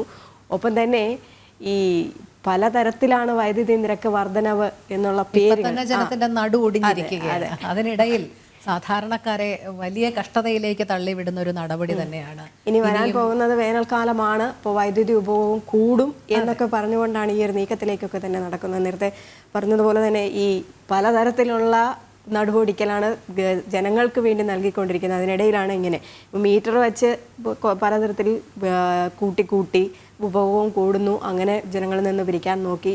ഇപ്പോൾ വീണ്ടും നിരക്ക് കൂട്ടുന്ന ഒരു നടപടിയിലേക്ക്. പക്ഷേ അത് എത്രത്തോളം പ്രാവർത്തികമാക്കാൻ കഴിയും എന്നാണ് നോക്കേണ്ടത്. പലതവണ ഈ നിരക്ക് കൂട്ടാനൊക്കെ ശ്രമിച്ചിട്ടുണ്ടായിരുന്നെങ്കിലും ജനങ്ങളെ പേടിച്ചുകൊണ്ട് അത് മാറ്റുന്ന രീതിയിലുള്ള എതിർപ്പ് വന്നിരുന്നു. എന്തായാലും ഇന്ന് റെഗുലേറ്ററി കമ്മീഷനുമായിട്ടൊരു കൂടിക്കാഴ്ച ഉണ്ടാകും. ഈ കൂടിക്കാഴ്ചയിൽ എന്തൊക്കെ കാര്യങ്ങളാകും, നടപടികൾ ഉണ്ടാകുമോ എന്നുള്ള കാര്യമൊക്കെ നമുക്ക് നോക്കേണ്ടതുണ്ട്. ടിൻഡുദാസ് ഉണ്ട്. ടിൻഡു, എന്തായാലും ജനങ്ങളെ നടുവൊടിക്കാൻ തന്നെയാണ് സർക്കാരിൻ്റെ തീരുമാനം. വൈദ്യുതി നിരക്ക് കൂട്ടുവാൻ പോകുന്നു എന്ന് നേരത്തെ കഴിഞ്ഞ ദിവസം മന്ത്രി തന്നെ പറഞ്ഞിട്ടുണ്ടായിരുന്നു, വൈദ്യുതി മന്ത്രി തന്നെ പറഞ്ഞിട്ടുണ്ടായിരുന്നു. ഇന്ന് ഈ റെഗുലേറ്ററി കമ്മീഷനുമായിട്ടുള്ള കൂടിക്കാഴ്ച അത് എന്തിനു വേണ്ടിയിട്ടാണ്? എന്തെങ്കിലും നടപടികൾ ഉണ്ടാകുമോ?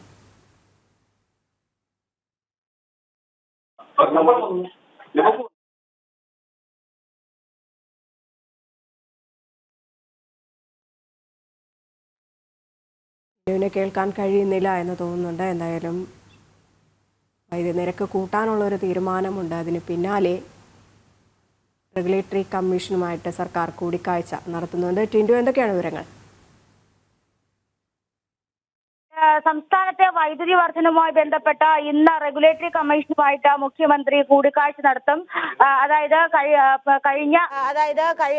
കഴിഞ്ഞ മാസമാണ് ഉപതെരഞ്ഞെടുപ്പുമായി ബന്ധപ്പെട്ട ഇത്തരത്തിലൊരു വാർത്ത പുറത്തു വന്നത്. ഉപതെരഞ്ഞെടുപ്പ് നിലനിൽക്കുന്നൊരു സമയമായതുകൊണ്ട് തന്നെ ഇത്തരത്തിൽ ഒരു വൈദ്യുതി വർധനവിലേക്ക് സംസ്ഥാന സർക്കാർ പോകില്ല എന്നായിരുന്നു അറിയിച്ചത്. പക്ഷേ സമർ താരിഫ് ഉൾപ്പെടെയുള്ള ആവശ്യങ്ങൾ അല്ലെങ്കിൽ സമർ താരിഫ് ഉൾപ്പെടെയുള്ള കാര്യങ്ങൾ ആവശ്യപ്പെട്ടുകൊണ്ട് KSEB സംസ്ഥാനത്ത് ഈ വർഷത്തെ 2024-25 സാമ്പത്തിക വർഷം 2025-26 സാമ്പത്തിക വർഷത്തെ വൈദ്യുതി വർധനവ് ഏർപ്പെടുത്തണമെന്നൊരു ശുപാർശ റെഗുലേറ്ററി കമ്മീഷൻ മുന്നാകെ നൽകിയിരുന്നു.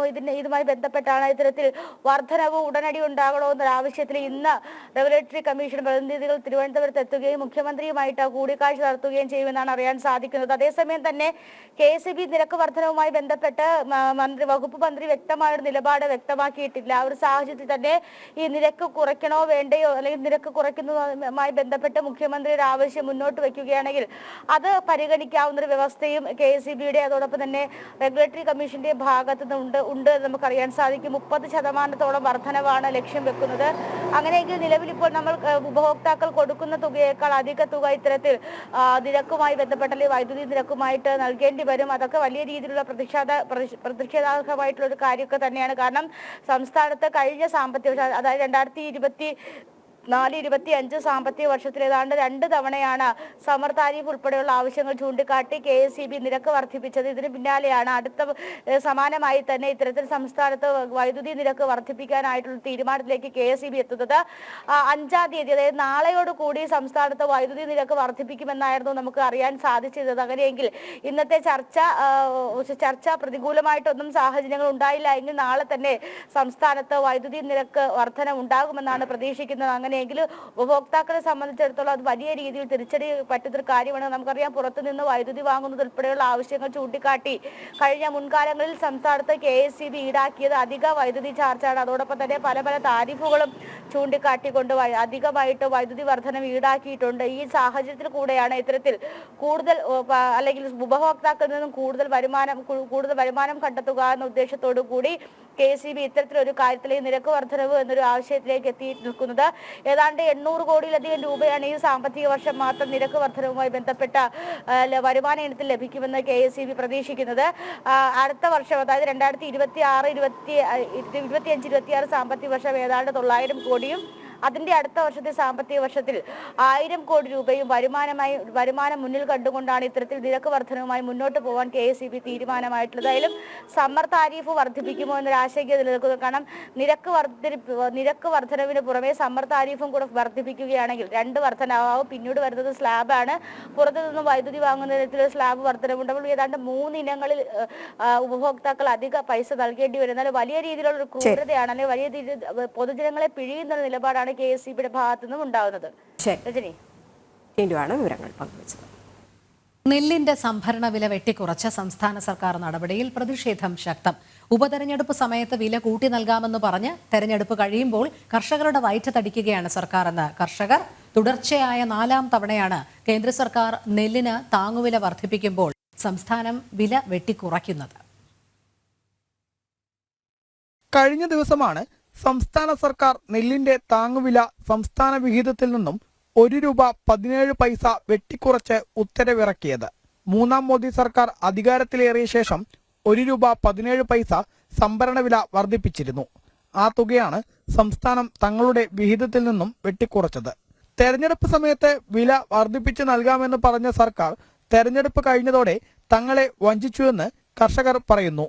ഇപ്പോൾ കേരളത്തിൽ നമുക്കറിയാം 4 പ്രാവശ്യം കേന്ദ്ര ഗവൺമെന്റ് വില വർദ്ധിപ്പിച്ചിട്ടും കേന്ദ്ര ഗവൺമെന്റ് വില വർദ്ധിക്കുന്ന അനുപാതികമായിട്ട് കേരള സർക്കാർ വില കമ്മിയായിട്ട് വരിക. ഇപ്പോൾ ഇന്നലെ ഈ പാലക്കാട് നിയമസഭാ തെരഞ്ഞെടുപ്പിന് മുന്നോടിയായിട്ട് കേരളത്തിൽ താങ്ങുവില വർദ്ധിപ്പിക്കുമെന്ന് പറഞ്ഞ് വോട്ടിന് വേണ്ടി ചെയ്യുകയും ഇലക്ഷൻ കഴിഞ്ഞ ശേഷം ഇന്ന് രാവിലെ പത്രത്തിൽ നമ്മളെല്ലാവരും കണ്ടത് ₹1.17 വെട്ടിക്കുറച്ചു. നേരത്തെ 2021, 22, 23 വർഷങ്ങളിലും കേന്ദ്രം നെല്ലിന് താങ്ങുവില വർദ്ധിപ്പിച്ചപ്പോൾ അതിന് ആനുപാതികമായ തുക സംസ്ഥാനം തങ്ങളുടെ വിഹിതത്തിൽ നിന്നും വെട്ടിക്കുറച്ചിരുന്നു. ഈ ഗവൺമെന്റ് വന്ന ശേഷം 4ാമത്തെ പ്രാവശ്യമാണ് ഈ കേന്ദ്ര ഗവൺമെന്റ് കൊടുക്കുന്ന പൈസ സംസ്ഥാന ഗവൺമെന്റ് വിഹിതത്തിൽ നിന്ന് കുറയ്ക്കുന്നത്. ഇപ്പോൾ ₹1.17 ഈ ബൈ ഇലക്ഷന്റെ മുൻപ് കേന്ദ്ര ഗവൺമെന്റ് സംസ്ഥാന കർഷകർക്ക് വേണ്ടി ബോണസ് കൊടുത്തിരുന്നു. ആ പൈസ ഈ ഇലക്ഷന് ശേഷം ഗവൺമെന്റ് പ്രഖ്യാപിക്കാം, അതായത് താങ്ങുവില എത്ര രൂപയ്ക്ക് എടുക്കാമെന്നായിരുന്നു ഗവൺമെന്റ് പറഞ്ഞിരുന്നത്. ഇലക്ഷൻ കഴിഞ്ഞു, എല്ലാം കഴിഞ്ഞിട്ട് ഇപ്പോൾ അവർ ഈ കേരള ഗവൺമെന്റിന്റെ വിഹിതത്തിൽ നിന്നും കുറച്ചുകൊണ്ട് ₹5.20 ആക്കിയിട്ടുണ്ടായിരുന്നു. നേരത്തെ 6 ചില്ലാനുമായിരുന്നു കർഷകർക്ക് ബോണസ് സംസ്ഥാന ഗവൺമെന്റിന്റെ വിഹിതമായി ഉണ്ടായിരുന്നത്. അതിപ്പോൾ ₹5 ചില്ലറയാക്കിയിട്ട് ₹5.20 ആക്കിയിട്ട് വീണ്ടും കർഷകരെ കടത്തു നിന്ന് കടക്കണിയിലേക്ക് തള്ളിവിടുന്ന രീതിയിലാണ് ഗവൺമെന്റിന്റെ നയം. നിലവിൽ 1 കിലോ നെല്ലിന് 23 രൂപയാണ് കേന്ദ്ര സർക്കാർ നൽകുന്ന താങ്ങുവില. ₹5.20 സംസ്ഥാന വിഹിതം.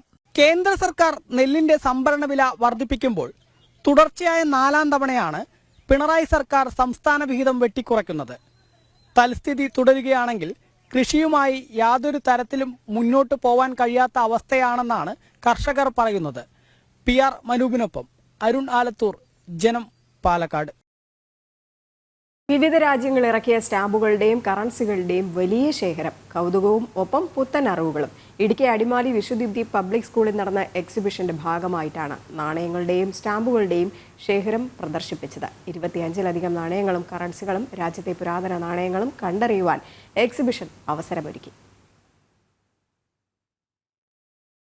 അടിമാലി വിശ്വദീപ്തി പബ്ലിക് സ്കൂളിൽ നടന്ന എക്സിബിഷൻ ഇൻസ്പോ 2K24ന്റെ ഭാഗമായിട്ടായിരുന്നു നാണയങ്ങളുടെയും സ്റ്റാമ്പുകളുടെയും വിപുലമായ ശേഖരം ഒരുക്കിയിരിക്കുന്നത്.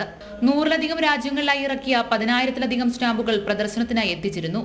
അമേരിക്കയിൽ ഇറക്കിയ സിൽവർ സ്റ്റാമ്പും ഗോൾഡൻ സ്റ്റാമ്പും സ്റ്റാമ്പ് ശേഖരത്തിൽ വ്യത്യസ്തത പുലർത്തി.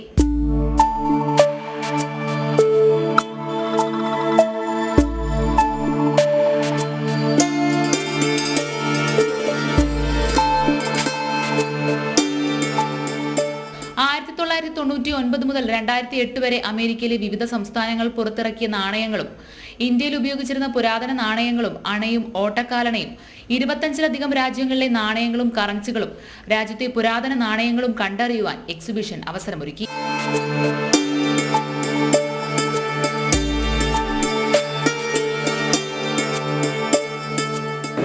ൽ പരം രാജ്യങ്ങളിലെ കറൻസിയും അതുപോലെ കോയിൻസും നമുക്ക് കാണുവാനായിട്ട് സാധിക്കും. ഇവിടെ USA ഒരു ഗോൾഡൻ സ്റ്റാമ്പും അതുപോലെ തന്നെ ഒരു സിൽവർ സ്റ്റാമ്പും അതിൻ്റെ പ്രദർശനത്തിൻ്റെ ഭാഗമായിട്ട് ഇവിടെ വെച്ചിട്ടുണ്ട്. പിന്നെ കൂടുതലായിട്ട് നമുക്ക് നോക്കുകയാണെങ്കിൽ 1999 മുതൽ വിവിധ USA വിവിധ സംസ്ഥാനങ്ങളുടെ എല്ലാം അവരുടേതായ കോയിൻസ് ഇറക്കിയപ്പോൾ അതിൻ്റെ ഒരു കളക്ഷൻ നമുക്ക് ഇവിടെ കാണാനായിട്ട് സാധിക്കും. വളരെ വിശാലമായിട്ടുള്ള നല്ലൊരു സ്റ്റാമ്പ് കളക്ഷൻ്റെയും കോയിൻ ശേഖരത്തിൻ്റെയും ഒരു എക്സിബിഷനാണ് ഇവിടെ നടക്കുന്നത്. വിദ്യാർത്ഥികൾക്ക് പുറമെ വിവിധയിടങ്ങളിൽ നിന്നായി നിരവധി ആളുകൾ സ്റ്റാമ്പുകളുടെയും കറൻസികളുടെയും ശേഖരം കാണാൻ എത്തിയിരുന്നു. ജനം, ഇടുക്കി. അന്താരാഷ്ട്ര പുസ്തകോത്സവ സമിതി ഏർപ്പെടുത്തിയ ലീല മേനോൻ മാധ്യമ പുരസ്കാരങ്ങൾ സമ്മാനിച്ചു. എറണാകുളത്തപ്പൻ മൈതാനിയിലെ പുസ്തകോത്സവ വേദിയിൽ നടന്ന ചടങ്ങിൽ ഉമാ തോമസ് MLA പുരസ്കാരങ്ങൾ വിതരണം ചെയ്തു.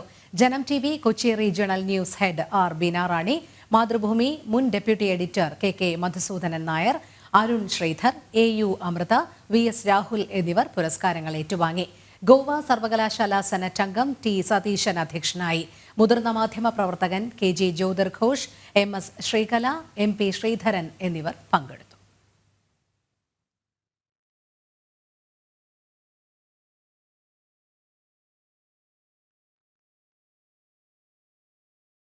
പുത്തൻപുലരിയുടെ സമയം ഇവിടെ അവസാനിക്കാറായി. എല്ലാ പ്രേക്ഷകർക്കും ഒരിക്കൽ കൂടി നന്ദി. നമസ്തേ.